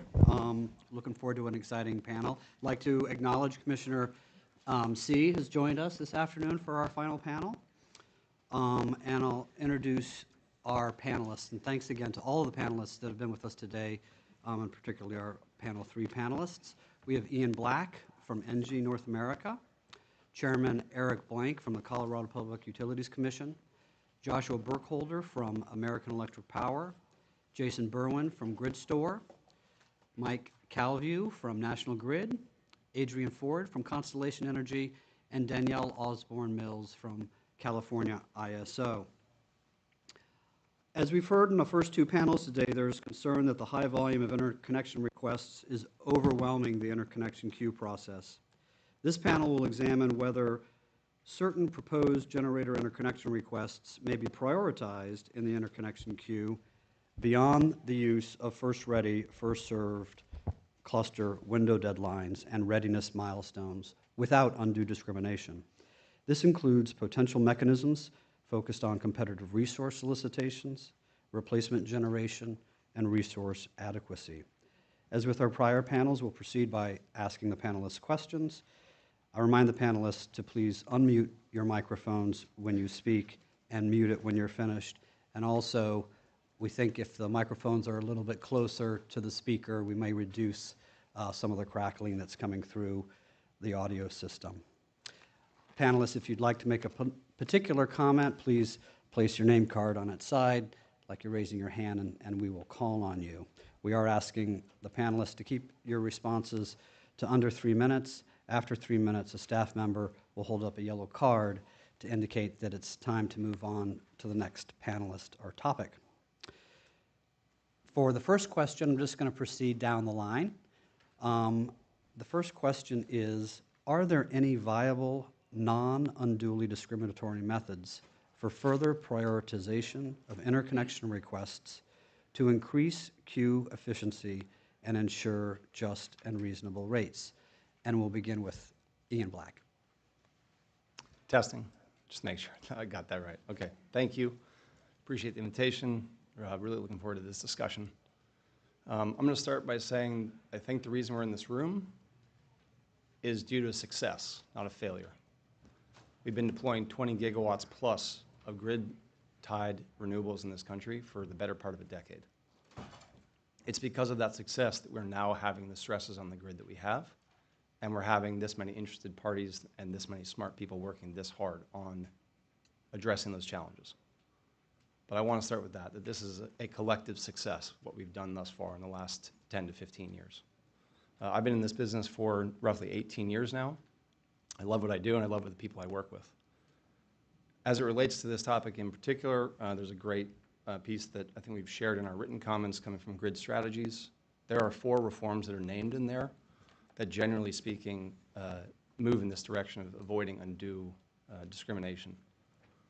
A couple of highlights I wanted to provide were, one, that I believe what we're trying to focus on is a level playing field. Building and reinforcing a level playing field addresses 2 things. One, it drives competition, which ultimately is good for customers and good for the industry. Secondly, I think you can drive competition in a level playing field without sacrificing reliability, which is a key topic for all of us. Across the country and across the world, we've shown that adding renewables to the grid is not necessarily undermining reliability. The 4 reforms that are named in this paper contribute to adding more renewables without sacrificing reliability. I think one thing that we really want to focus on, and hopefully the discussion takes it here today, is we spend a lot of time talking about reform to interconnection applications and talking about dividing the existing pie amongst the right constituents or the wrong constituents. What I'm really focused on is enlarging the pie. For the first time in a generation, we have growing load growth in this country. That's a good problem for us to have. That is good for the economy. It's good for all of us here. As demand grows, we need to continue to expand the toolbox and expand the pie of capacity resources, open access to the grid, and competition. I think there are some proposals that we're going to hear about today regarding separating interconnection queues or giving preference to one type of asset or another. I think across the board, ideas that separate interconnection queues or seek to benefit one party with existing rights versus new entrants will continue to tip the balance away from a level playing field and more towards a discriminatory playing field. So as we go through the conversation, I would say those are the types of proposals I think we should be very cautious about and look for reforms that address everyone in an equal manner across the board. Hopefully I hit a lot of those points. Yeah. Thank you. Chairman Blank? Thank you. Again, my name's Eric Blank. I've been chair of the Colorado PUC for 4 years. Before that, I spent 15 years running a pioneering national renewable energy development company that I co-founded and co-owned. At one point, we had the largest operating solar facilities in PJM, MISO, Georgia, and Colorado. And I almost want to reframe the question away from, are there any viable methods of prioritization, and more towards how do we collectively work together to find viable ways. For me, the core attributes of open access interconnection are increasingly problematic under conditions of scarcity. For me, the core attributes are, one, the generator has the contract right to priority interconnect. 2, incremental transmission costs created by the generator on the generator. And 3, interconnection is at cost. I think this approach made considerable sense 20 years ago when Order 2003 came out, in a world with PJM where you had enormous amounts of transmission, interconnect, and transfer capability. I don't think that world exists. Well, in that world, commercial viability as a standard made perfect sense because it created minimum standards and a floor so you didn't have to study speculative projects, which was prevalent at that stage of the industry. Under conditions of scarcity, I would suggest that all 3 attributes are increasingly problematic. Putting priority rights to the generator when there's thousands of them, and most of them don't get built, crowds out the resources we need, where we need them, when we need them, and what we need. Two, putting incremental transmission costs on generators may result in the systematic underinvestment in transmission because it's left to the ad hoc decisions of individual generators. Three, doing interconnect at cost when the value is substantially higher can be problematic. When I was a developer, interconnect queue rights that we spent hundreds of thousands of dollars on, we could sell for millions or even tens of millions of dollars. That privatizes benefits that should otherwise go to customers and perhaps creates a lottery where for every dollar you invest in this process, you can get $10 or $100 back. That I think is also contributing to the scarcity. And in a world where many of the generators seem equally commercially viable, it's not a sensible way anymore to prioritize among projects. So I would just suggest that the core attributes of what we're doing on open access interconnect, particularly in the multi-state RTOs, are increasingly problematic, and that it's not a matter of are there viable ways. We have to collectively work together to find new ways. I think it's really problematic. So thank you. Good afternoon. I'm Josh Burkholder, Managing Director of Integrated Resource Planning for American Electric Power Company. We serve 5.5 million customers across 11 states. Thank you very much to the Commission for hosting this workshop and allowing me to be here today. The answer to the question from us is yes, there are viable methods for prioritization of certain interconnection requests that the Commission has approved as non-discriminatory. Examples include PJM's fast-track process and CAISO's emergency interconnection study process. But in answering this question, I'd like to take a moment to comment on just how quickly conditions are changing in our industry in ways that are driving urgency for innovative resource adequacy solutions like prioritization in the interconnection process. Just a few years ago, when FERC Order 2023 and the last round of RTO-driven interconnection reforms were being developed, there was certainly an understanding of the challenges from the rapid transition of the generation fleet and the pressure on resource adequacy. Since then, these challenges have significantly amplified. High-tech load growth is a game changer.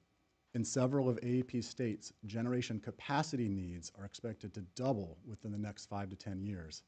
And making the matter even more urgent is the intensity of the energy usage of these new customers and the need for round-the-clock service almost at peak levels of their consumption.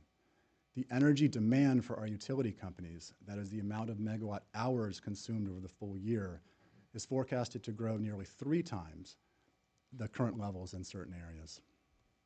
At the same time, the generation units best equipped to supply this around-the-clock need for energy are retiring at a faster pace than expected, driven by factors such as age, new environmental regulations, and uncertain economics. These resources must be replaced. RTOs, recognizing these risks, are implementing rule changes in response, increasing required reserve margins, adding seasonal capacity requirements, and changing how resources are accredited. For example, the SPP board recently approved establishing a 36% required reserve margin for the winter season, up from the historical levels of around 15%. I listened with great interest to this morning's panel that discussed transmission as a key enabler, and we strongly support long-term scenario-based planning to bring on needed transmission. But these facilities will take years to plan and build. Today, the lengthy backlogged interconnection study process is certainly a barrier that needs further addressed and addressed as quickly as possible. We've offered several policy reforms for the Commission's consideration, and the other panelists have offered other innovative proposals. We greatly appreciate the opportunity to be here and look forward to the discussion. Thank you. Hi, I'm Jason Berwin. I'm the Vice President of Policy and Strategy for GridStore. GridStore is a battery storage developer and independent power producer. We're based in Oregon with projects across the western United States. And I'm grateful to be here today, so thank you to Commissioner C for joining us and to the staff for putting this together. Prioritization of interconnection requests, also something I would call rationing of interconnection requests is a compromise of the Commission's longstanding open access precedents. I think we've been making reference to that today. And I will just read one quote from Order 2000 that FERC has stated, competition in wholesale electricity markets is the best way to protect the public interest and ensure the electricity consumers pay the lowest price possible for reliable service. I'm not going to bore you with more precedents here. I do just think it's important to understand that this and Orders 888 and 2003 are focused on keeping barriers to market entry low, because that is the way in which we produce those conditions for competition and consumer benefit. Indeed, the energy storage industry, of which my company is a member, owes its historic growth to low barriers to market entry that this Commission has upheld to date. And open access has been key to enabling capital formation and new market entrants like my company. So when we think about rationing interconnections, this is, first of all, something I just want to call out. This is a second best, maybe a third best solution to the problem at hand. And we should also consider that it is a Band-Aid, that it is probably a temporary fix at best. We have heard earlier today systematic reforms, such as, for example, the entry fee approach that SPP is pioneering, could mitigate the conditions that lead to a need for rationing to begin with. We will hear tomorrow, of course, about technological advancements that can reduce that need to ration as well. I would note that the slowness of the process, the infrequency with which windows may be opening, is certainly one of the reasons why we are also seeing a crowding in to interconnection queues. And just merely the speed and frequency alone is a contributing factor here. So recognizing that this is an area of considerable interest, particularly in light of recent proposals from the California Independent System Operator and elsewhere, I think that if the Commission is going to consider rationing interconnection requests, it needs to establish what are the limiting principles to compromising open access. Where is the line that we're going to draw here? First, I think that the Commission should seek the smallest or least compromise to open access principles needed to accomplish the goal of rationing interconnection requests.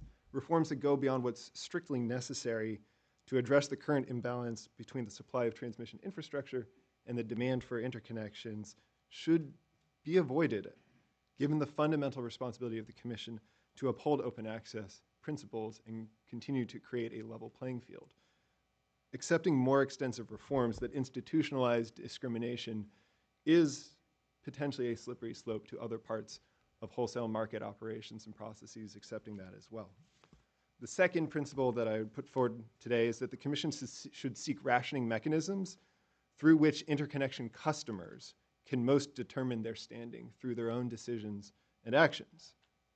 Now, this is important because I think that we expect transmission providers to be agnostic as the platform providers of the system as best as possible. When we put things in the hands of developers, that is probably the fairest way, certainly, to continue to create open access. And the criterion, and given the conditions of scarcity that we were talking about, I'm sure all the market monitors in the room will appreciate when I talk about supply, demand, scarcity, we should probably think about prices. That is to say, willingness to pay mechanisms are the criterion most under the control of interconnection customers. Auctions have previously been proposed and discussed today. Of course, that's at least a factor in California ISO's proposal. There's also been discussion of graduated deposits, I think was referenced in the previous session and discussed in the MISO stakeholder process, where you have a graduated increasing cost to submitting more interconnection requests, and that can be done, I think, in a fair way. Entry fee itself, the SPP consolidated planning process approach, would similarly create a willingness to pay mechanism that would have the intended effect of allowing interconnection customers to determine their own fate as best as possible. Using more maximal approaches and using criteria outside the direct control of interconnection customers would have serious deleterious effects, putting RTOs and ISOs in a position where they're no longer agnostic to the resources and have to adjudicate them as platform providers is something we should avoid at all costs. Many criteria based on external factors can create unintended outcomes to what is going to actually be put forward and ultimately join the system. That can diverge from the fundamental need or value on the system. For example, putting criteria forward that privilege positions that are expansions of already existing positions would create an effect that we can discuss in further, but might seriously send development pathways on a different path than what market fundamentals should suggest. And furthermore, any criteria must be administratively feasible and practicable at the moment of an interconnection request. This is a very, very early stage in the process where projects have very little work done on them to date because, indeed, they are waiting for information from the interconnection process to be able to become more invested and more viable. I also suspect that the Commission staff here today would not relish the thought of every year adjudicating the ever-changing criteria for interconnection rationing from various market operators. And with that, I look forward to today's conversation. Thank you. Good afternoon. I'm Mike Cowview, Senior Vice President of Policy and Regulation at National Grid. As both a competitive renewable developer and a regulated transmission provider, National Grid appreciates the opportunity to participate in this workshop. Over the past several years, generator interconnection processes have struggled to effectively manage the exponential growth in clean energy resources, seeking interconnection, and the challenges it has presented. Efforts to address the challenges were largely focused on incremental revisions to legacy rules, which have been helpful but, in our view, insufficient. If the Commission and industry wants to ensure the grid can support the clean energy transition in a manner that retains the reliability and cost efficiency benefits the ISO and RTO processes have historically provided, they must pivot from reliance on tweaks to legacy rules and consider more fundamental changes. With this goal in mind, National Grid has developed a proposal that develops novel structural changes that we believe will provide meaningful and balanced enhancements to the interconnection process and could be utilised flexibly across regions. We also aim to significantly reduce speculative projects and to increase the percentage of projects moving to commercial operation from the current dismal average of below 20% of projects actually succeeding to something much closer to 90%. Our proposed framework would feature the implementation of one or more limited priority competitive sub-queues, each of which could be designed to meet reliability, resource adequacy, and/or agreed upon policy goals, and will be capped at a megawatt or dollar that level that reflects those goals. Based on transparent criteria for each sub-queue and cost impacts and the amount that each interconnecting project is willing to contribute to transmission upgrades, a scoring mechanism for each sub-queue would allocate positions to the best projects, up to that sub-queue's designated cap.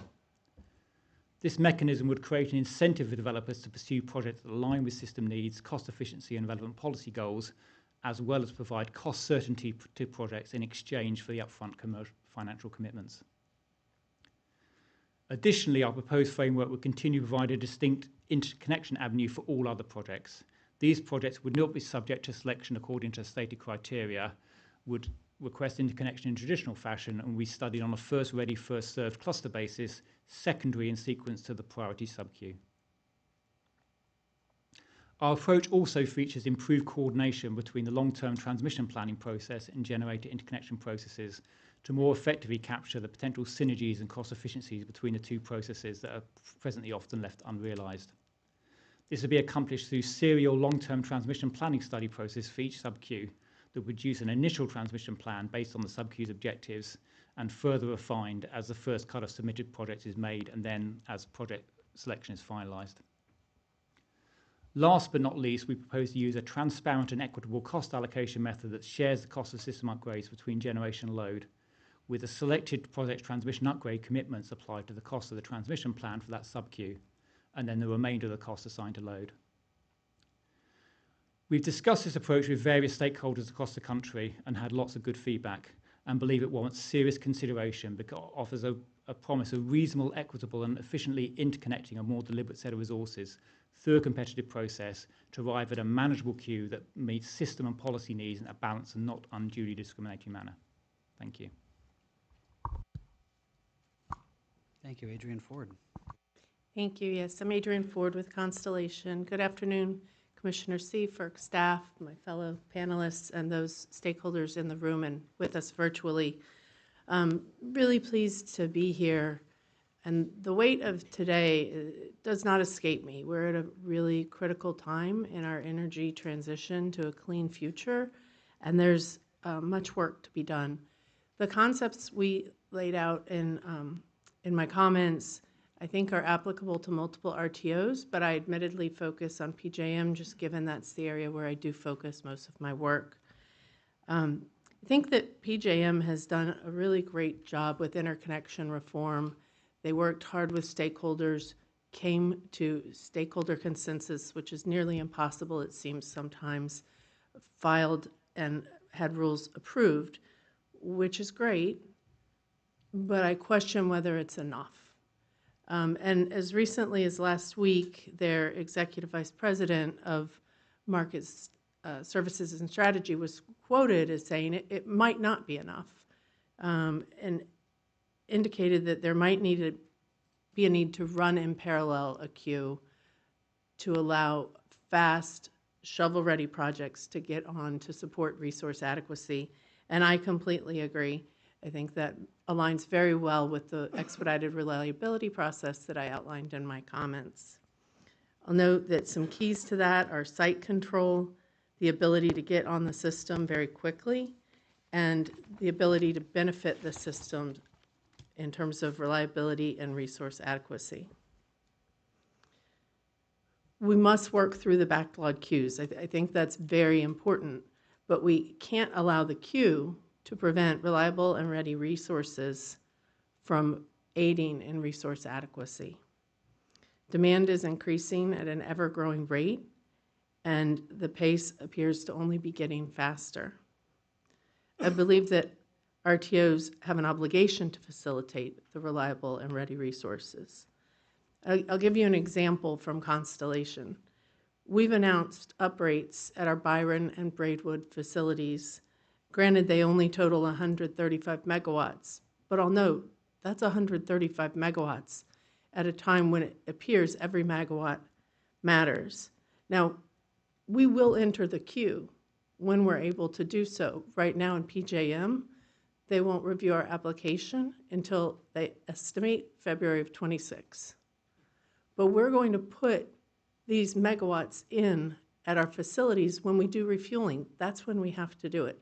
That's when we'll uprate the generator. But if we do that and haven't been studied, even though the megawatts are there, we will not be able to offer them as capacity.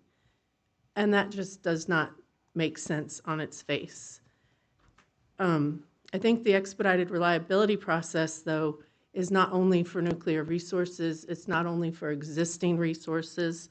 In fact, I think that there's a lot of work going on with regard to surplus interconnection, with regard to CIR transfer, where that could also apply and be fit in to the expedited reliability process. I would even contend that if we do nothing, that would actually mean the existing rules are unjust and unreasonable. If resource adequacy and or reliability aren't anticipated to be maintained, then the rate cannot be just and reasonable.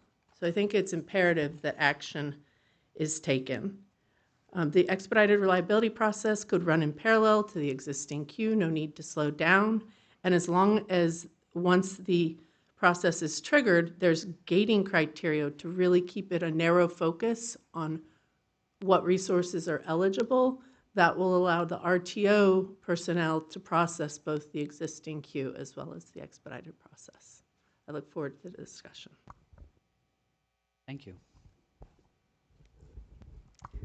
Good afternoon, everyone. Commissioner C. Thanks to the FERC staff for pulling this workshop together. I have to say, after spending the last year and a half working on interconnection reform at the California ISO, this feels a bit like a support group that I've been missing for a little while. And it's clear from this discussion that none of this is easy. So I'll just give you a little snapshot of where the California ISO is with our interconnection queue. I think we could all probably have some competition about whose interconnection queue is the highest and how much it exceeds forecasted demand. But in the ISO, we now have over 3 times the amount of capacity that we expect to need to achieve our 2045 objectives.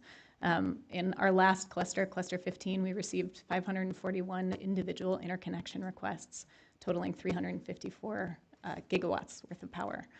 And so the fundamental issue for us is that we simply cannot study that quantity of projects. And it's not a workload issue, but it's a issue in that the studies will have no meaning if we look at that volume. So the ISO's focus has been really on trying to find ways to increase competition earlier in the process and to find the best and most ready projects that align best with system need and transmission availability early in the process, so that we're using our study resources to really focus on the projects with the highest likelihood of success. And I also mentioned, there was a lot of discussion this morning too, that we've been really trying to focus on areas with available transmission capacity. I think the discussion this morning was really helpful in emphasizing that there is a lot of broad agreement for the need to do more advanced transmission planning, have transmission planning align with demand forecast and with load. And so at the ISO, we've been able to do that by working closely with our state agencies to make sure that we're proactively planning transmission, 10, 20 years out before we need it, and that gives an important signal to the developer community about where those resources should be built, where those projects will have the highest likelihood of success, and also serves as sort of a natural incentive to load-serving entities as they go to do their procurement, and as it indicates the areas that have the highest likelihood of success for project viability.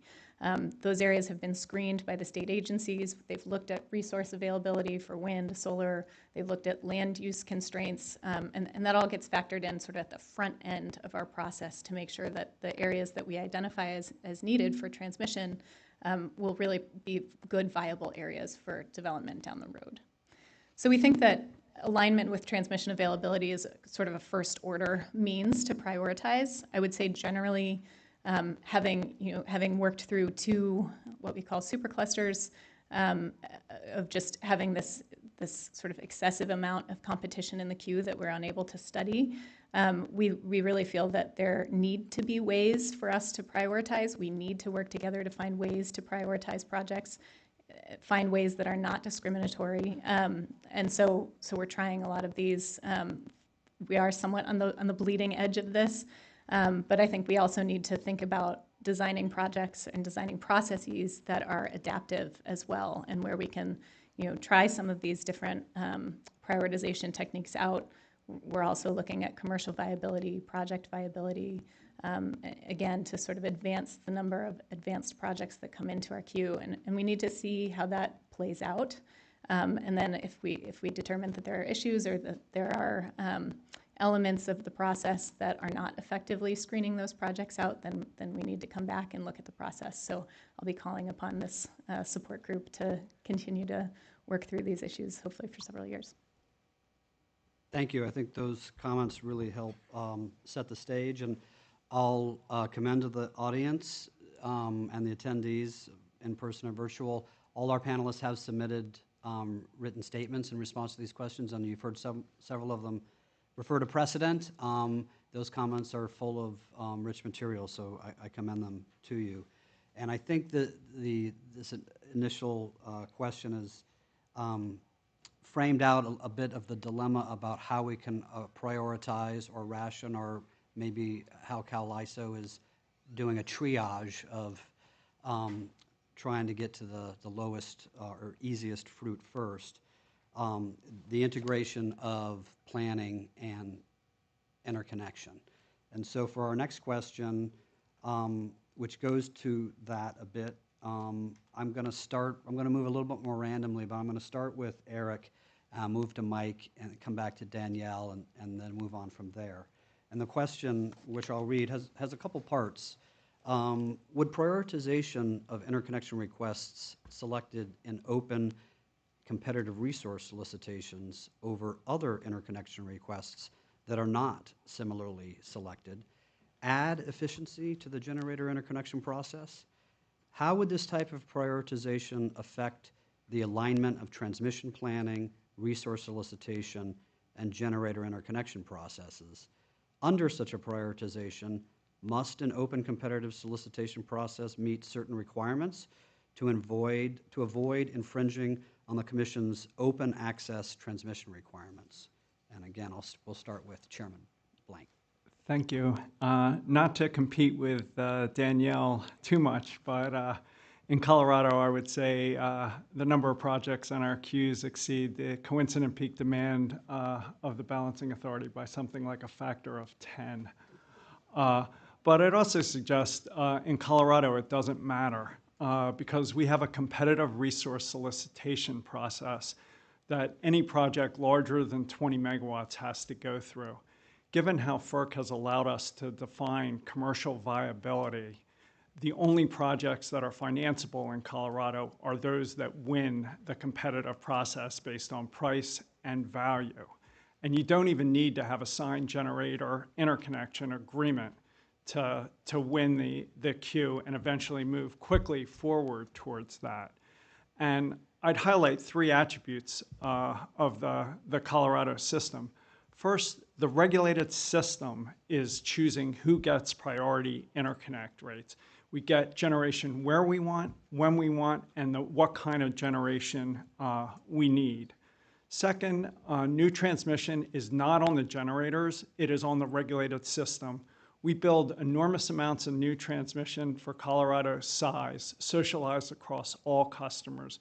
We recently approved $2 billion worth of new transmission that gets 7,000 megawatts of new generation online in a coincident peak demand system of 7,000 megawatts.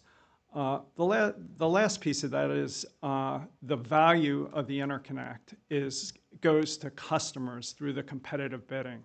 So prices are bid down, and that value goes to customers. So despite the supply-demand balance and imbalance on interconnect and the scarcity, we have a process that is highly competitive that allocates scarce interconnect to the winning bidders. And the last thing I'd say, part in response to Jason, open access is not an objective or an end in and of itself. It's a means to an end, which is greatly enhanced competition for the benefit of customers. And I just urge, FERC and everyone to be open to the idea that competitive resource solicitations like Colorado, where half the new generation is third-party independent power producers, by history, by rule, by statute, does exactly that. It promotes competition. So, thank you. Thank you, and we'll go to Mike and then Danielle. And again, I invite panelists to put their name tag up if you'd like to raise your hand. Mike? Thank you, yeah.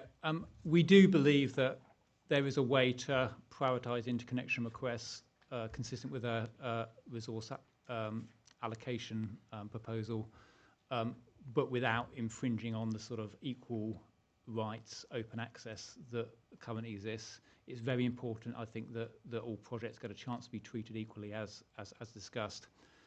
As part of National Grid's proposal, we've designed it to be flexible.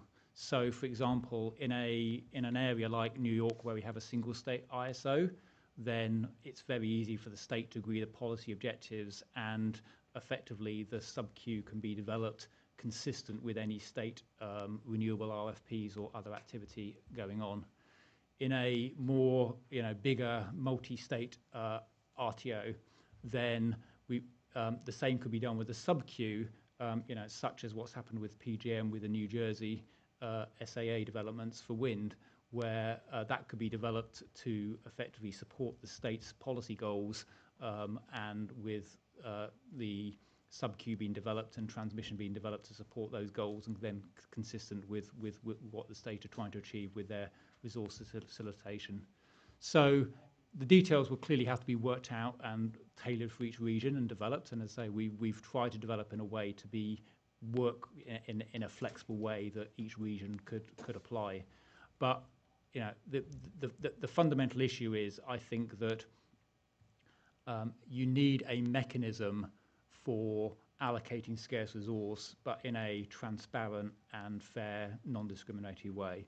And that the sort of idea we propose, which has there's a lot of common concepts today. I think what I'm saying is pretty similar to what Cheryl was saying in the previous panel. I think some of the ideas that have been expressed by other panelists here, I think is like we all agree there's a scarcity problem that needs managing. How do you manage scarcity? You manage it by some sort of competitive allocation process, and we think we propose one that would work in most circumstances. Thanks. We'll go to Danielle, and then it'll be Ian, Jason, and Adrian. So having circled around this question a lot, I would say it depends. I think there are ways to add competition or to have a competitive solicitation type process to determine which projects should advance in the interconnection queue. The ISO worked closely, the California ISO worked closely with stakeholders on this, and initially had proposed kind of a more stringent requirement of having to have a PPA in order to be studied.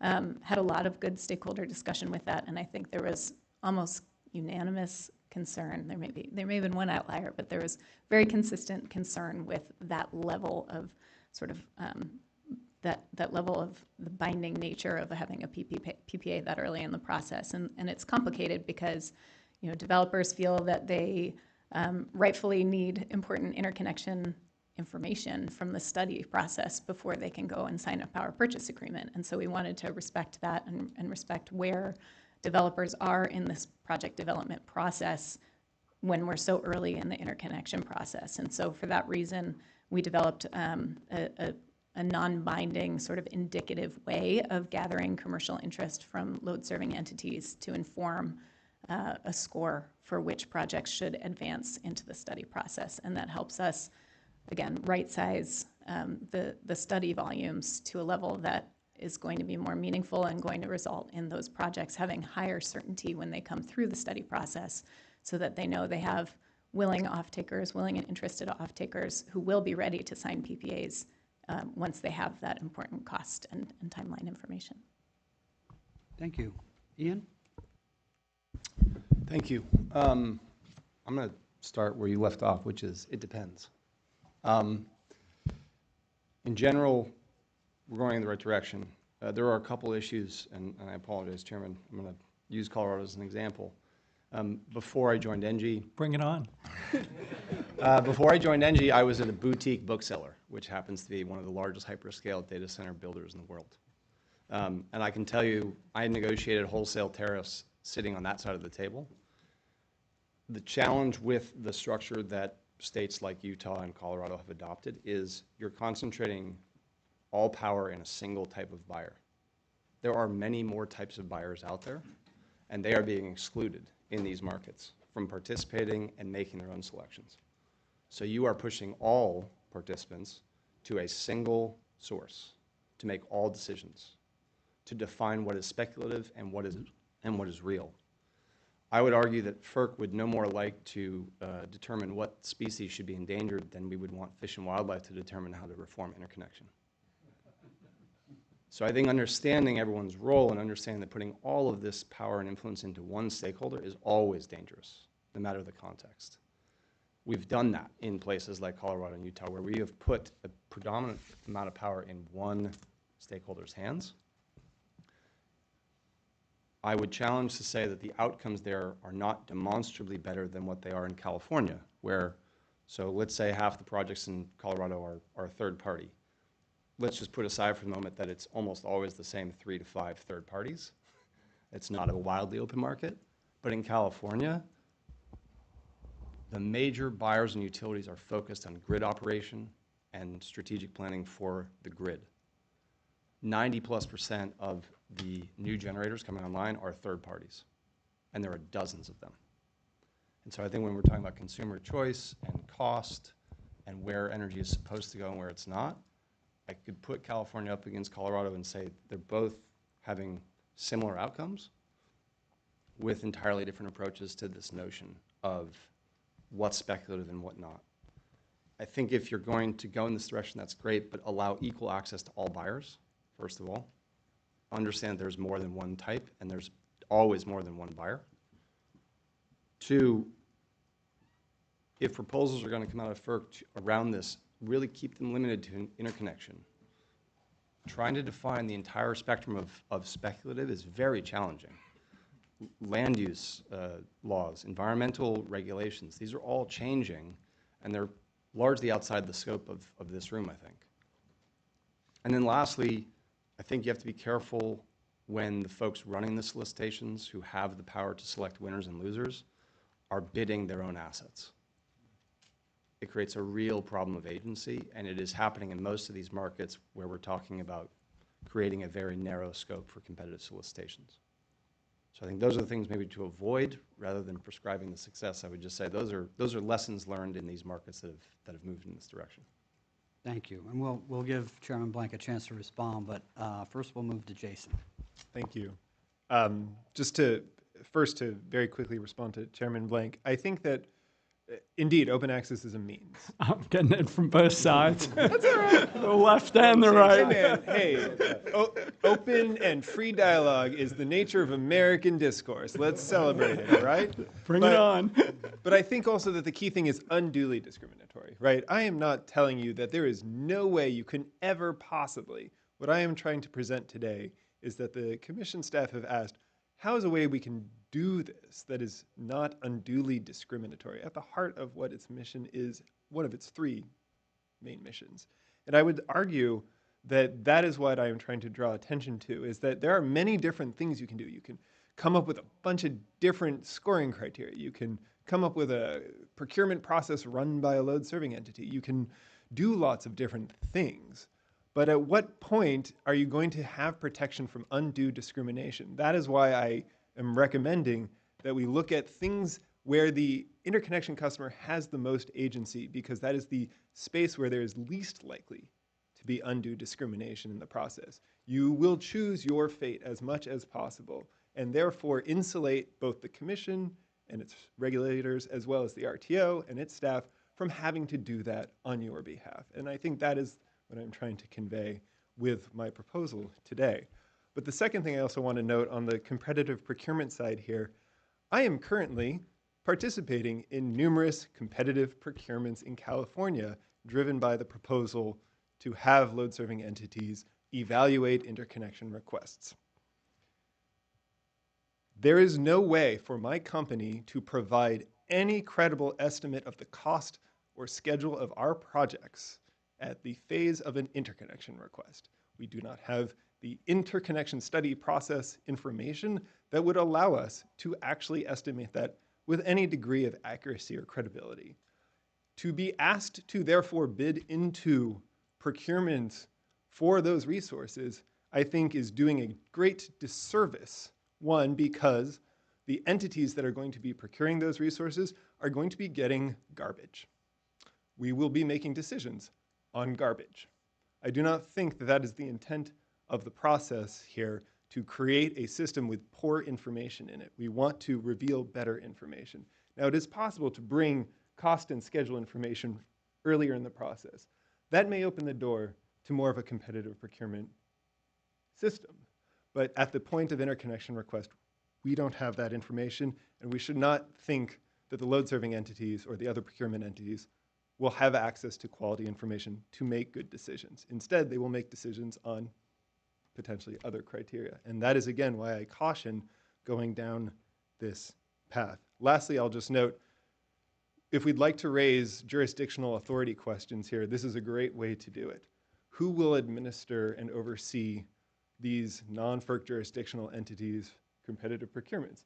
Presumably state regulators will. Perhaps in a single state environment, this is much more of a feasible thing to consider. In a multi-state environment with different state interests, creating different procurements, I caution this is potentially a very challenging place for the Federal Energy Regulatory Commission to start asserting some sort of adjudicatory activities. It would be something that I think could cause a lot of conflict and slow these processes. Thank you. Adrian? Thank you. Chairman Blank, my comments are not directed towards you. Appreciate it. Welcome. First, I just wanted to say that there were... I'm just loving this. Usually I have to sit back and listen and decide, so I appreciate the opportunity to engage. Good. This morning and this first panel this afternoon, we heard multiple calls for holistic approaches to planning, as well as needs for resource adequacy in the nearer term. And I just want to be clear that the expedited reliability process that I've laid out, it's not in contradiction to a holistic approach. I think it's a supplement to it. So you can have both, but I think we have a nearer term resource adequacy need that needs to be addressed, and that's what it's more designed to impact. In terms of competitive solicitations, I think that could be an indicator of readiness. I don't think it's the end-all be-all. If you were selected in a competitive solicitation but aren't going to be online till 2030, you can go through the normal queue. But if it's an indicator of readiness, then that could be applicable for the expedited reliability process. Thank you. Thank you. Chairman Blank, I see Ian's got his name card up, so we'll try to have some brief rejoinders here because we've got brief. 2 more questions that should be equally invigorating. So I would say it is the case that there's maybe 8 to 10 generators that typically get selected in Colorado. And I would suggest the reason why that is the case is because they're the low-cost generators. We have a competitive bidding process that is based on cost. And it's tough for me to see, while in competitive markets, higher-cost generators who get access to interconnect can sign contracts with everybody, including out-of-state load. But it's tough to see how that benefits Colorado and Colorado customers when there's an enormous scarcity of interconnect. It doesn't make sense to me why we want to encourage high-cost generators to serve out-of-state load when the queue is 10 to 1. And I just say to you, Jason, we do require projects to go through impact study stage, so it is bid with real information. And typically those impact studies are very low because the regulated system is paying for new transmission and substations, not individual generators. So, Danielle, you have yours up. I just didn't want to. I think she was before I was. So. Okay, thank you, Ian. Yeah, I just want to point out, I mean, I think we in this room have all sort of implicitly acknowledged that unfettered access to the queue without, realistic and transparent milestones is not serving us. And so we do need some means to sort of filter projects or sort projects, because that's ultimately what's going to happen. Some projects are going to get power purchase agreements, some projects aren't. Some projects are going to come online, some projects will languish in the queue. So we need to find ways to sort of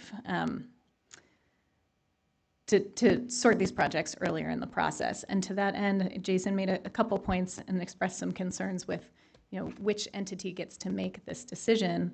And throughout the course of our stakeholder initiative, we had a lot of back and forth with stakeholders about different elements of the scoring criteria that we could look at. We looked at permitting pathways and giving extra points to projects that had their permits completed, but every project has a different permitting regime.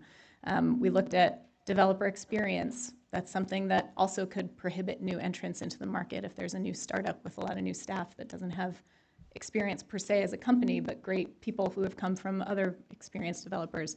So, and what we were very careful about was making sure that the California ISO wasn't putting ourselves in a position of making decisions. And I think, Ian, you referenced this too. We don't want to be making commercial decisions about which projects should develop or not. And so that's why we did sort of put this in the hands of the load-serving entities to give them the ability and the flexibility to ask those questions of developers in a transparent manner. And yes, I think we all need to acknowledge that, especially for something early in the process, before studies are complete, nobody should be negotiating terms on price or even timelines for that matter, given the way things are in the ISO system. But but there can be benefit to early partnership between developers and load-serving entities around projects. You know, where's your project located? What's the point of interconnection? What's your track record? How experienced are you? Do you have your permits? Do you have site control? Those are basic questions that we are trying to encourage early in the process to help us, again, filter those better projects and more viable projects out. Thanks. I don't know if Ian was being yeah, super chivalrous or brief. holding out for the last word, No, but just- he's going to get the last word. I But it's just going to wanna be say, brief because absent this conversation, if we all left here and did nothing for the next 2 years, everything else that we do as developers, land, permitting, local zoning, if you go to look at DOI and what they're doing, if you look at the implementation of Order 2 2023, every single thing we do as developers, the cost has gone up by exponential, by an order of magnitude in the last decade. Land is now 10 times more expensive than it was 10 years ago. The effect of Order 2023, the effect of these land costs, the effect of way we're conducting federal permitting, even if we do nothing here, over the next 5 years, if interest rates stay at or slightly below where they're at, you're going to see the number of projects significantly reduce anyway. Because it will cost all of us here that are developing projects exponentially more dollars to develop each project that we do. So if 10 years ago you had a $10 million budget, you could plant 10 seeds. After we implement Order 2023, that same $10 million will plant 1 seed. Even if we don't touch competitive solicitation, don't do anything else in this room, just the cost that we incur at risk prior to bringing a project to construction is already up by an order of magnitude, and there is going to be a culling process. Small developers are going to really struggle to bring forward projects. Large developers are going to start working exclusively with certain customers. You're going to have the supply in this market drop off regardless of what we decide in this room, just based on the cost that all of us are today incurring before we even bring a project forward for a PPA or signing an LGIA. Thank you. I look forward to the post-workshop comments on that question. And I'll just note, as Jason pointed out, the Commission appreciates and greatly values the open discourse. It's really the only way to get to the best solutions. For the next question, which I'm going to read quickly, I'm going to start with Josh and then move to Jason, and then if you all would put your tent cards up if you're interested in responding, that would be great.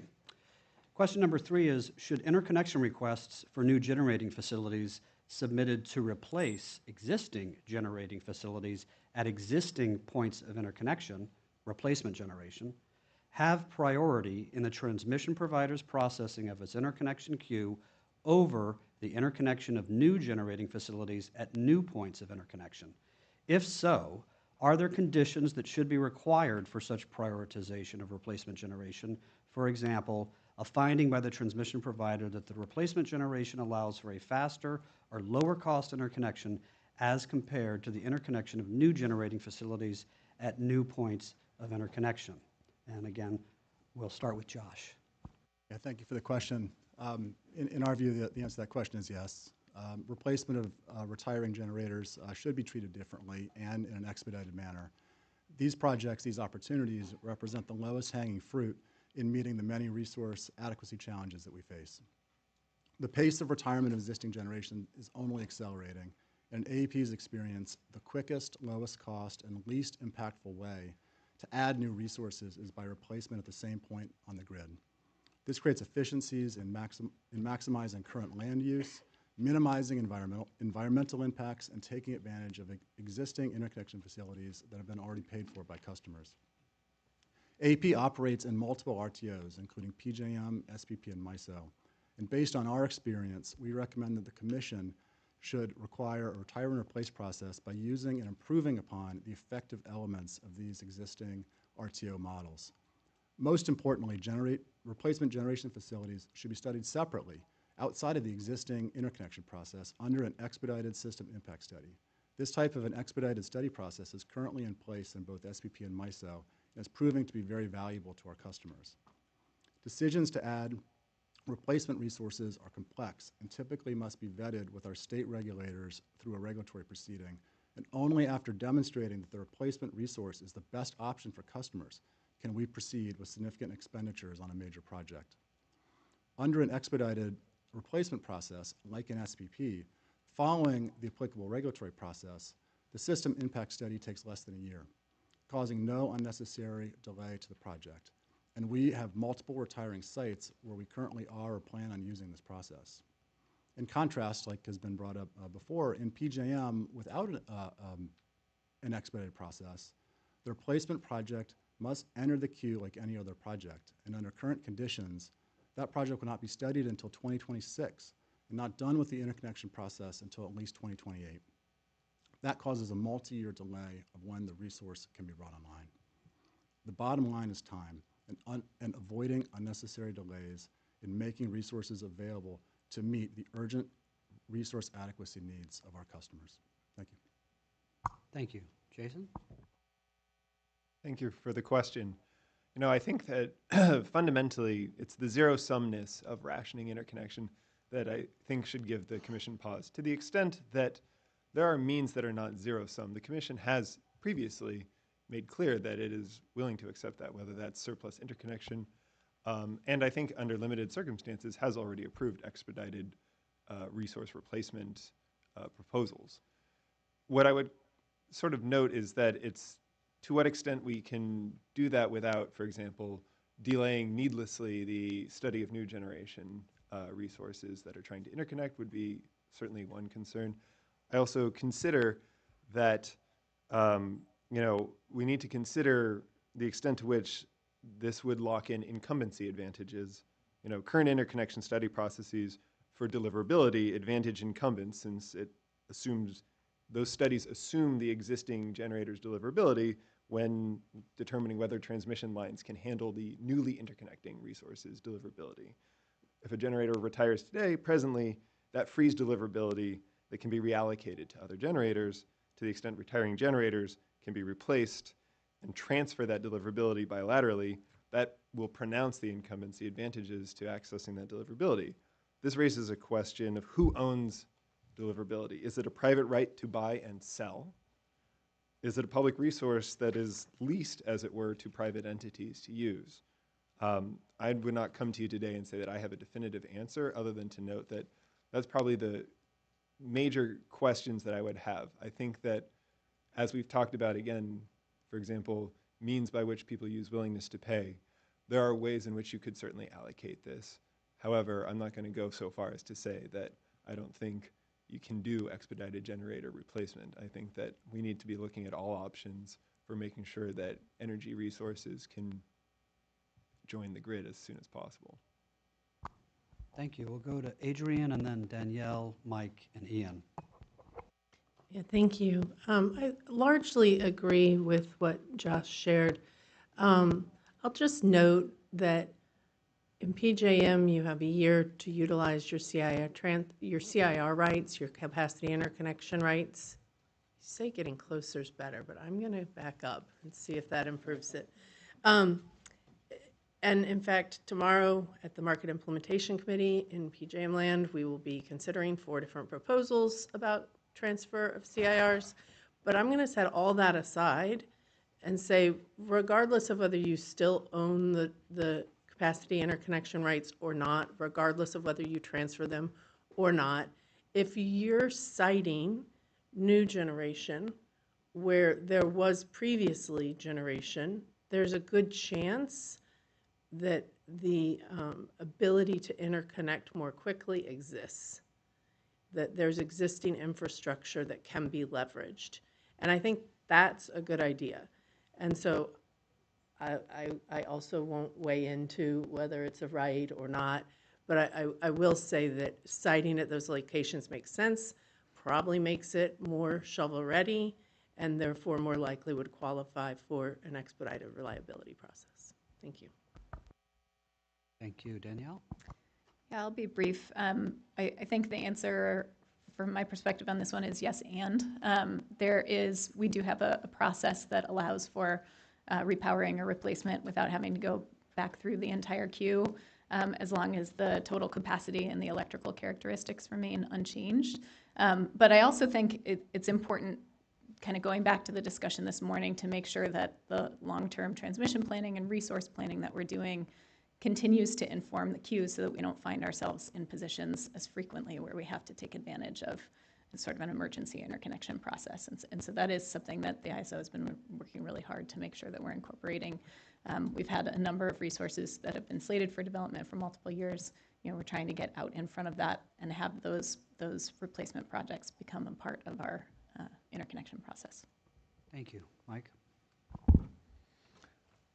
I have sort of similar concerns to Jason, I think, in terms of just making sure that anything done here doesn't create some sort of incumbency advantage and a non-level playing field. We certainly appreciate the idea of a proposed enhanced retire replacement process and recognise the benefits of repowering existing sites. But you know, any major infrastructure project, not all sites will be the same in complexity and timing, and some proposed replacement projects may not be the most feasible or cost-effective replacement in existing interconnections. So we'll probably question whether anything other than a completely identical replacement should be excluded from having to go through the process. You know, of course, going back to our concept, you know, sort of our proposed flexible framework could clearly be tailored to, you know, if reuse of existing sites was something that was valued by policymakers, then that's something that could be prioritised within our concept as well. So, but again, done in a more transparent, open process that's available to all generators to bid on an equal basis. Thanks. We'll go with Ian and give Eric the last word, and I would ask you to keep it brief just so we have time to sink into our fourth question. Thank you. This and question 4 are really about capacity rates and what to do with them, how to distribute them. I said at the top, I'll just say it again, I think we're talking about the grid was designed in a certain way, hub and spoke, with centralized generators. And so a one-for-one replacement is a perpetuation of the status quo. I guess the question then to FERC is, are we happy with the status quo? Do we feel the grids are reliable so that a one-for-one replacement gives us what our goal is, or not? But I also think we were talking about generators, but we're continually not talking about transmission. If you modernize the grid, there were so many comments in Order 2023 about, you know, GETs and other tools in the toolbox. We keep talking about how to slice the existing pie in different and new ways, but we're not really ever talking about enlarging the pie and making it function for a modern, more distributed generating model. You don't have to sacrifice reliability by adding new generation. If you only focus on where the generator is in the current grid as it's designed, the one-for-one replacement makes a lot of sense, but it's ignoring all the other potential tools we have to redesign the market around a more distributed grid with customers who are looking for more zero-carbon options. Thank you. Just really briefly, we have, as I understand it, a FERC approved tariff for replacement generation, and it's been helpful to us. It provides the right incentive to retire cost-effective units, and we replace them with a competitive process that typically includes half the capacity going to third-party IPPs. Thanks. Thank you. We'll move on to our fourth question, and I'll start with Adrian and then look for tent cards.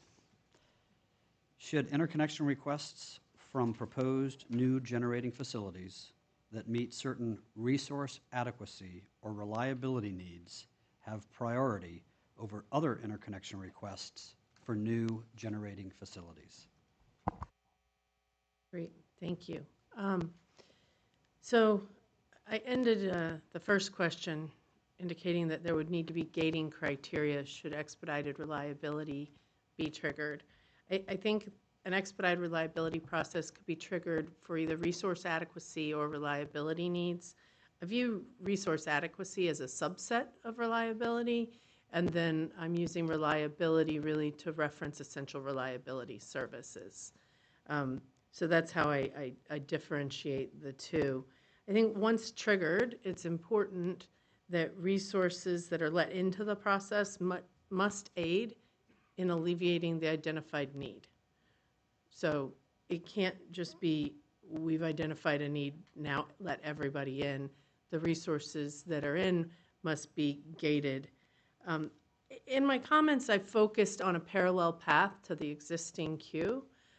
I'd like to present one alternative, and I think it is necessarily because this is an urgent need. And although, as I expressed earlier, I think a lot of the holistic approaches are important, I think we're in a situation where there's some urgency here for resource adequacy. And so that's where leveraging the existing infrastructure might really be necessary until the future state can be achieved. In PJM, a few of us have mentioned they won't be looking at new interconnection requests until February of 2026. For those who don't operate there, that's because they're working on clearing the backlog of the queue, which is very important.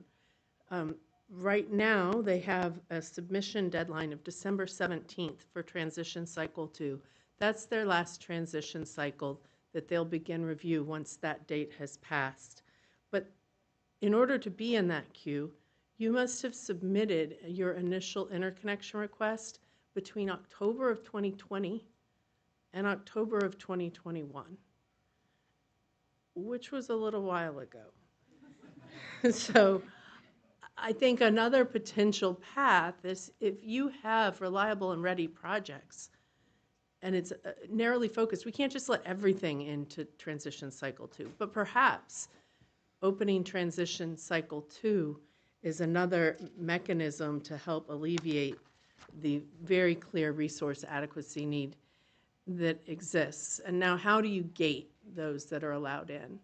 I think one mechanism that can be used is the effective load carrying capability that many RTOs use, or ELCC.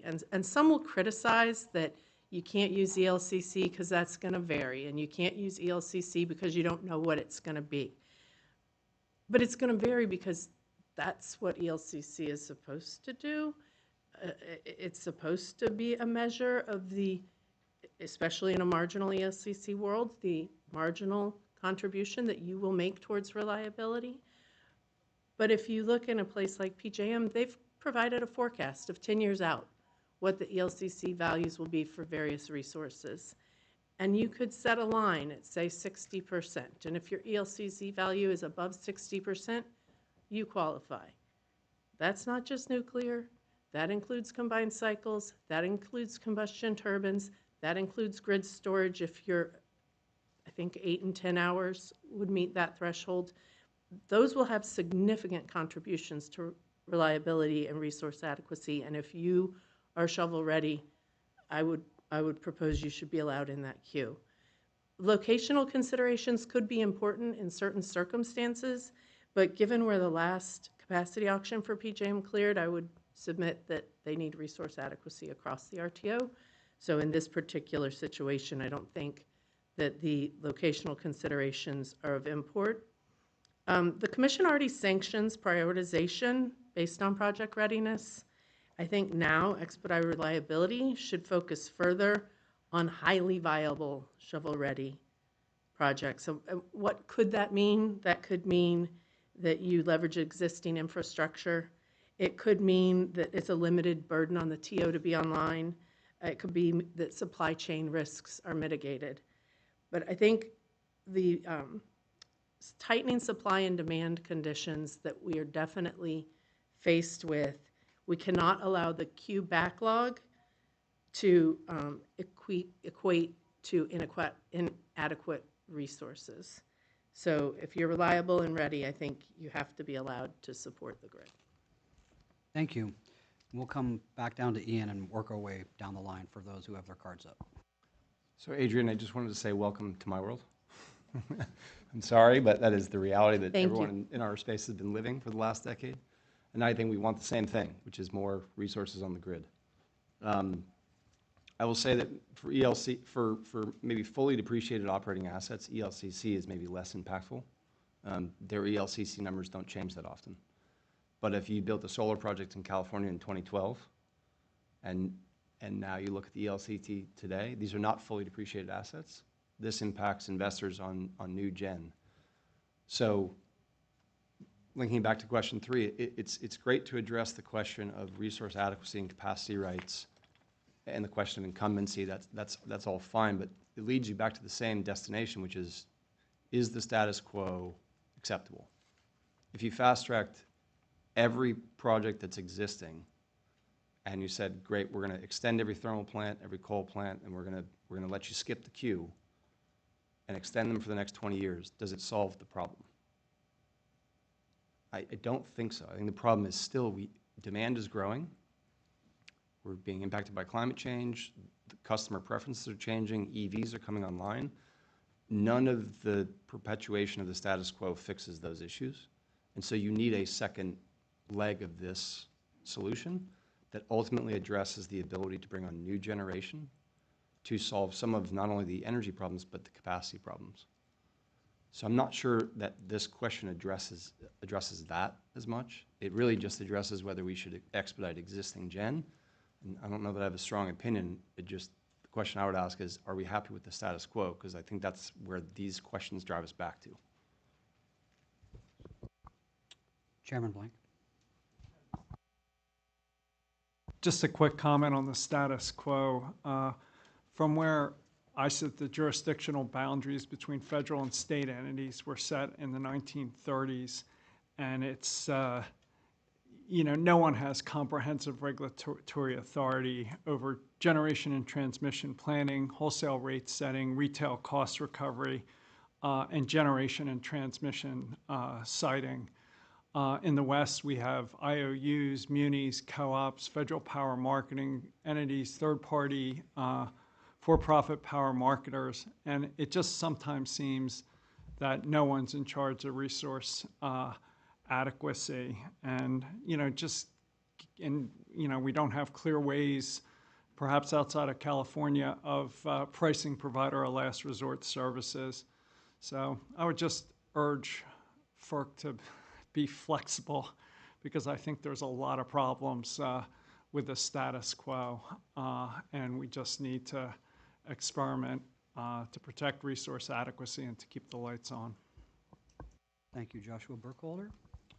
Yeah, I think of this question pretty similarly to question 2. Are there circumstances or criteria where prioritization of the queue, sort of thinking about the queue differently, makes sense? And I kind of didn't weigh in on question 2, but we certainly think that there are. I'm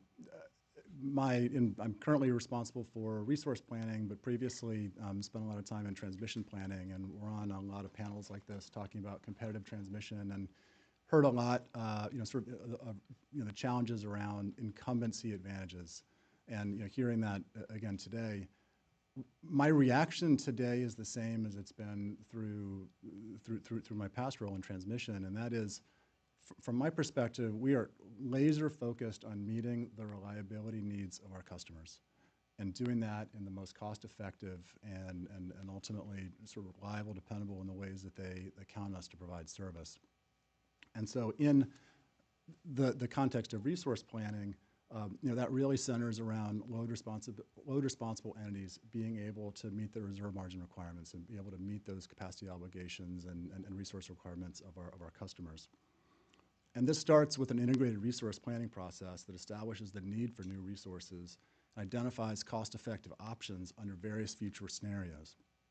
And going back to thinking about a competitive process, once this need is established, we conduct open competitive solicitation process to select the best resources for our customers that effectively ties back to do the resources that meet those resource adequacy and reliability needs. And so again, we've advocated that projects selected from those types of competitive resource solicitation processes are appropriate to prioritize in the queue. And so I think that really brings back the answer to this question, that under those circumstances, with the needs facing our customers with the urgency today, that there are instances where further prioritization is warranted, and looking back to those competitive processes, I think is an excellent way, an excellent criteria to look at to identify what projects would be best considered for that prioritization. Thank you. Jason Berwin. Sure. On this question of rationing by, say, reliability contribution, indeed, yes, they change year to year, and you can have a forecast. That also requires a stability of method. I believe PJM has changed from a 10-hour standard in 2018 to a average ELCC method in 2020 to a marginal ELCC method in 2024, and we will see what it is by the time we get to 2028. But I caution that there's more variability in there than may initially meet the eye. Certainly the Commission could meet this with a common set of accreditation standards for all markets if it wanted to. That's a way to certainly deal with some of these questions. But I also think that it's worth considering that forecasting future year values can be fraught with interconnection entry on the line in terms of the adjudication of these methods, which are highly sensitive to choice of method, assumptions, and inputs. I can't reference anything because it's all before the Commission, so I will just stop there. I'll also note that certain resources, such as energy storage resources, are able to augment their capacity over time so as to increase their, for example, duration at rated capacity in future years. That cannot be taken into account at the beginning of an interconnection request, potentially. And so the changing nature of the resource may not also be able to be reflected. I would recommend that, as before, if we really, I recognize that resource adequacy is critical, why we're talking about a lot of this. We are seeing markets sending signals, price signals for the value of resource adequacy.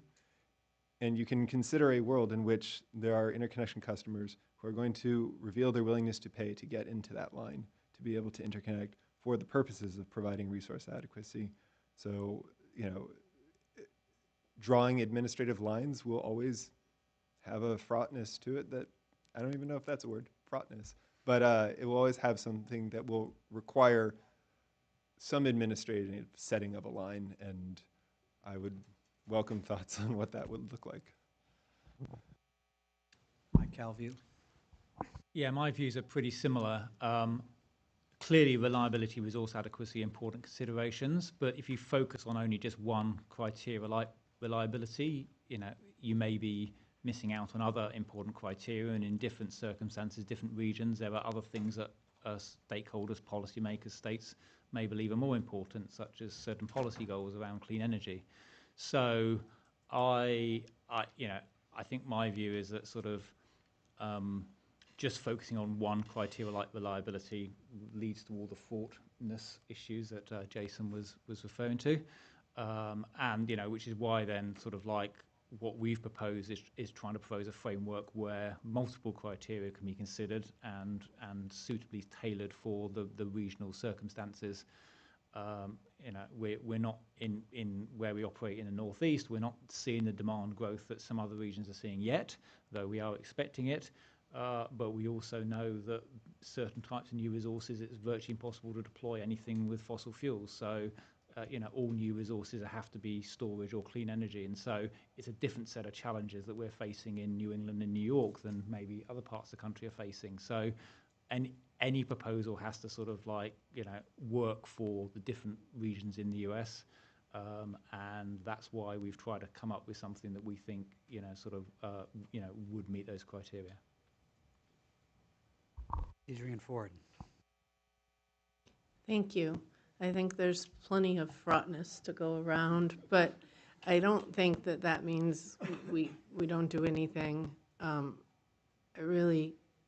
began this by saying I recognize the weight of this moment, and I just have to reiterate that there's a megawatt math problem going on, and it needs to be solved. And I don't think that it needs to be solved to the exclusion of future states and holistic planning. I think that's very important, but I also think that the megawatt math problem needs to be solved in the near term. And I do think, and if you have an opportunity to read the full set of comments, we think policy considerations are important and might be one of the criteria in evaluating an expedited reliability process. We think commercial viability is important, and that could mean state selection, it could mean PPAs, it could mean other things. The important things is to demonstrate both reliability and readiness, and those can be demonstrated in different ways, but action needs to be taken. Thank you. Thank you. Danielle Osborne-Mills. Thanks. So I agree with a lot of the panel discussion that this is just sort of a fraught conversation, and I think there probably are circumstances that should warrant projects being given priority, and I think that needs careful consideration of what circumstances would need to be in place to allow that. I think for single state ISOs, it's maybe a little bit easier to coordinate with state energy agencies to be able to kind of define those circumstances, but I recognize not everyone may be in that position. I think also the ISO, the California ISO's process is inherently kind of acknowledging that there's a scarcity of deliverability, and that the assumption underlying our proposal is that most resources are seeking deliverability so that they can provide resource adequacy. And there's a separate process for resources that are not seeking resource adequacy and deliverability. So that factors into how we do our proactive planning. We look at where there's resource needs, we look at load forecasts, we look at what the expected RA needs are, and then are able to sort of forecast and plan transmission around those and hope that the generation comes to those areas. So I think it's something that sort of flips the question a little bit, where rather than seeking special circumstances for reliability and resource adequacy, we're sort of assuming that in the baseline as we move through the process. Thank you. I understand Commissioner C's got a question she'd like to ask, and unless it's directed to someone specific, I'd encourage you to put up your tent cards if you have a response. Well, first of all, thank you all so much for taking your time to be here today, and for I know all of the time that went into your preparation and comments you submitted before and after. I've really appreciated this conversation and discussion, and look forward to reviewing those additional information and learning from the other panels as well. This is an incredibly important topic, and we're really grateful for your perspective from the private sector side and the public sector side. And thank you very much to Louis for moderating, for everyone on staff who's put so much work into this. This is an important conversation, and hearing different perspectives on what it looks like when it comes to prioritizing fair access and looking at these critical issues of resource adequacy and reliability, and the problem we have with the queues. I really appreciate so many voices in the discussion here. There's a number of points that I would have loved to follow up on if we have time, but if I can, maybe jumping back a little bit to the generator replacement question, I'm curious to the extent that that should be a factor for prioritization, and I really appreciated the robust conversation on whether that should be or not. I'm interested in the thought of, I think, Danielle, when you talked about California, you talked about the idea that the prioritization says as long as the characteristics of what is being offered to the grid remains, I think you said, essentially unchanged. And so I'm interested in your thoughts on the extent to which that should be or needs to be a factor, to the extent we are going to be having prioritization for replacement, if there is a way to perhaps allow different characteristics that would not lead to an unduly discriminatory issue. I'm interested in your thoughts there, perhaps to start, but also others' perspectives on that issue. Well, I think there's probably room to maneuver around that, but I think, starting with sort of, especially because there is some sensitivity around the notion of sort of prioritized or expedited access to the grid, I think having some boundaries in place is really important. And I think the underlying rationale for looking at, having unchanged characteristics is really just more of a reliability issue, and I think probably also has some benefits, I'm assuming, in the study process too, to make sure that you don't have to, by inserting a project into the interconnection queue, you're not changing the study results for other projects too, and changing perhaps, expectations and deposits and other elements of the interconnection process for projects behind that.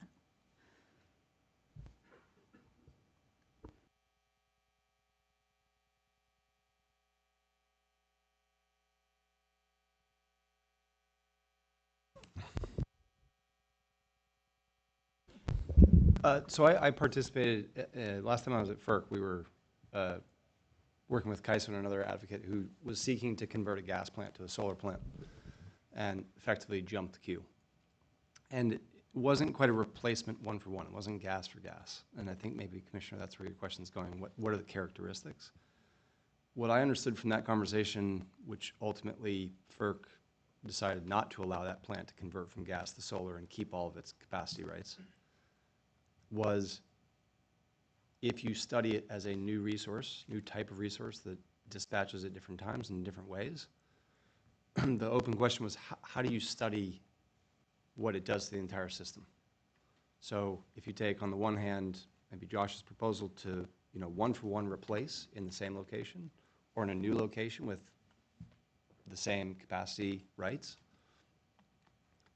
how do you study against that? The alternative to that is to say, okay, this plant does retire, and now all those rights are spread to the next tier of projects in the queue. Can you effectively study that and measure whether that outcome is better for ratepayers and policy outcomes than a replacement? It seems like a fairly complicated modeling problem, but if it was feasible, I would think that would be the way you would want to do it, right? If you can't evaluate an alternative, I think it's very hard to just say, we should or shouldn't do this. I think it's much easier if you're able to model what your next best alternative is. And what we keep saying is that the queues are too big, there's too many projects in there. But the scarcity thing, I think, is a bit of a red herring here. If you were to say, okay, this plant, we need these capacity rights, but we either extend it or we'll get rid of it. I don't know that we've studied the get rid of question very well to date. I don't know if there's a methodology for doing that, but I'd like to see that and compare it to an extend and replace base case.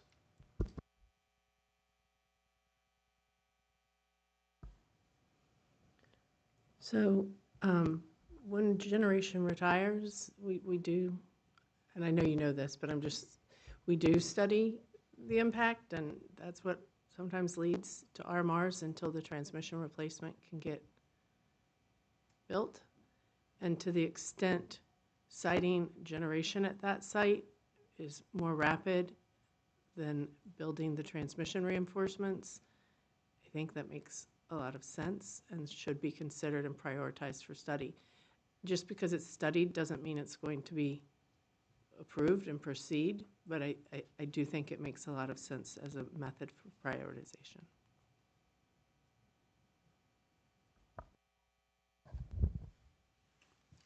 Yeah, thank you for the question. I agree with what Adrian said.